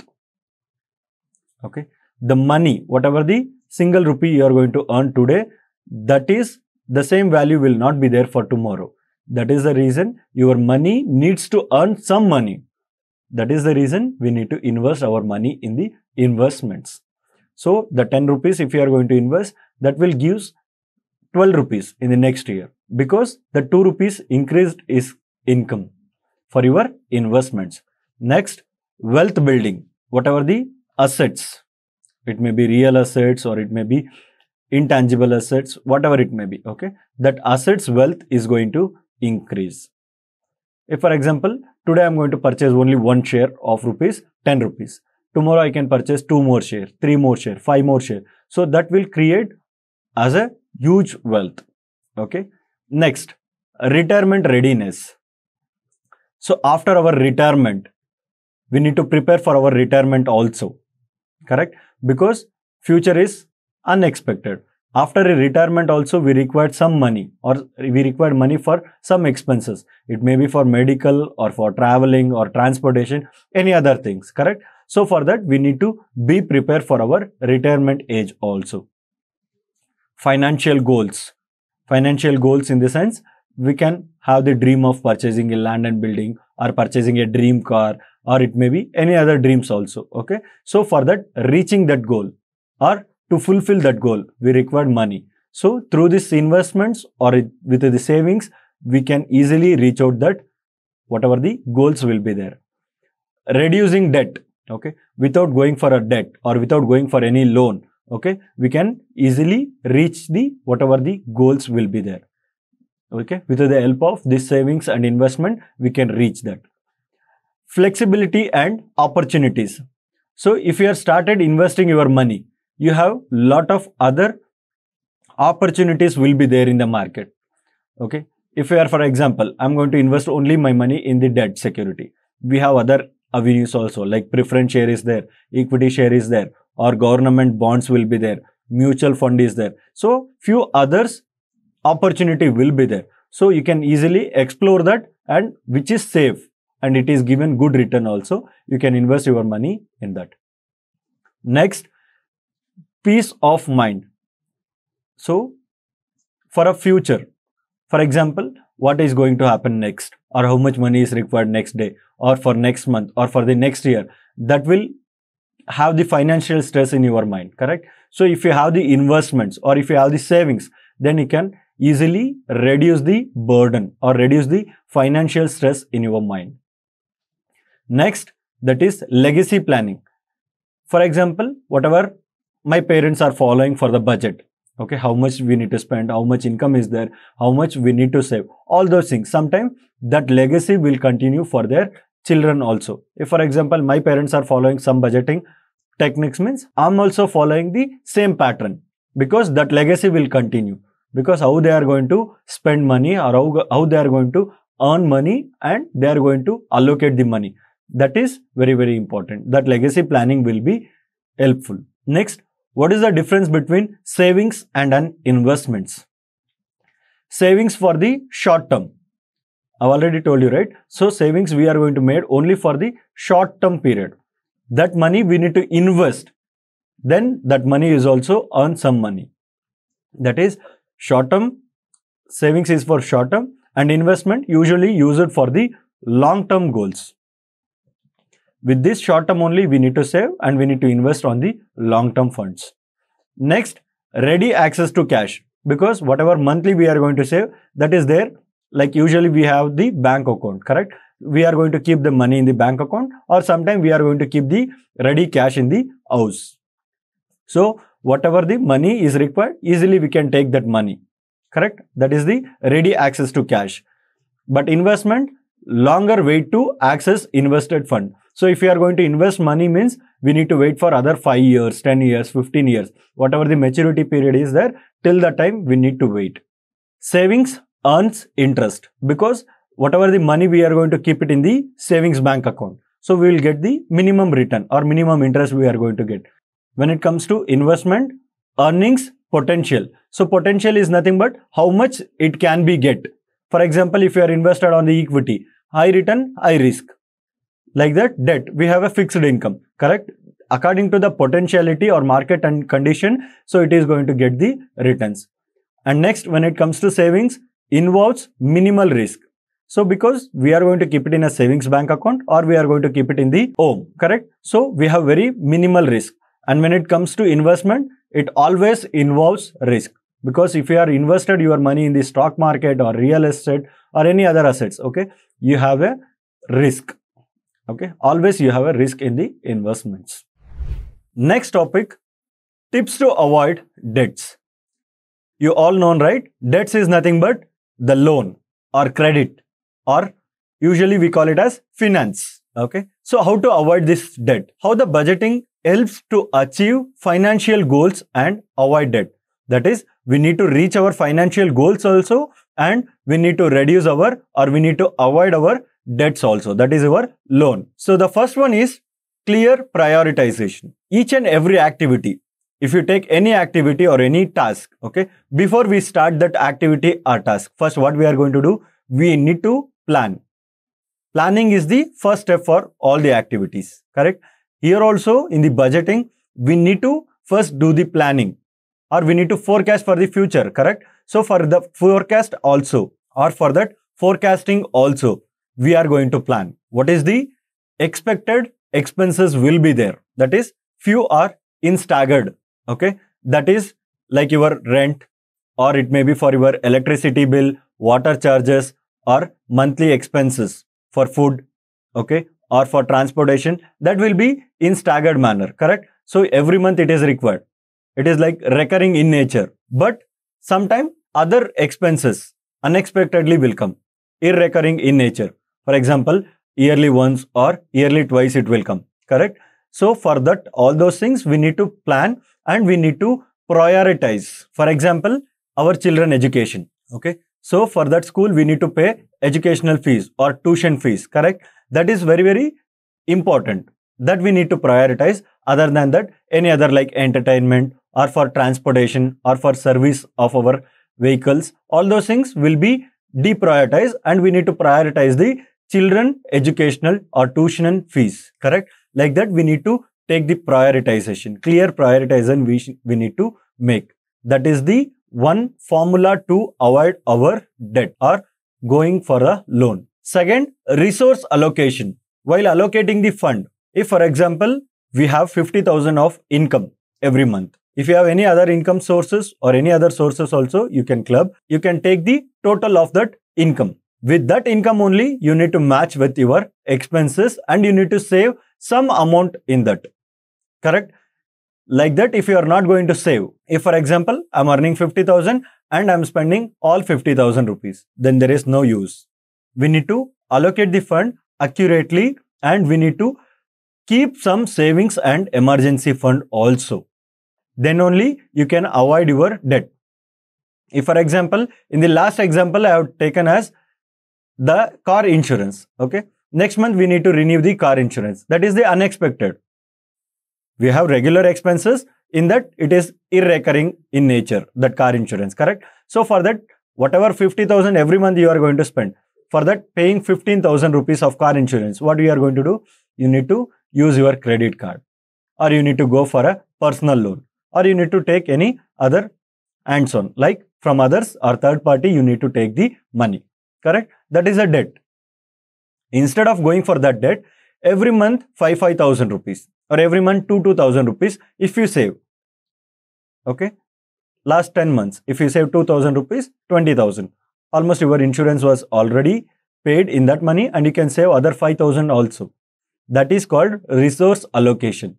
You need to keep some savings and emergency fund. Next, debt awareness. We need to have the aware of how much debt we are going to take, how much we have the capability of repayment of that money, and why we are going to take the debt and what is the use, okay, or what is the need of that money on that particular month. If for example, after 10 years, if I want to take a land and building, every month I need to save. So we need to calculate the future value also. That is your present value and future value. The money, what is money value today? That is not same for the next day or next month or the next year, correct? So instead of that, if you take the loan today and if you purchase that land and building and within 10 years, we are going to repayment of the debt. That is also a fair idea, correct? So instead of waiting for 10 years, we can purchase that land and building today by taking by borrowing the money from the financial institution. And next 10 years, we are going to repay that money or repay that debt as an EMI or an installment we need to repay. That is also one kind of avoiding the debts, correct? So that awareness we have to maintain, or we need to have that updated what we required for the next. Next, debt repayment. With the same example, purchasing the land and building, next 10 years, we need to repay whatever the X amount we have purchased or X amount we have borrowed to purchase that land and building. So every month, equally we need to distribute and we need to pay the debt installment or the EMI we need to repayment or repaid to the financial institution. So easily after 10 years or within the 10 years, you are going to repay all that money what you have borrowed. Next, savings growth. So I just give an example of every month if you are going to save 2,000 rupees. That emergency fund is different, the savings amount is different. Okay, every month you are going to save 2,000 rupees. Complete 1 year you can save 24,000 rupees. Correct? So that savings will be growth or will be grown. For example, every month 2,000 I am going to save. That 2,000 I am going to keep it in our bank account only. So for that money also you are going to receive interest. Your SBI account also they are going to give the minimal interest rate, correct? So every year you are going to get the interest for that particular savings amount. For example, 24,000. So 24 into whatever the monthly wise they are going to calculate the interest and they are going to give the interest also. Or you can do some other activity also. Like for example, you can invest on SIP, or if you can have the interest of investing on the real assets or chit fund, you can invest that 2,000 money every month and you can get the lump sum value also. That is, we'll create the savings habit and that money is going to grow.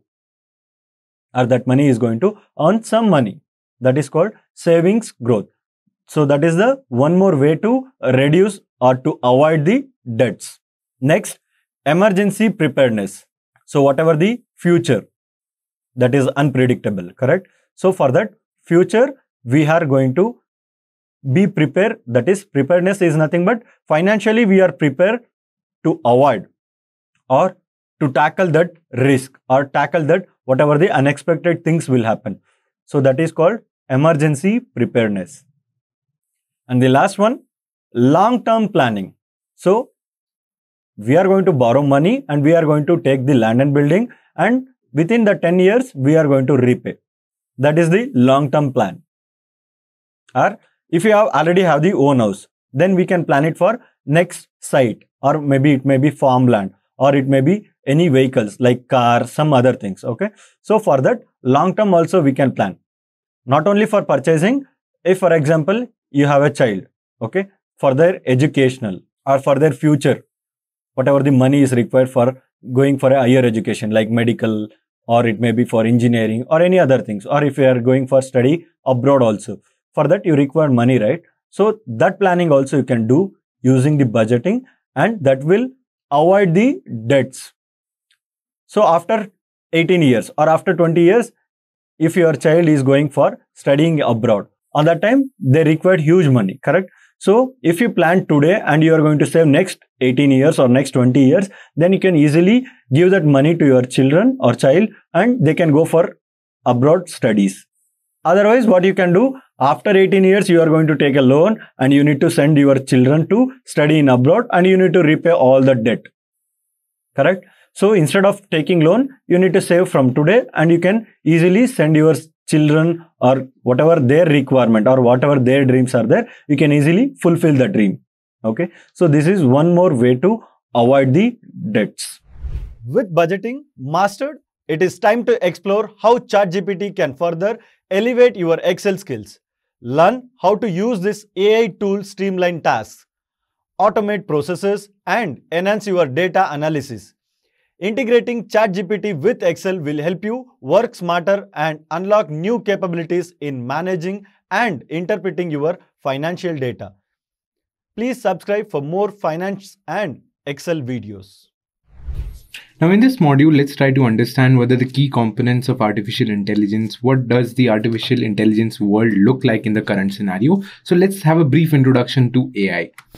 So what exactly is artificial intelligence? Now, artificial intelligence is the simulation of human intelligence in machines. It's basically incorporating the human brain in machines. That's what artificial intelligence is.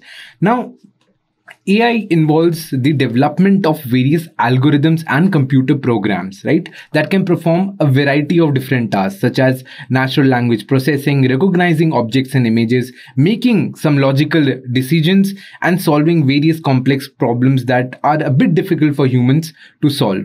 So this is a bit of a new thing in the current scenario, that the computers are working for us and we can interact with computers in the human language, right? The chatbots that are built, we can interact with the computers in the human language. We do not need to understand Python. We do not need to learn coding for that, right? We can just in our own language, right? English, Hindi, or any other language, we can just type in the prompts and we can get the results that we desire from computers. That's the crux about artificial intelligence. Now, what are the key elements that involve artificial intelligence, right? The first one is machine learning. Now, machine learning is basically a subset of AI that focuses on developing the various algorithms and models that enable computers to learn from data and improve their performance without explicit programming. That's what I just mentioned, that you don't need to know a lot of coding. You do not need to have an understanding of various coding languages, right?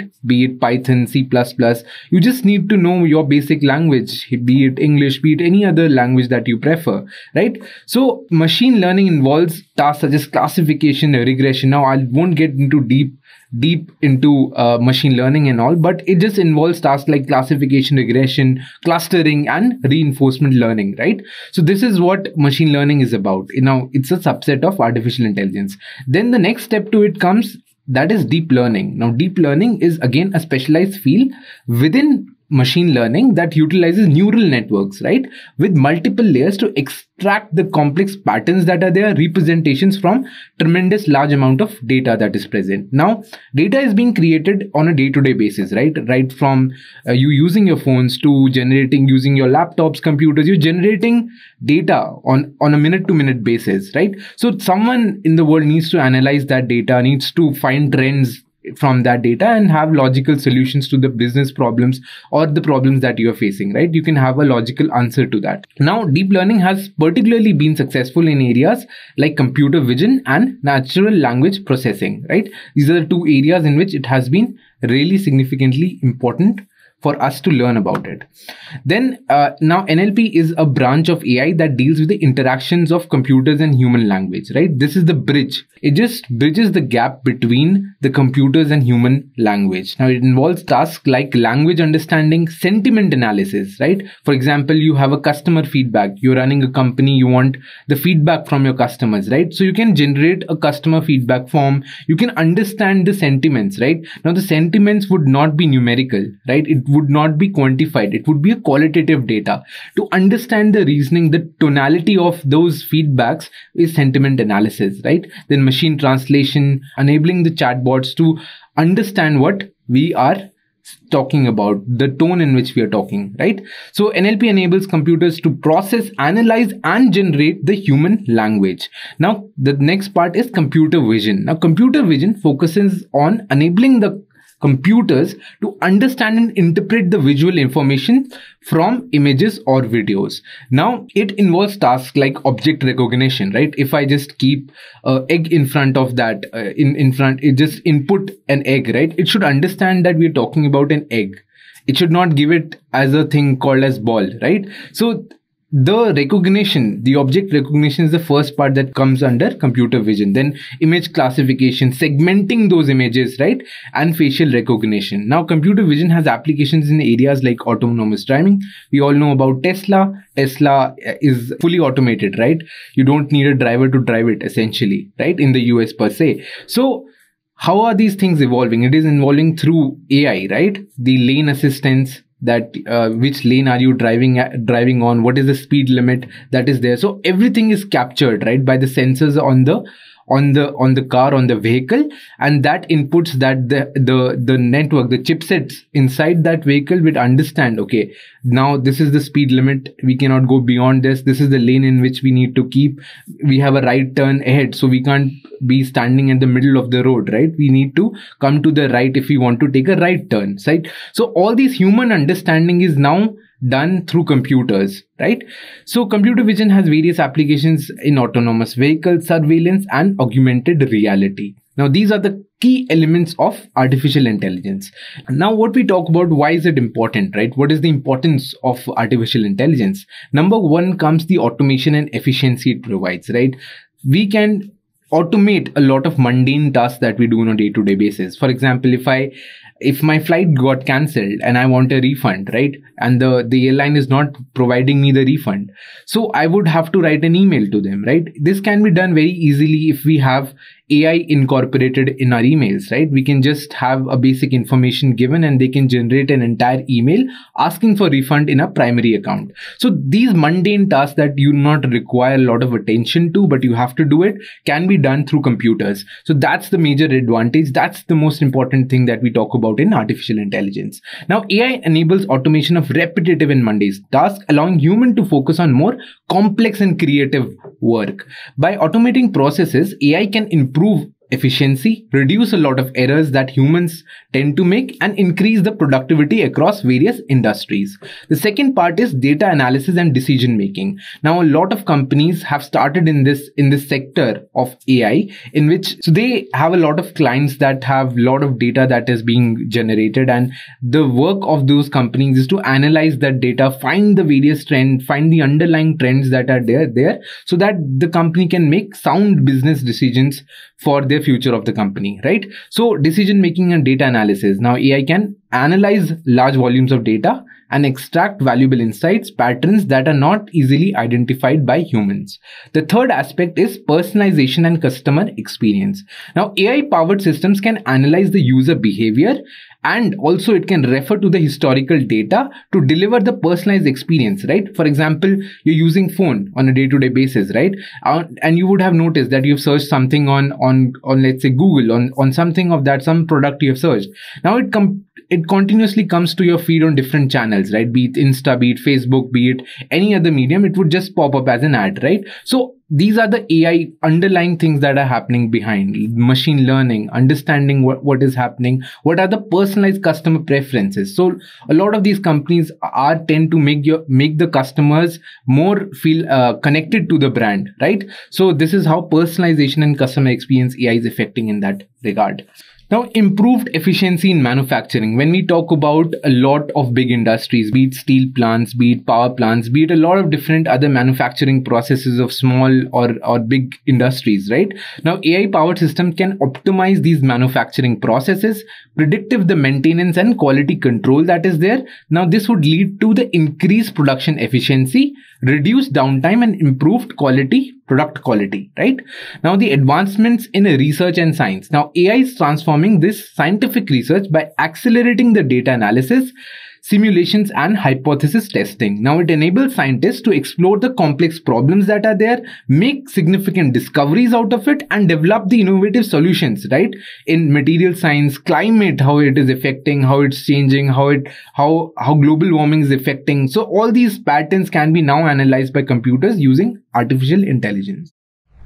Now, let's just talk about the newest tool that is out there called ChatGPT. Now, what is ChatGPT? So it is an AI-powered language model which is developed by a company known as OpenAI. Now, OpenAI is a non-profit AI research organization that is founded with the goal of promoting and developing friendly AI in the way that could benefit humanity as a whole. Now, ChatGPT is based on GPT. What that is generative pre-trained transformer architecture and has been trained on large amount of data to generate human-like text in response to the prompts that we provide. So that's the whole crux behind ChatGPT, in which we humans would provide them certain sort of prompts, the things that we want the computer to answer, and in the text-based form, since it's a text-based model, so it will give us results in a text-based format. So now let's just dissect the term GPT. What does it mean in the more technical way?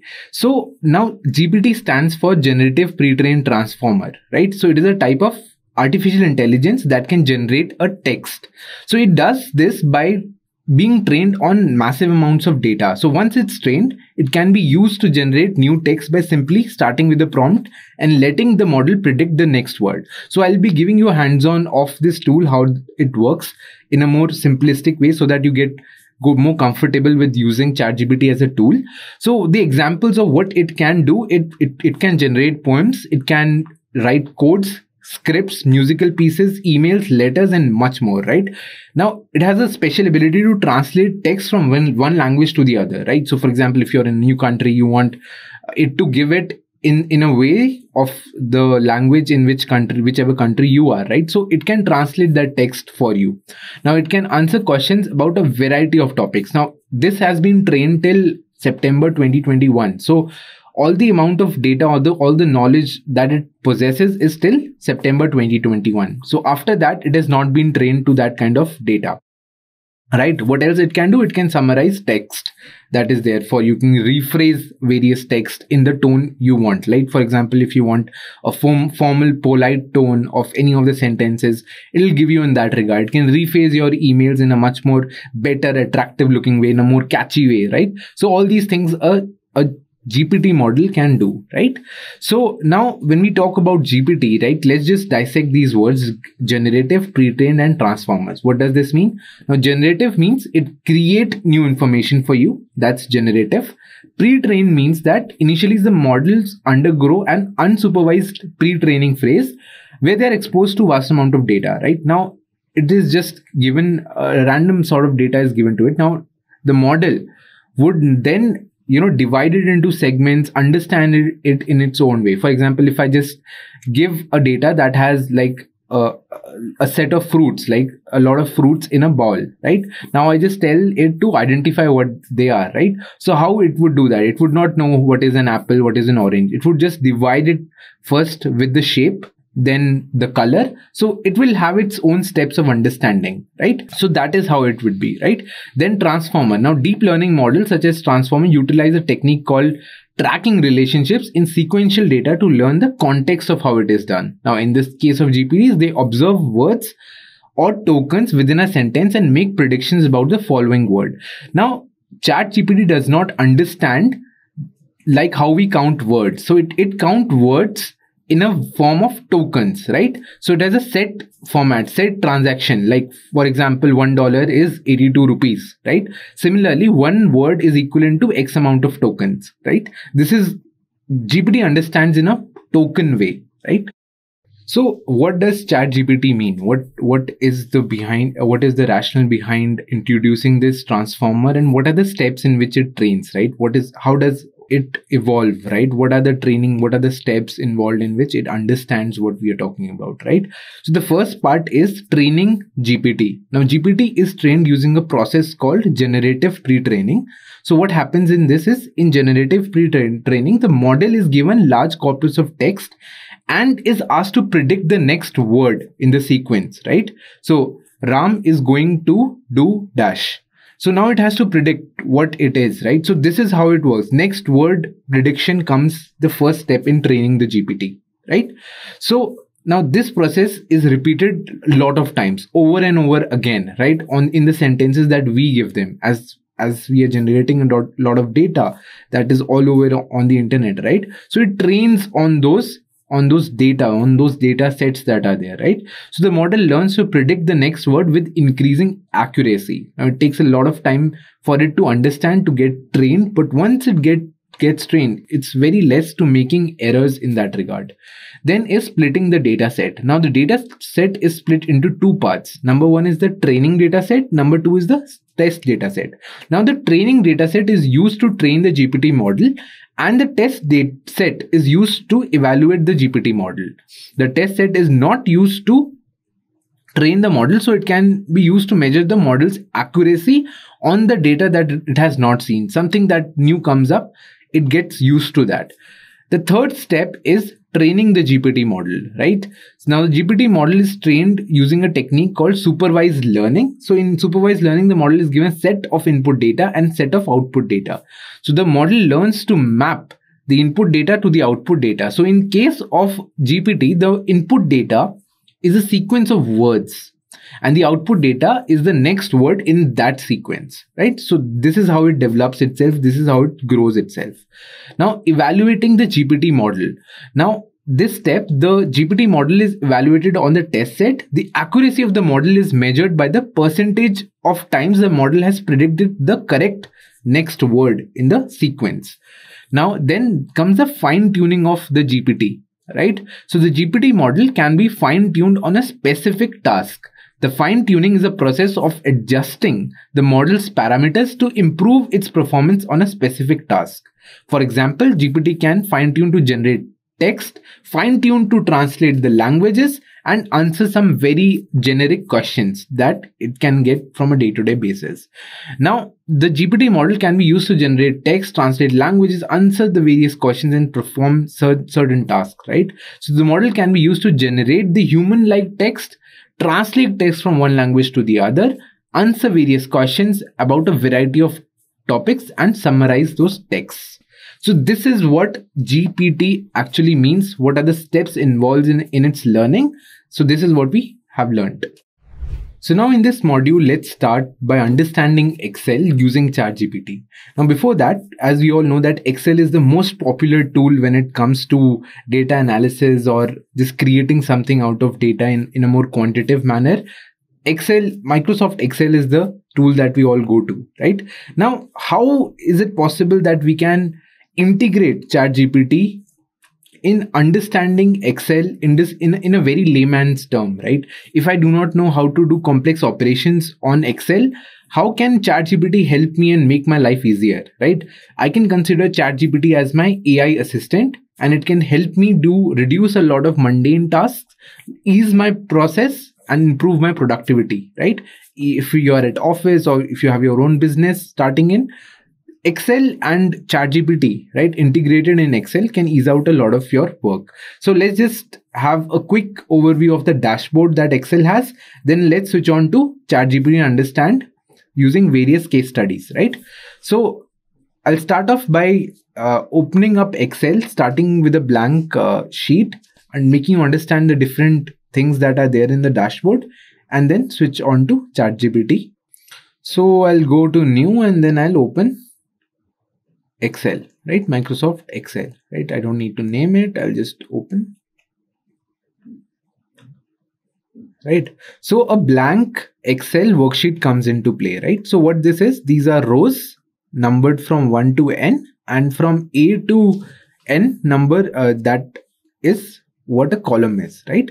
So now each cell in that worksheet has a specific number, right? For example, I just choose one random column, that in column E, right? One random cell I click on, so it becomes E11. So that is the number that is given to that cell, right? So if I combine a lot of this becomes a combination starting from C5, right? So these are the things, that basic things that Excel has, right? So you can insert tables, you can create a lot of tables, tabulations from it. So we'll now shift on to ChatGPT and understand if we have certain data set, how we can analyze it, or how we can integrate a lot of things, right? Understanding Excel through ChatGPT. So I'll go to my search engine. I'll randomly click on OpenAI, because that's the company that makes ChatGPT as a product. So I'll click on OpenAI and click on the tool that you want, right? So now ChatGPT is the free version that they provide, and GPT-4 is the paid version that they provide.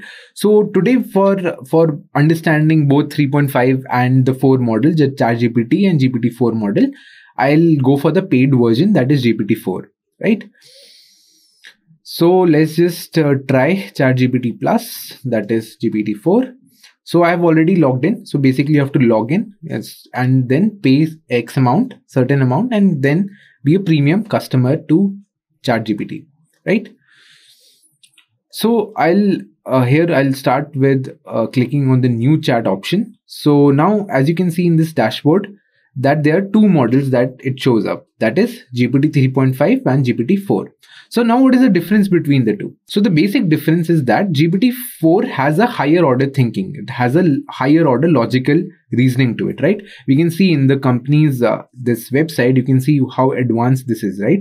GPT-4 can solve difficult problems with greater accuracy. Number one, it has better, broader knowledge and higher order problem solving logical reasoning, right? So these are the things that are better in GPT-4 as compared to ChatGPT, right? So for example, both the inputs, for both the same inputs, both the models have different outputs. So GPT-4 would give you more crisp, better understanding results, better understanding outputs, while ChatGPT would give you a bit of vague answers, right? It would not give you the complex solutions to complex prompts, right? So now in terms of the benchmarks that it has set, now ChatGPT-4 ranks 90th percentile, which is like an advanced level student in your class. And in the uniform bar exam, normal ChatGPT scored 10th percentile. That's like the average student of a class. So this is a difference. It has more higher order thinking. It has more higher order logical reasoning to it. Then similarly in biology Olympiad, it is 31st percentile, while GPT-4 is 99th percentile. That's basically like the top 1% of the class. So this is how it is. It is developed with much better understanding, right? So one disadvantage of GPT-4 is that it will give you accurate results. It will give you crisp results with better logical reasoning, but it would not give you fast results. It would give you results, but in a little slower pace.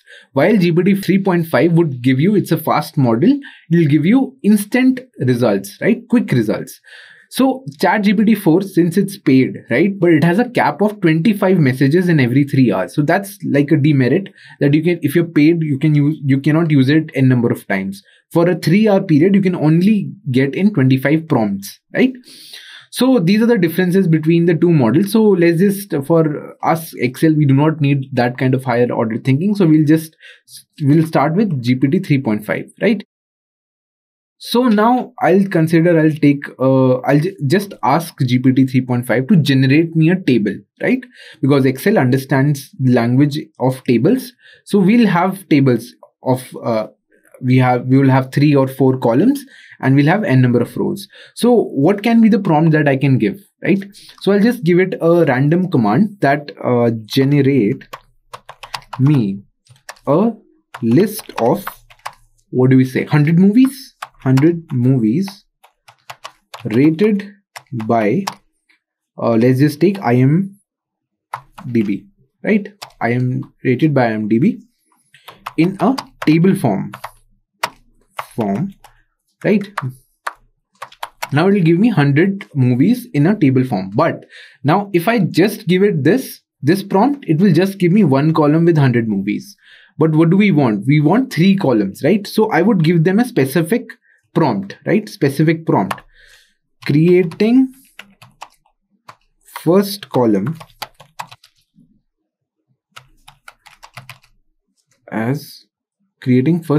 as movie name, second as rating, third as year of release, right? So I'll just ask it to generate me this, right? So as we can see, it just created 3 columns with movie name, rating and year of release, right? So now it will give me all the movies that are rated. Now it is also giving me ratings in a descending order. The highest, the Shawshank Redemption, it says it's the highest. Then it just gives me in a descending manner. Now we can see in this prompt that just ends here in a very abrupt manner. Why is that the case? Because this is the case because it has reached its limit per prompt, right? Now if I want it to continue, I'll just write continue, right? Yeah.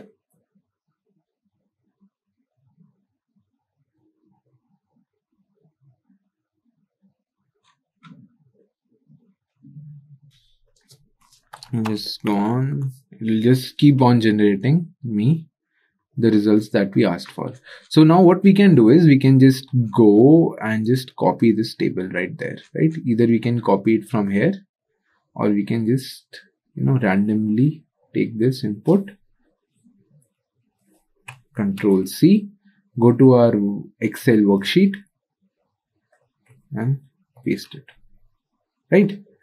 So now we have asked, so basically we asked ChatGPT to generate me data, right? Now for a test purpose, this is good to do.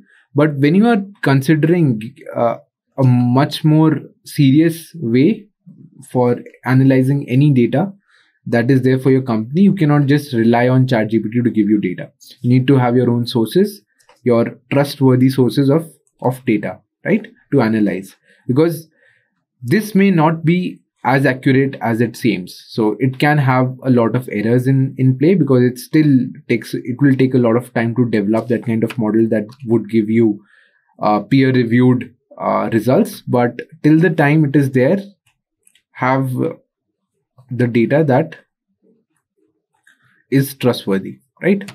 So just like that, we have a lot of things that are there, right? So I'll just copy the data that's there. So the first step that we did was we just asked it to create me a list, a table of 3 columns and n number of rows, that's 100, right? So this is what we did. Now, what if we have to analyze other things, right? Like maximum, minimum, sum of things, right? If I do not understand how the Excel formulas functions, or how does the functions in Excel work, right? So what do we do in that regard, right? So I'll give you a hands-on on that as well. Okay, so now what if we want to calculate the average of, let's say, column number D, that is Q3 revenue? What if I want what is the average of it? And considering that if I am a layman and I don't know how to use Excel, how would I do that in a shorter way, right? So what will I do? I'll just go to ChatGPT and I'll write in the prompt, right? So now I'll just check in the data set. So if it is column number D, right? D2 to, let's say, D20, right? I need an average of it, right? So I'll just mention the row numbers as D2 to D20, right? So I'll write this. So it will give me what needs to be done. So, right. So the function that is used is equal to average. Now I'll just simply click on this cell right here and paste in that formula and the syntax, and it just gives me, it automatically selects the range, right? So if I give them the starting and the end, it'll just directly do that, right? So that's how ChatGPT can enhance the way you're working on Excel, right? It will make your life much more easier, right? So here it gives me 54,619 is the average revenue of Q3, combining all the companies right here, right? So if I want to do it the other way, if I just want like to give me the average of the same company in all the 4 quarters, how would that go? We would just have to mention them. Okay, if it is the same row, then it will be B2, C2, D2, E2 if I'm considering the first company right here, right? So that can also be done. Now what do I have to do is that I need to calculate how many times is, like, let's say, what are the total number of movies in English, French and Italian, right? How would I do that, right? So if I know, okay, if there are 4 languages right here or 5 languages or how many other languages, I want to segregate, I want to find how many are there, how many let's say English movies are there, how many French movies, how many Italian movies. How would I do that? Okay, so I'll just type in the prompt that how to calculate the total number of times a word has been repeated in a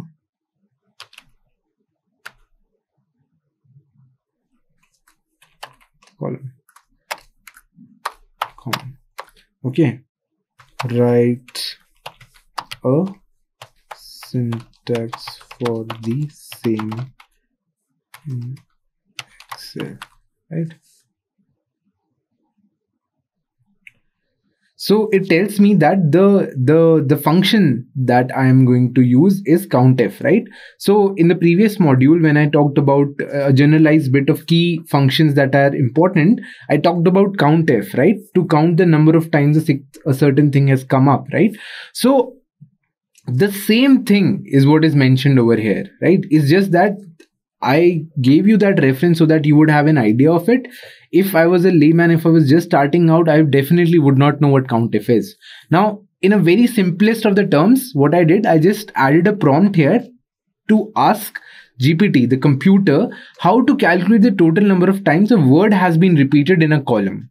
Write the syntax for the same, right? This is basically, I'm telling that, okay, this is the problem that I'm facing, find a solution. That's your job, because this is like an AI assistant. It will help you in whatever ways that you would want, right? So it has given me an example also how to do that, right?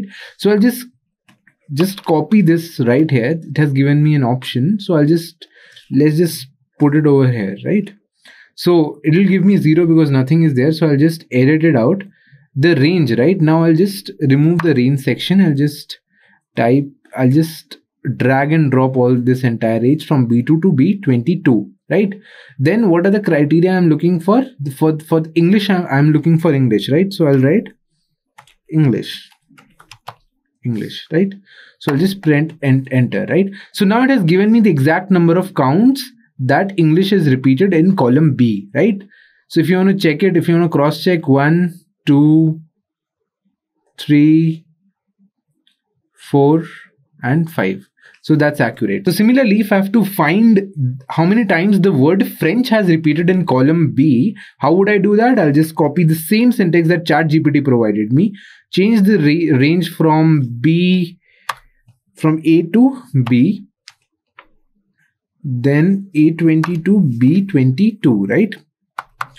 22, right? Then Apple, changing Apple to French, right? Then I press enter.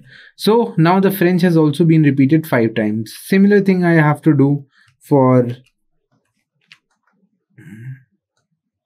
just removing French and just adding Italian. And now it's selecting a different range. I'll just give it the range that I want, right?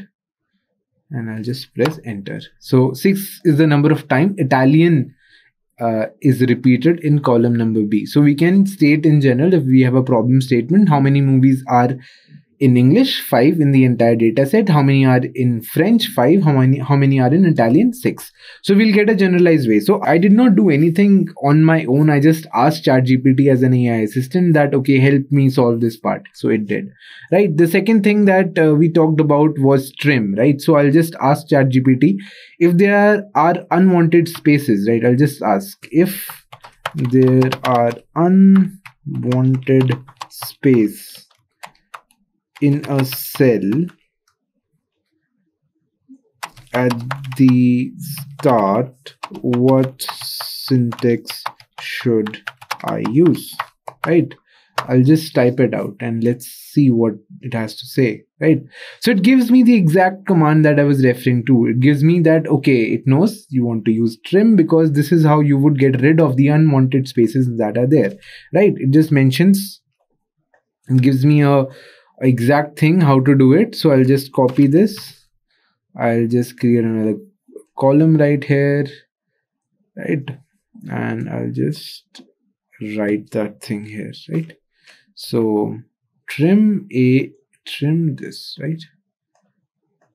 Trim A, I'll just start with A2, right? So now I'll just write here correct range, right? I'll just make another column, bold it maybe, right? Now this is the thing, equal to trim and the cell. I have to click on that cell or just type out the cell name. So what I will do, I'll just, since it understands, so I'll just drag and drop till the very end. And now as we can see, it's right here in row number 8, there was this much unwanted space, right? In number 12 that was there, in number 17 it was there, 19, 18. So that extra space, that unwanted space is now gone, right? Now you get a clear, uncluttered view of that movie title column, right? This is how you use trim, right? Now let's just take another example, right? If I want a set number of characters, right? If I want to extract, let's say this is a data set that gives me the name of that state, right? Indiana, Delaware, and all this, and the county names with their pin codes. Now if I want to just extract the pin codes, right? I just want the pin code to be out there, right? How would I do that? I know that pin code is of 6 letters right here, right? 6, all it is the same. Now I want to extract it. How would I do that? I don't know. I would ask ChatGPT how to do that. So let's just ask, how do I extract 5 letters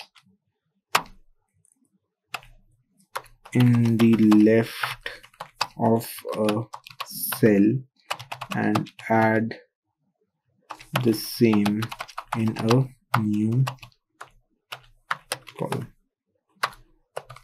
right? So let's just see what ChatGPT has to answer. So as we also read before, that we can use a syntax called as left, right? How do you use that? Again, it has mentioned number of how to use that. I'll just copy this. I'll just paste, since I want from the left of this cell, I'll just paste this, right? I'll just change the cell to B2. I'll just add the number of characters I want, right? I want 6 letters, so I'll just move it to 6. And there you go. I have extracted the first 6 letters here, and I can drag and drop to the entire thing, right? So this is the thing. So basically now the shift of using Excel is how either you can learn how to use Excel, that's number 1. But if you don't want to sacrifice on that, if you just want a shorter way ahead, if you just want that my workflow is smooth, it's faster, it's quick, then I do not have the bandwidth or the time to learn Excel, what I would do, I would just add ChatGPT how to do that. So now I've extracted. So now what would happen is that I'm given a business problem. The first approach is to go to ChatGPT. Of course, use your brain, but the first element is to just know what ChatGPT can answer, right? It will give you some idea of or the other, right? So next we can also talk about Kincat, right? We spoke about how it is used, but again, let me just show you how you can use it. What if I wanna combine two cells and add it in a new column. How would I do that? Tell me. So it mentions you have to use the function known as concatenate. The syntax is mentioned right here. I'll just copy the syntax right here, how to use it. Now, the best part about ChatGPT is it would give you a hands-on view. Okay, this needs to be done. Also, it will give you a bit of a brief of how things are happening, right? It would not give you anything too vague that is not true. Of course, you can try it out, you can check it out. But yeah, you can get what you want from it, right? So I have used concatenate here. Instead of this, I'll just change my range, right? I want this first name and the second name to come in the same cell. So there you go. I got it. I got the name together, combined, right? Similarly, I'll just drag and drop till the very end and it'll give me the entire combination of column A and column B, right? So next, let's just say another thing. Let's just find out the number of characters that they're there, right? So how would I do that? How do I find the count of characters in a single cell? How do I do that? Just type in. So it's basically typing out what you're thinking, right? It just gives me the thing that I can use equal to len and just try it out. So right, count. Just make another column, count, add my syntax. It's just taking another cell. I'll just delete it. It's just a dummy cell. I'll just add cell name A2 and press enter. So it tells me, okay, Miss Jerry, 1, 2, 3, 4, 5, 6, 7, 8, 9. It gives me the correct order, 9. And similarly, I can do. Now, the point is that it would also take into consideration the space. If I have a blank here, right, it will increase it to 10, right? So it takes in consideration of all the blanks that are there as well, right? The similar thing, if I just don't want this, I just want another cell. Let's say this one. So I'll just put enter, right? And then the best part, I can just drag and drop and it will come off the column B, right? So these are the things that you can work on, right? What if I want to calculate the weighted average of a range of cells? How would I do that, right? So I'll just type in calculate the weighted average, right? So it would give me what is the parameter in which I have to do, right? So it says that sum product is the aspect that I need to look at, right? So I will have to mention my range 1, range 2, then the sum of range 2, right? So this is how the exact weighted average will come, right? So we can get that as well if you want to, right? What else can we do? Let's just look at some other things.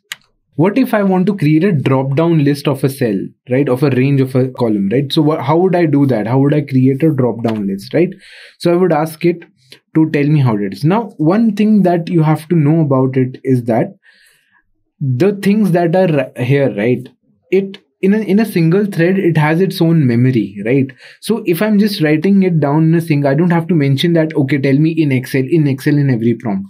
It would have the memory of the this entire thread that we are talking about, right? It knows that the context is about Excel. It knows that, okay, the things that we are talking about is of Excel, right? So it will just give me that the entire thing that will come up here, right? So it is stating me that to create a drop down list with the values from B20, you can use data validation. Here's the thing, right?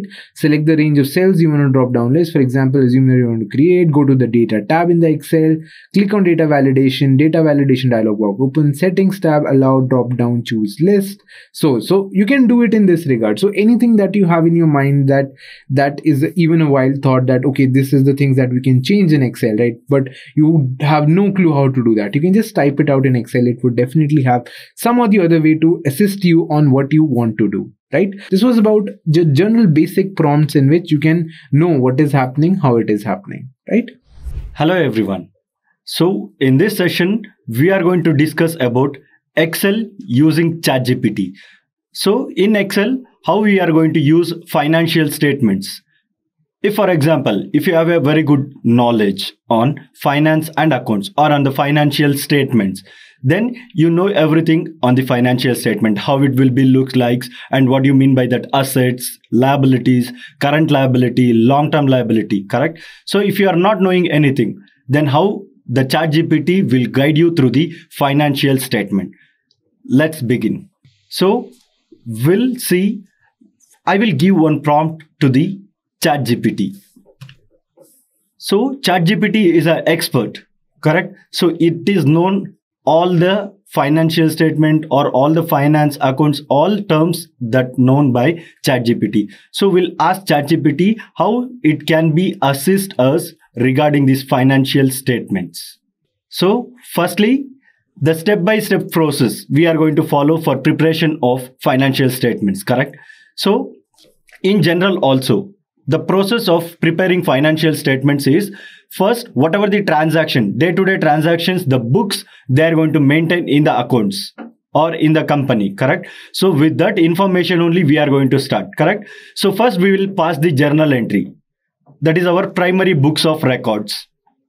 From that journal entry, we are going to pass the ledger account. So after that, whatever the closing balances of ledger account we are going to get, from that information we are going to prepare trial balance. With that trial balance, we are going to prepare our financial statement. This is the process or step-by-step activities or step-by-step reports we are going to prepare for financial statements. First, journal entry. Second, ledger account. Third, trial balance. Fourth, we are going to prepare income statement or P&L account. And then finally, we will go for our balance sheet. So we'll see one by one. So here, see, gather the necessary financial information. I've already told you these are the few steps we need to follow to prepare a financial statement. But in this session, I will explain you only income statement, that is your P&L account and balance sheet preparations using ChatGPT. So next, that is your all financial information like assets, liabilities, equity. Equity is nothing but shares. Okay, that information we need to gather first. That is the first step. Second, identify and classify assets. So if, for example, if we called as an asset, that is the having the net worth, and it may be appreciate or it may be depreciated in the every year. That is called assets, correct? We have long-term assets, that is fixed assets, and we have current assets. So these are the two categories of assets we have. So that we need to classify. Next, list all the categories of liabilities. In the liabilities also, short-term liabilities, long-term liabilities, your equity share capital also comes under the liability side only, debt and equity. So that we need to categorize. Calculate shareholders' equity. So your shareholders' equity is include of your share capital, retained earnings, reserves and surplus. Okay, these are the few things it is included in your shareholder fund.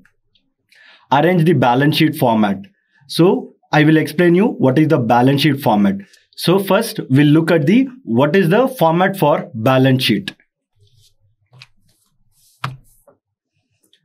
See, I have asked the questions on ChatGPT that how I need to prepare the balance sheet. That is the format for balance sheet. Okay, with the whatever the rows, columns and categories. That is subcategories of assets, subcategories of liabilities. That format is asked for ChatGPT. So it is given here like markdown, table format. So it is given in the table format. See here, assets, liabilities. This is called your horizontal format of balance sheet. We have two kinds of balance sheet. One is horizontal, second one is vertical balance sheet. So this is the information they have given for the balance sheet format. If you want copy, just click on this copy code, then it will be copied and you can paste it in the Excel sheet also. And you can add your values. That is the dummy values you can add in the value columns are there. Okay. So I will go through with the this information and I will show how to prepare the balance sheet or how to formatting the balance sheet in the Excel. This is the balance sheet format. You have already seen in the ChatGPT that is also given the format of the balance sheet, correct? So this is how it looks like. And I have taken 3 years of information. So mainly, first we need to write this heading. Whatever you are going to prepare, it may be balance sheet, journal entry, trial balance, ledger account. For each and every account, you need to write the headings first. So this is, we are preparing the balance sheet, correct? So balance sheet as on, we need to write. If for example, only 1 year, that is 2021 we are preparing. On that case, or in that scenario, balance sheet as on 2021 of ABC Limited or XYZ Limited, whatever the company name is there, that we need to take. Okay, that is the first thing. Next, in the vertical format, first we need to write the assets. Okay, assets. Under that, we have subcategories: current asset, fixed assets, liabilities. That is the next heading. One is asset, second heading is liabilities. Under liabilities, current liability, long-term liability, and owner's equity. So after that, you will get the total assets and total liabilities and equity. So this is called dummy balance sheet, and we have given the values by ourselves only. It is not any company's balance sheet. Okay, we have created the balance sheet and we have given the whatever the items listed under the all these categories, subcategories. Okay, and we have given the values. So this is the format of balance sheet. Okay, and I will show you the income statement also. See, here also first we need to write the heading. Income statement of ABC Limited as on. So if you are preparing only 1 year, then you can mention the year. That is 31st March, whatever the year. Because we are going to close all the books of accounts on 31st March of the every year. Correct? So we need to mention the 31st March, whatever the year. So your revenue, expenses, and then gains, losses, net income or net loss. This is the format for income statement. Okay. So we'll see, for example, if you have the basic knowledge of financial statements, then you can easily figure out what you mean by asset, what you mean by liability, everything, correct? So if a layman perspective, okay, we are not sure about the financial statements, then what you are going to do? You are going to ask ChatGPT to assist the financial statement, how to read financial statement or how to analyze the financial statement. So that we will do right now. So in this conversation only, we will move. So next, if I'm a layman, I'm not sure about the financial statement, then I've already generated like how to create or what is the format for balance sheet, correct? So here also we can ask how to create a balance sheet, just an example, or like performa. We call it as format, correct? So first we need to open the Excel sheet. In that first one is column A, account names. See here, in the first column, the account name. Cash is an account receivable, that is your bills receivable, inventory, short-term investment, prepaid expenses, long-term investment, land, buildings. These are all our account names, correct? We need to write it in the first column. B, account types. So if you have the different types of accounts, okay, in B column we can mention. But here in the B column we have mentioned the values. That is, we have taken 3 years of information. Correct? So that is the reason we have taken the yearly wise informations. In column C, amounts. So we already taken the 3 years information of amounts. Correct?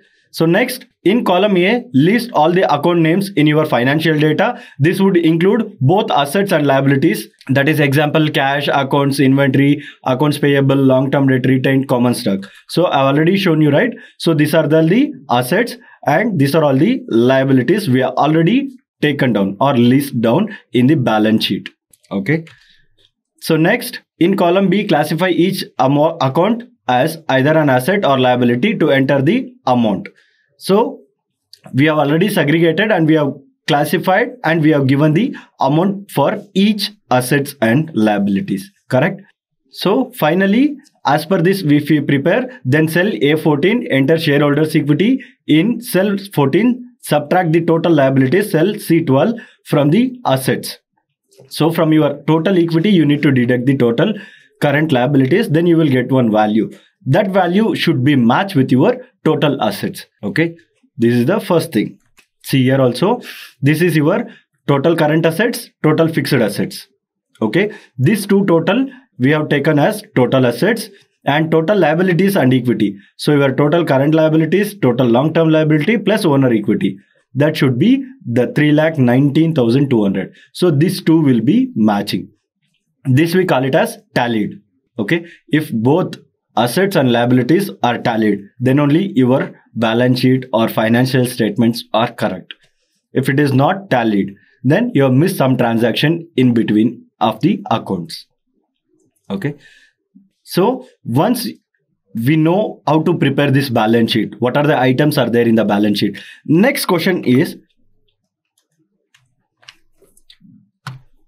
how can I use Excel formatting tools to make my balance sheet look professional and easy to read? So if we prepare like this, okay, so we are not going to get any information. For example, what is the asset, what is the year, which year, everything we need to check, correct? So I'm asking the question to ChatGPT using the Excel tools or whatever the formatting tools are there, how I can increase the visibility of my balance sheet. Okay, if you look at that balance sheet, easily we can understand. So first one, so ChatGPT has given few examples or few instances that apply cell formatting. Use bold or larger font size for column headers to make them stand out. So here we have done, right? So the header, this we need to bold and it should be visible largely. Okay, so next one, apply currency formatting to monetary values to display them with appropriate symbols and decimal places.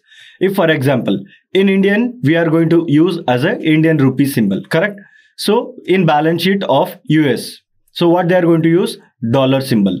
If for example, the same balance sheet, if you given to any of the layman in India, they can easily recognize and they can tell it as in Indian rupees it is mentioned, correct? So if the same, if it is given to any other foreign citizen, for example, US citizen, what he is going to think? It is in the dollar symbol or it is in the dollar values, correct? So we need to mention which value or which currency it is representing. That is also very, very important. Next, add borders and grid lines. So we have already did this, correct? So border or like whatever the balance sheet is there, just select that, go to home, here we have borders. So all border. It looks clean, correct?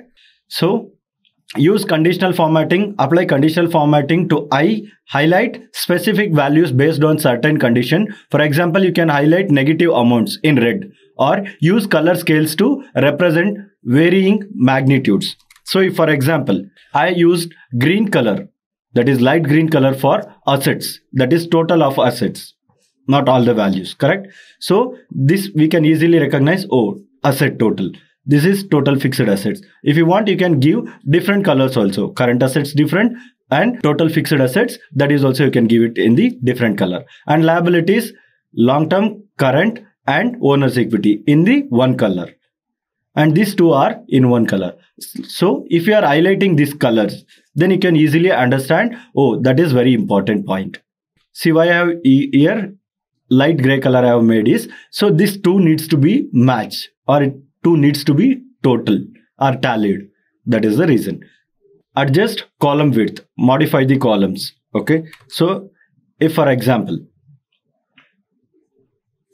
if it is like this, it looks very cluttery, correct? So it is look like very small values we can easily identify. If it is in a large number, then it is very difficult to check, correct? On that scenario, give me the space for each columns, or you can auto fit, or you can do the adjustments in the format.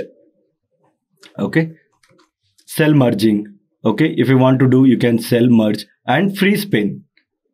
This is very important. For example, if your balance sheet very lengthy, then what will happen? This balance sheet header that will go, correct? If you scroll down here, then the balance sheet heading will be gone. So what you need to do, you need to select which this row I need to freeze, correct? So next row you need to select and go to here we have freeze pane. Select freeze. So if you scroll down also, this balance sheet that will be fixed, okay? So that will not move anywhere, okay? So if you want to check, see, this is also you can do, or year wise, this information also you can freeze. So if you want to freeze these, both the columns, for example, year wise is also very, very important. So on that time, what you need to do, if you want to freeze this row, then you need to select the below that row. Don't select this row. If you select this row, it will freeze the above that row. Okay. So you need to select the below the row and then you need to go to U and freeze panes. See, this is freezed. Okay. This is also looks very good. And if you are analyzing on that time, it will be useful also. Apply color and font style. If for example, if you want this to in italic, like this you can make italic, or if you want to select any color, or if you want to quote any color, so you can coloring also. It looks good.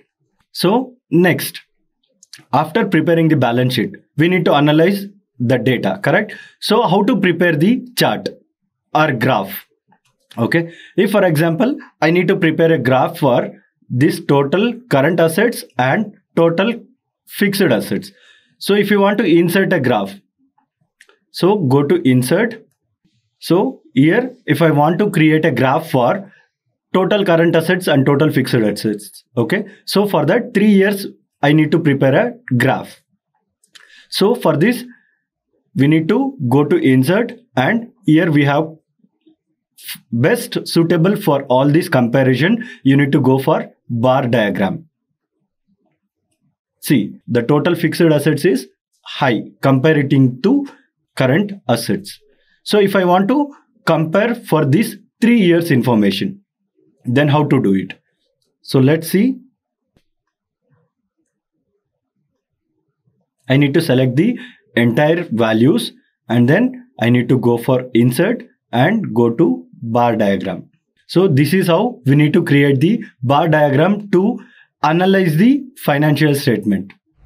So in the last session, we have discussed about pivot tables, correct? So how we are going to use the pivot tables using the ChatGPT, and how we are going to analyze the financial statements, correct? That we have discussed in the previous session. So in this session, we are going to discuss about dashboard. I think so you have heard this word dashboard, correct? So how we need to create dashboard and why we are using the dashboard. What is the importance of dashboard, that we are going to see in this session. So I'm going to ask first question to ChatGPT, that is, what is dashboard in Excel and how to use, or why we are going to use, or how we are going to use for creating the professional reports in ChatGPT. So the Excel dashboard is a visual representation of data. So in the last session also we have discussed in the pivot table also how to analyze or how to create the pivot table and pivot chart and analyzing our financial statements. That is our balance sheet and income statement, correct? So in this session also, how we need to represent our data in a simple manner in the dashboard or in the Excel, using this creating dashboard options. Okay. So it provides a consolidated view of key metrics and information. It typically consists of chart, graph, table, and other data. So in the earlier, what we are going to do in the pivot table, we are going to use only pivot table aside, and one side we are going to look at the pivot charts or pivot pie chart or diagram, correct? So here in the dashboard, what we are going to do, we are going to get the all these sorts. That is table also one side we can visible, and we can show one side the charts or your pie diagram, bar, line, whatever you require. Okay, that we can create and we can show our data more visualizing and easy to understand for everyone. This is the importance or the major feature of dashboards. So how to create these dashboards in Excel? So these are the few steps are there. So just I will go through with the steps and I will show in the practical also. First, determine the purpose. What is the purpose of creating this dashboard? I have already told you to visually represent our data. It may be your financial statements or whatever the data it may be. For example, if you are going to collect the 2 years data of the particular share or particular company stocks or dividends, debenture or Sensex, Nifty or top 50. That is Fortune 50 companies information you are going to collect. So in that, how to visually represent all 50 companies in a one Excel sheet. That is also possible in the dashboard. Okay, that is the first thing we need to understand about this dashboard. What is the purpose of creating this dashboard? Okay, so if for example only simple line graph, for that no need to prepare any dashboard, correct? So if you want to compare or if you want to analyze few datas, okay, then only this dashboard will be helpful. Next, plan your layout according to your wants and needs. Okay, we can prepare the layout also. So if for example, if you want only pie diagrams, okay, that also we can. Or in the same Excel sheet, we can create all these sorts. Okay, that is as per your requirement. You need to plan the layout also. And next, gather and prepare data. So I already told you, right? If for example, Fortune 50 companies of 1 week data, that is your opening value of that particular company shares and closing value of the particular company share, correct? So on that time, what you are going to do? You need to collect the data first. If you have the data in your hand, then only you need to go for creating this dashboard. Without data or only few data, you can't create dashboards. You can, but that will be not the complete information, correct? So if you want to prepare anything, the complete information you need to hold and then you need to start with this dashboard activity. So next, choose the appropriate visualization. So appropriate visualization is nothing but we have bar diagram, line diagram, pie chart. In the bar also candle is there. Okay, so multiple options are available, correct? So for your data, which is feasible, okay, or else which is more suitable for your data, for analyzing that particular data. So you need to think and then you need to select that appropriate visualizations. Okay, so create the dashboard, add interactivity, include supplementary information, that is any other information. For example, in the chart or in the pie diagram, the data table we can add, correct? So it will shows the coloring. But in that color also, what is the value or what is this data represents, that all those things we can do. Okay, that is the supplementary information. Formatting and styles, test and refine, distribute, share, all those things are the few steps involved in the creating the dashboard in Excel. So in next, we will see how this dashboard looks like. We'll ask ChatGPT to give one example how this dashboard visible or how we need to do that dashboard. Okay, so I already told you, if for example that Fortune 50 companies information, 1 week information of opening and closing value of each stock, that we can prepare. So here also they are given same like examples. We can create for sales performance. If for example, the main company having the subdivision of 5 units. Correct? The main company called XYZ and subunit of ABCDE. Okay, so these are the 5 subunits are there. On that time, the management need to analyze all these 5 companies monthly wise or weekly wise, quarterly wise or half yearly ones. They need to analyze this company or sales information or sales performance. Then what they are going to do for all that 5 subunits information they are going to take, or they are going to create the dashboards. So that will be helpful for them to analyze all 5 units. Otherwise, what they need to do, they are going to prepare. Anyhow, they will prepare the financial statement or income and expenses account or your P&L account they are going to prepare, correct? So from that also they can analyze, but it will take time. But if you create this dashboard, then easily visualization, it will represent which company or which subunit is giving more sales or more revenue to the organization and which is the poor. And then they need to management can analyze what is the reason for the sales is very low or how they can make better sales in the future quarters or future month or future week. That is the use of this dashboard. Not only the sales performance, regional sales. If the same company is performing entire Karnataka or in entire states, then what they're going to do, the region wise they can get the sales information. In Bangalore also, south, what is the sales, north, east, west, whatever the regions are there, according to that they can get the information and they can create the dashboards. Next, whatever the product sale, if one company is there, means they're producing or manufacturing a number of products, correct? So all the product information they can collect and they can create this dashboard. That will also helpful for the companies for this analyzing the product sales.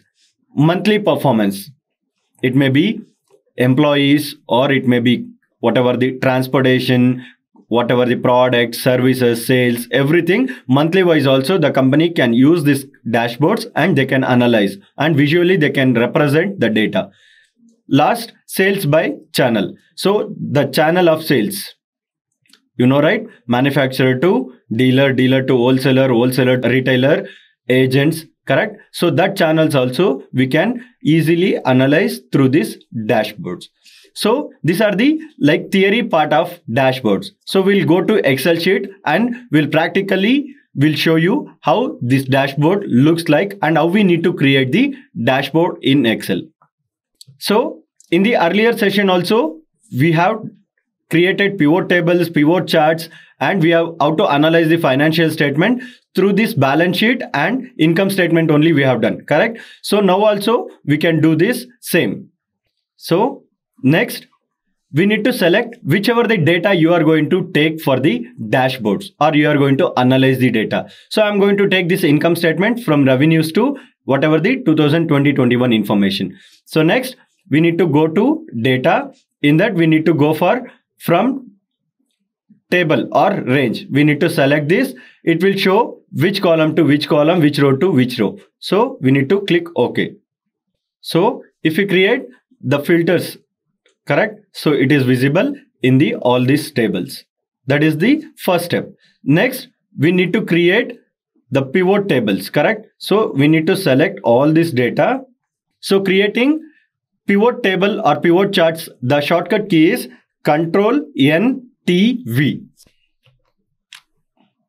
So this dialog box will appear on the screen. So it will ask select the range, that is table, whatever the selected table is there, correct? I have selected all this table because in that whatever the data we want, we can drag and drop, correct? So that is the reason I have selected all the table information. If you want to use any external data also, that is also possible. For example, I have given the Fortune 50 company share information, correct? So if you want the external information, you can click on that and you can browse the data. And next, here, if you want to create in a new worksheet or if it is in the existing worksheet. So I need to create in a new worksheet. So I clicked on new worksheet. Okay. So next, this dialog box will appear or in the new worksheet, it is visible, correct? So now what we can do, we can select the revenues information, correct? The revenue is the total values. So that revenues you can drag and drop to the rows column and whichever the year information you required. For example, you require 2019, just drop that value to the 2019. If you want for 2020, just drag that also 2020 and 2021. These are the three values, correct? So for the values column, we have dragged up all this information. Next, we can go here, pivot chart is visible, correct? So click on pivot charts. Here, all this information in the beginning only I have told you, right? So you have like columns, that is bar diagram, line diagram, pie, area, XYZ scatter, map, stock, surface, radar, tree map. All these kinds of charts are available in the Excel. So you need to select which one you are going to or which one is required for your reference.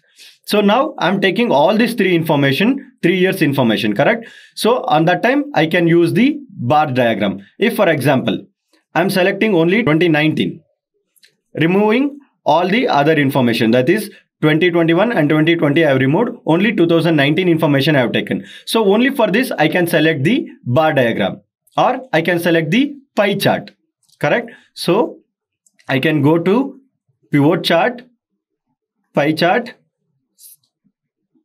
Okay, see, now you can easily visible all this information. If you want the datas also, I have already told you, right? So it is like look like a plain one. If you want to select or if you want to check which is the orange color expenses, which is the blue color cost of goods sold, if you want to check like this, that is also possible. And values also here only it may be displayed.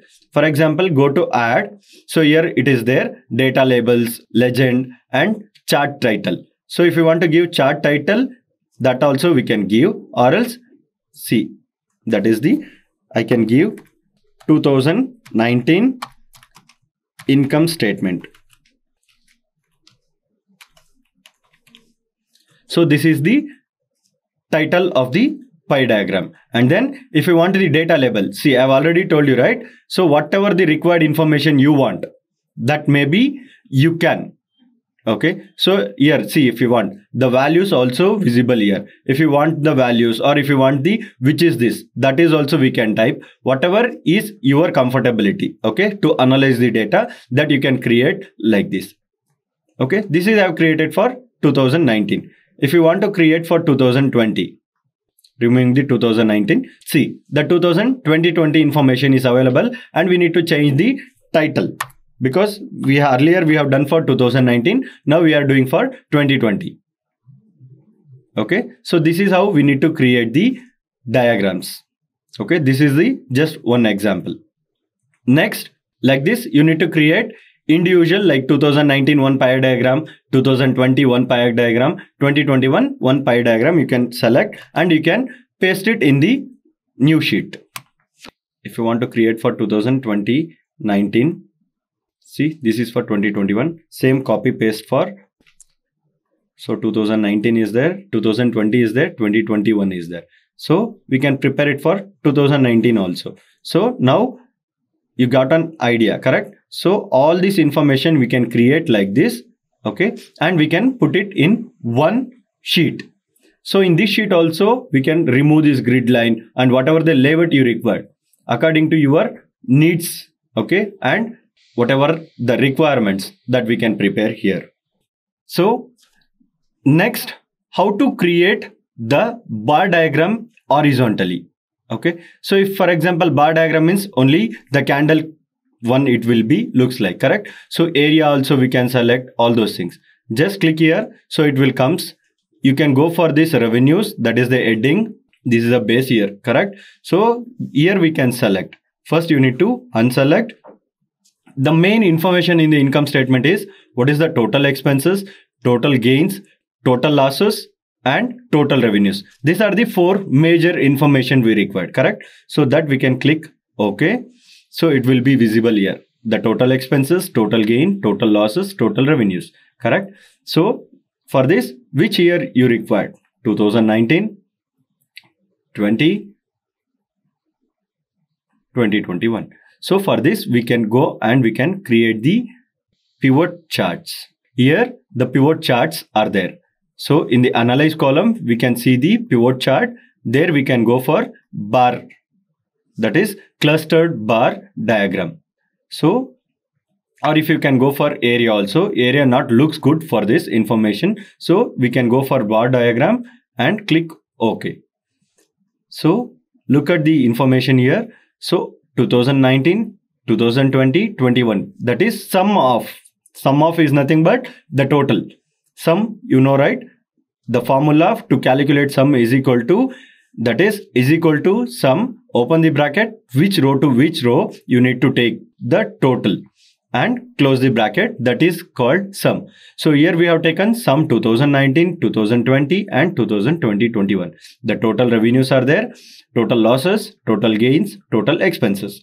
So you can easily compare, or you can add the whatever the axis titles. See, titles you can add. If you don't want, you can remove. Chart title, that is yearly wise.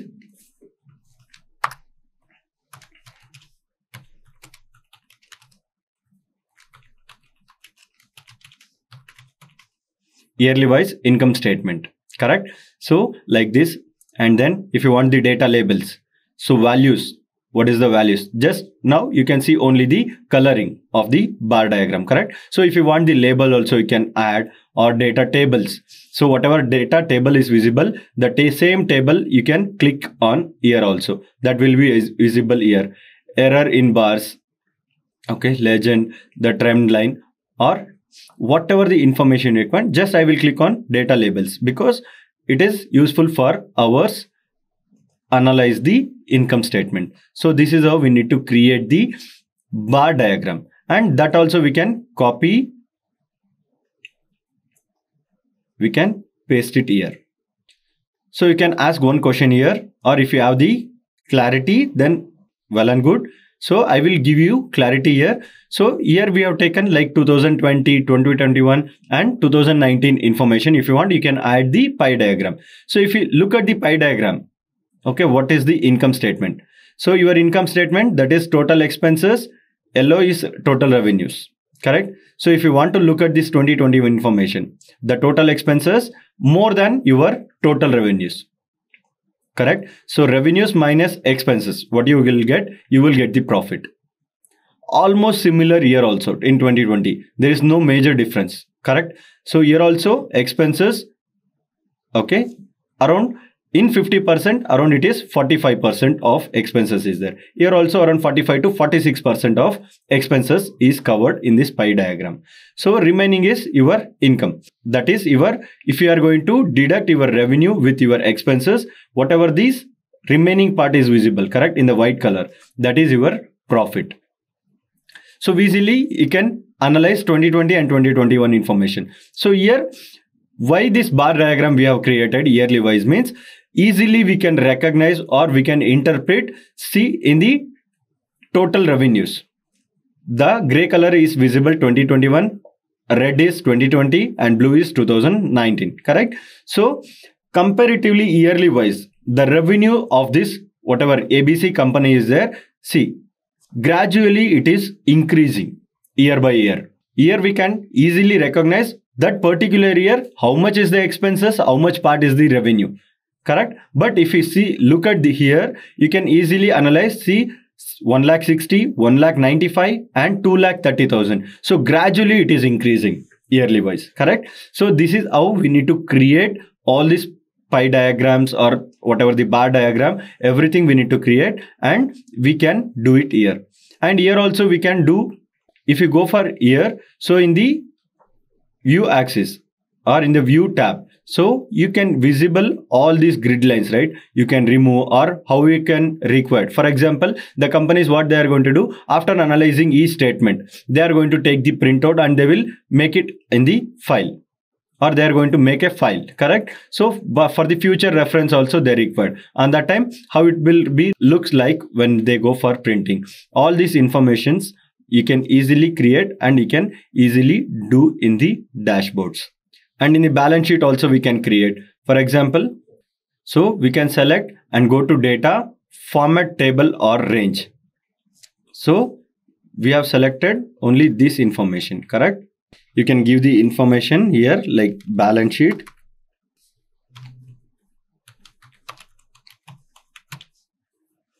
So in the first column, that is 2019, 2020, 2021.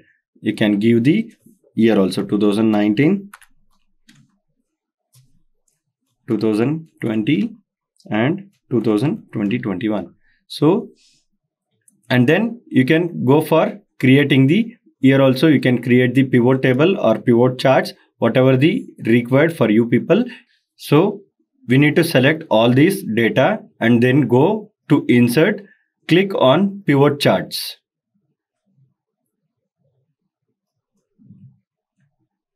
Okay, now it is visible.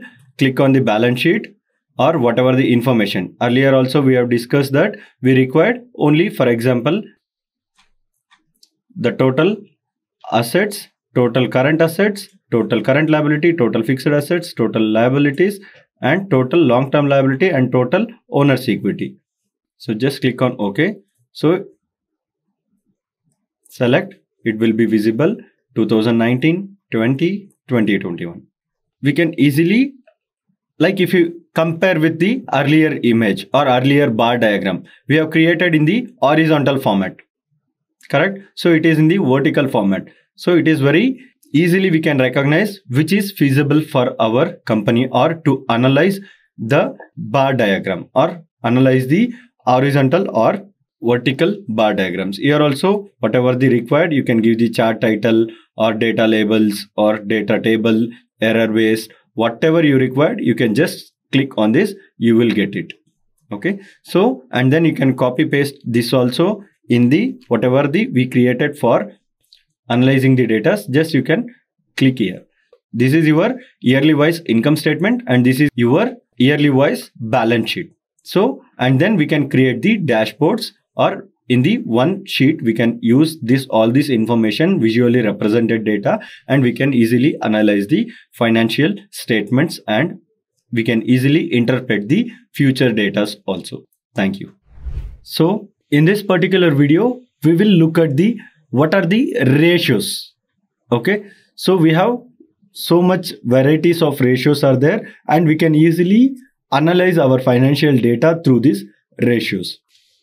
So first we'll know what are the ratios are available and how it will be helpful to analyze our financial data.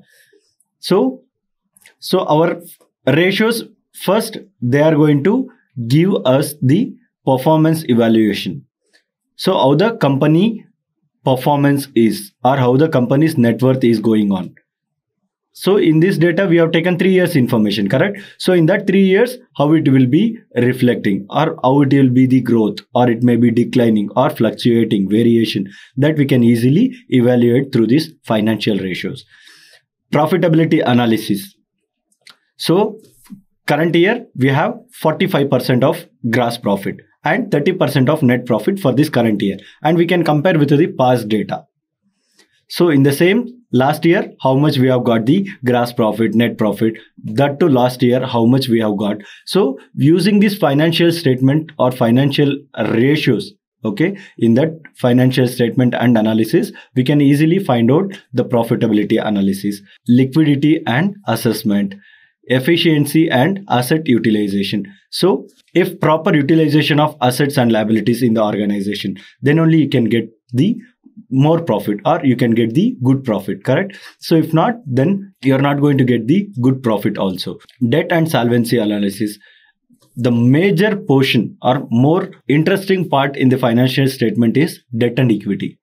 So how much is your own fund, that is owner's fund, and how much is third party's fund, that is others fund, utilized in the organization, and how they are going to enhance their profitability position. That is very, very important. Market performance, trend analysis, okay, benchmarking and comparison. For example, last year the company made a profit of 50,000 crores. That is the net profit of 40%. Okay, so based on the previous year profit percentage or net profit, so we can set the goal for this current year. How much is required, or how much is the target? Okay, we can reach the target and we can make the profit. That is how we need to use these financial ratios. So for our data, that is our income statement, and for our balance sheet, okay, we'll see what are the ratios we can prepare. So next we see how we can use these ratios and how we can in the Excel we can prepare this calculation. Okay. So ROI is nothing but return on investment. If the investors or the public, if they're going to invest their money in the organization or in your company, so what they require? They require the return on their investment. How to enhance their return on investment, return on equity. So equity is nothing but the owners. Okay, they have invested their money. So how to increase that money, or how to increase the value. Debt to equity. I've already told you this is very, very important. How much is the debt and how much is the equity is combined in the capital or making the capital structure in the organization. Profitability ratio. Liquidity. Liquidity is nothing but easily convert into cash. Okay, for example, stock or inventory, that easily we can convert into cash, correct? But the fixed assets, land and building, furniture, or your machineries, equipment, that we can't easily convert. Yes, that also we can convert, but it requires time, correct? So this liquidity is nothing but easily we can convert. Your accounts receivable or bills receivable, that are the few examples for liquidity. And solvency ratio. Solvency ratio is nothing but, so they need to repay the money. For example, they need to repay the debenture holders, or they need to pay the interest, or they need to repay the debt. For example, if they take a loan from bank, they need to repay that loan, correct? So all those things will come under the solvency ratio. Efficiency ratio, the turnover ratio. So if, for example, inventory turnover ratio. So inventory turnover ratio is nothing but the one cycle. If, for example, if you want to produce one product, so first what you are going to do, you are going to purchase raw material. From that raw material, you are going to process, that will be work in progress, and you are going to add some other products or ancillary services. You will get the finished product. So that finished product, what you are going to do, you are going to sell it to customer or your dealers. Okay, you are going to sell, and then you are going to receive the money, correct? This is called one complete cycle. So how many times we are going to make this turnover in a year? The more number of turnovers are there, your company is having the more profitability. That is the sign of this turnover ratio. So here we can easily check the total debt. Total debt is nothing but the long-term debt and your total equity, correct? In this balance sheet for the year 2019, so they have the total of 1,50,000 of equity. The debt is 1,35,000. Okay, the owner fund is 1,50,000 and outsider fund is 1,35,000. Here the owner fund is 1,65,000 and this one 1,26,000. 1,57,500 and 1,30,500.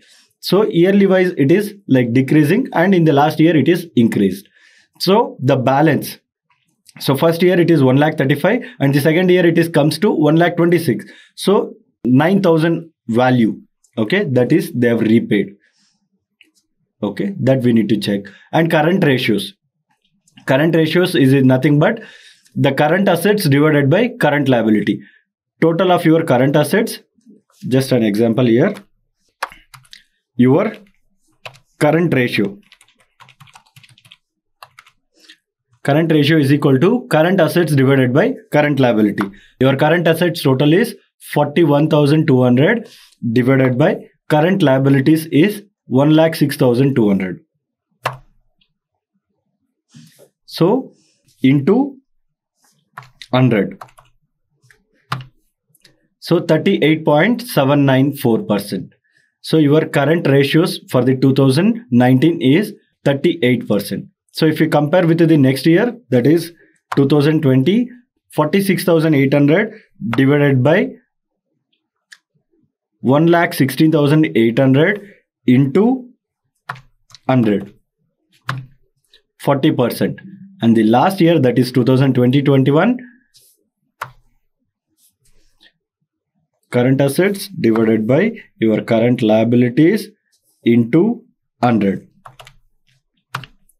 So you can easily understand that. So first year it is 38, second year 40 and 39. So the ideal ratio for this current ratio is 2:1.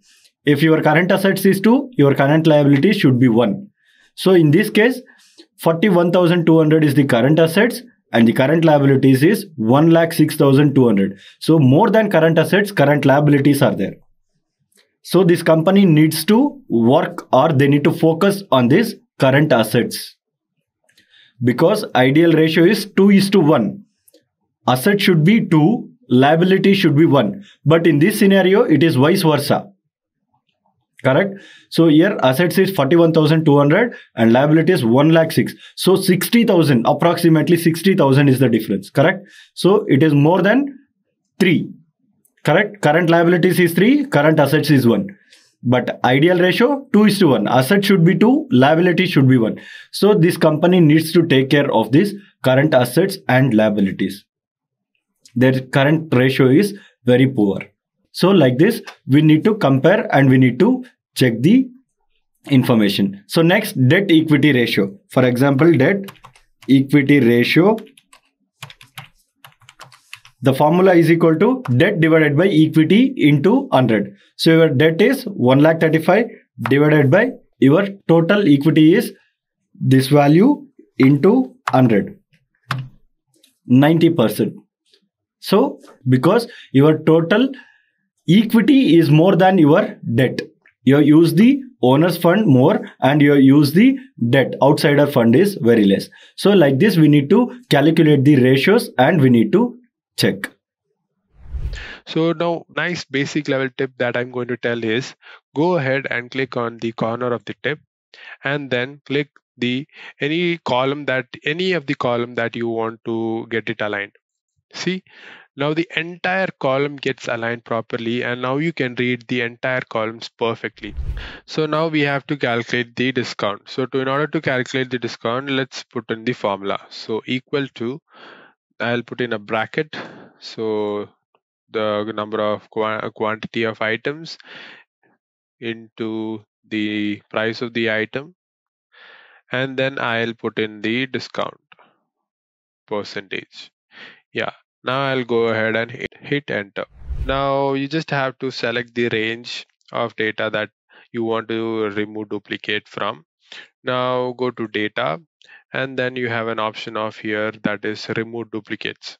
Now the remove duplicates can be if the names are the same, you just want to remove the name, or if you just want to remove the places which are the same, or if this is a kind of and or filter. Now let's move on to the next category, that is shortcuts for navigation.